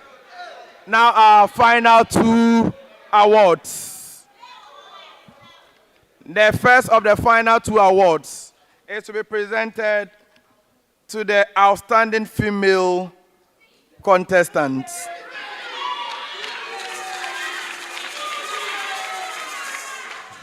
And this award is sponsored by myself and as well as Mr. Samuel Gameli Gajo. So please, the award winner is Matilda Appleton.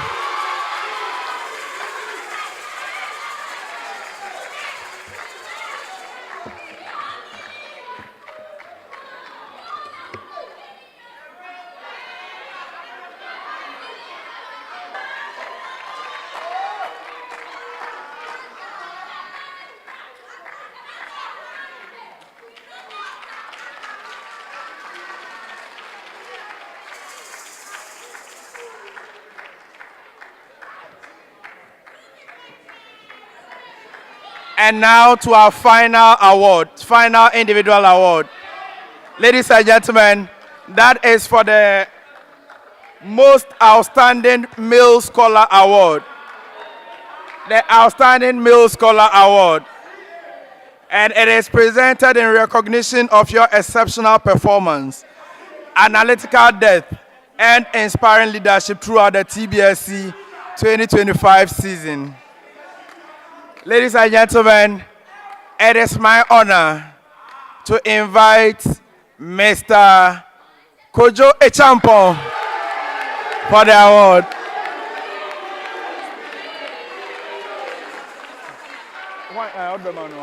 All right. Presented by Madam Stella Lugosu. It is sponsored by the Quizmaster himself. It includes a cash prize as well as a plaque. Congratulations, Kojo. So, ladies and gentlemen, I think it is now time for the overall winner of the trophy. And I'll call on Mr. Franklin Sowa. Zuria, please take over. Thank you. So you can invite whoever has to present the trophy.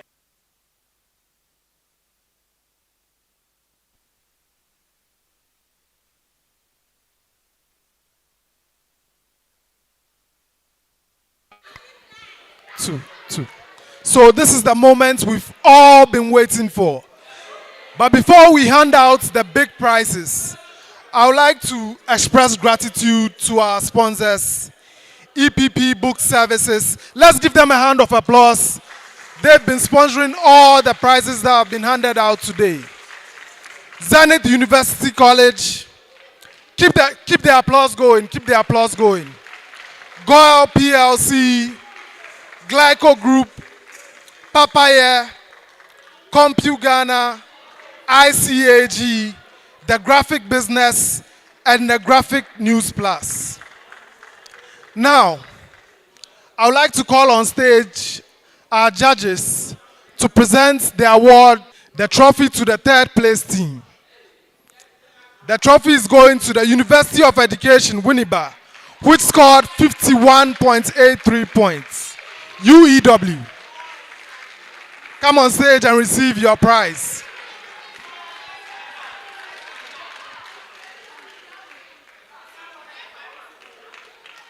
So UEW are receiving mobile phones, books, and souvenirs from PwC.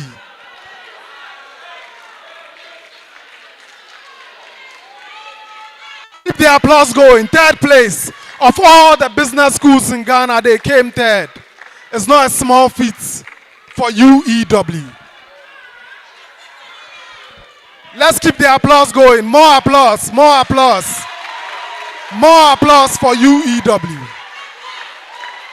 Yes, they are also going to be receiving medals, bronze medals for coming third in the Tertiary Business Sense Challenge version 7.0.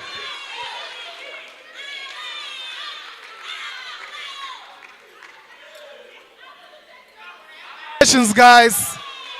The third best business school in the country, the University of Education, Winneba.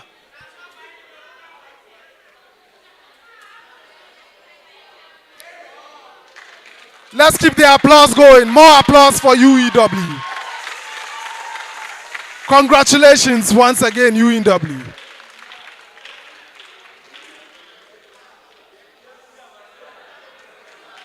Thank you very much. Thank you very much. Judges, don't go off stage. Don't go off stage. Just wait in the corner because we'll be joining. All of us will come together for the game. Okay. So just be at the side. Yes. Now our second place school, the University of Ghana Business School, UGBS. They scored 54 points. Congratulations, UGBS. Can we have the reps of Compu Ghana and PwC join the prizes to UGBS? UGBS, join me on stage to receive your prizes. UGBS. So in second place, UGBS will be receiving tablets, books, and souvenirs from PwC. Congratulations, UGBS.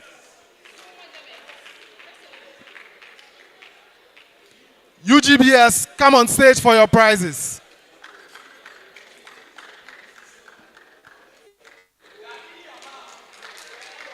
Let's give them a hand up. Let's encourage them. They are a bit slow. Everyone can tell they are disappointed, but still, let's give them a hand of applause. They came in second with 54 points. Let's encourage them. Yes, UGBS, receive your medals. Congratulations, guys. The second best business school in the whole of Ghana. It's not a small feat. Yes, that's my money maker, Ike.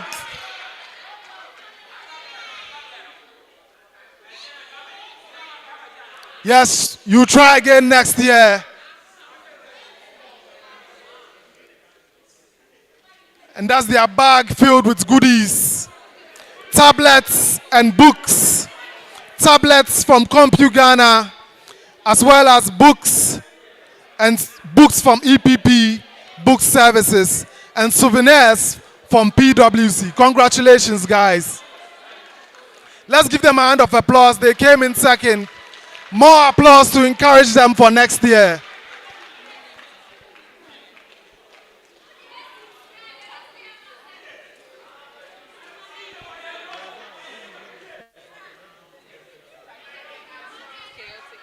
Congratulations, that's my money maker receiving the trophy for UGBS. Congratulations, UGBS, the second best business school in the country.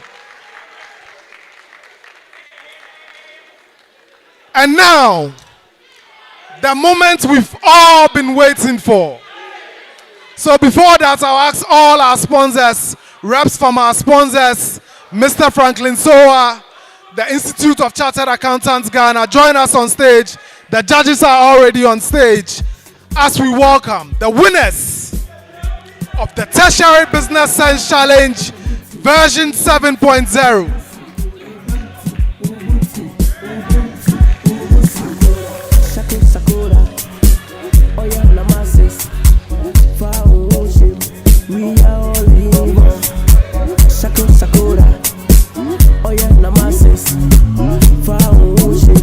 We also have in the house the editor of the Graphic Business, Mr. Mustafa Suleiman.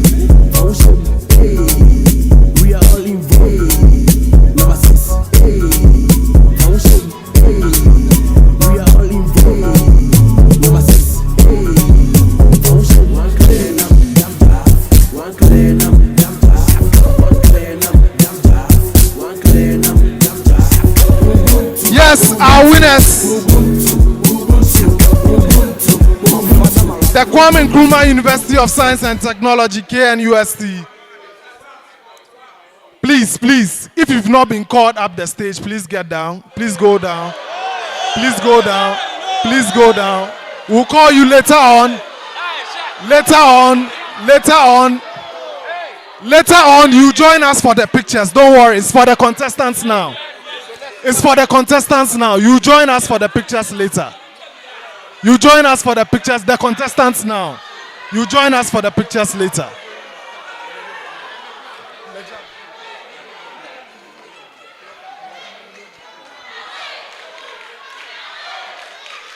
Yes, so congratulations. Let's present the trophies and prizes to our winners, the Kwame Nkrumah University of Science and Technology. They'll be receiving trophies, medals, laptops for all our contestants, books, souvenirs from PwC, as well as television sets for the winning school. Let's give them a hand of applause as they receive their medals. 2 laptops. Yeah. 4 laptops for our winning school, the Kwame Nkrumah University of Science and Technology. Congratulations, guys. Let's give them some applause. Let's give our winners a hand of applause.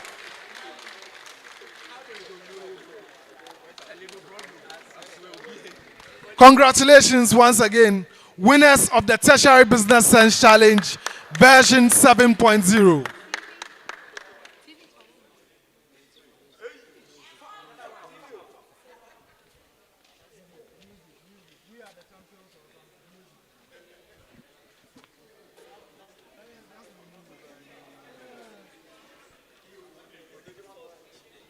Yes, they are also receiving books from EPP Books and Services.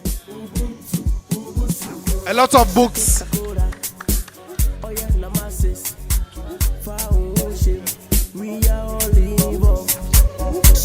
So we are receiving a television set to the winning school, the Kwame Nkrumah University of Science and Technology, the KNUST School of Business.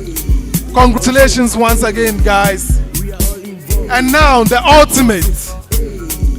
ultimate title to our winning school, the KNUST School of Business, receiving the trophy from the Director Marketing of the Graphic Communications Group Limited, Mr. Franklin Sowa. Let's give them a hand of applause. Next year, it may be your school. Congratulations once again, KNUST. Next year, it may be your school. So let's give KNUST the recognition that they deserve. Congratulations, KNUST. The winners of the Tertiary Business Sense Challenge, version 7.0.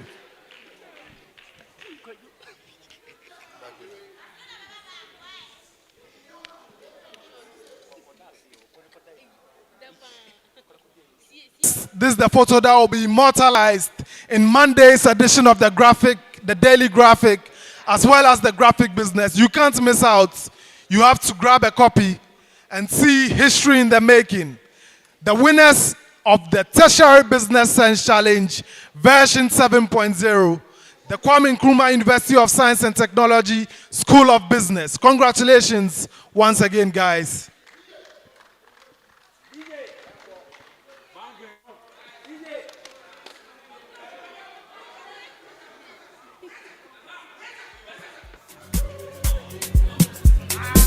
So till next year.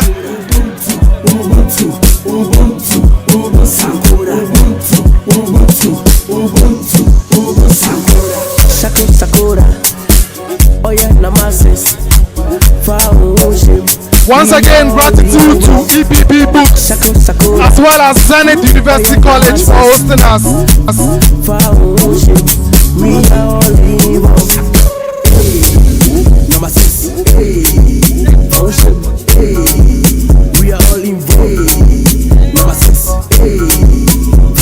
Source of power, adding to your options, knowing that quality and standard remains intact, and our content, which is accepted as truth and accuracy every day, is accessible on the go.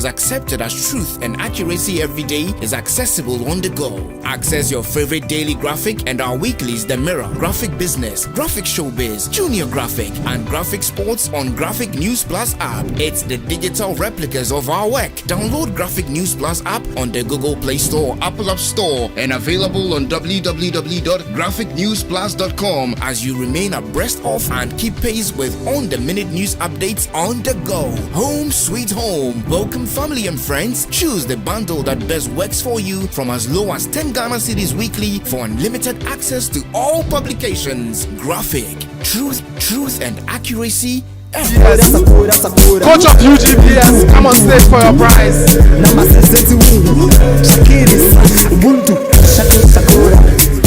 Coach of UGBS, come on stage for your prize. A special prize from our sponsors.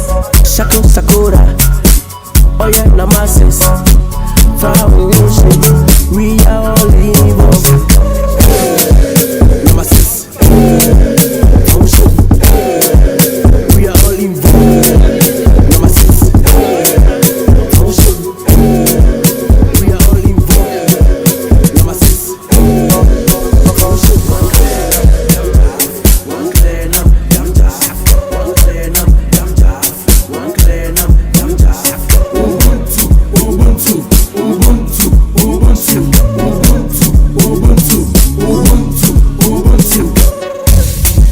Coach for UG, Silas. Yes, come for your prize, coach of UG.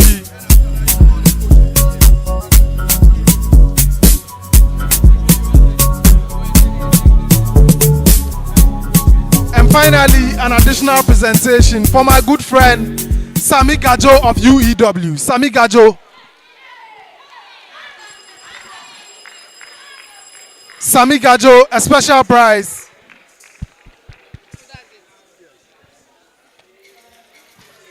Sami Gajo.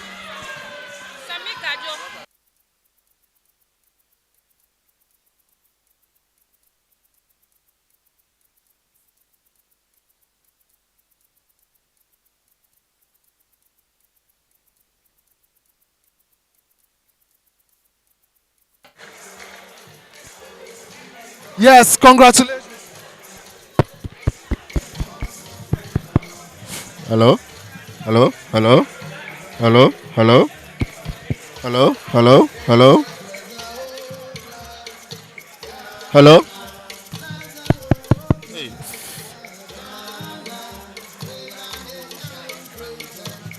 Hello?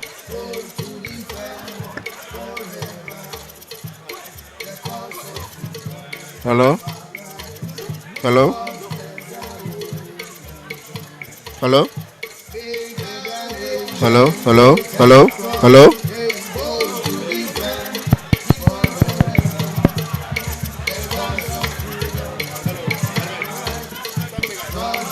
Try two.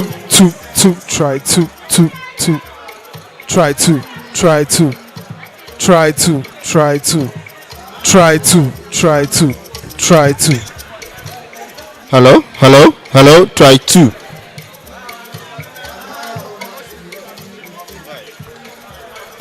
So that's it, guys. It's a wrap. Till we meet again next year.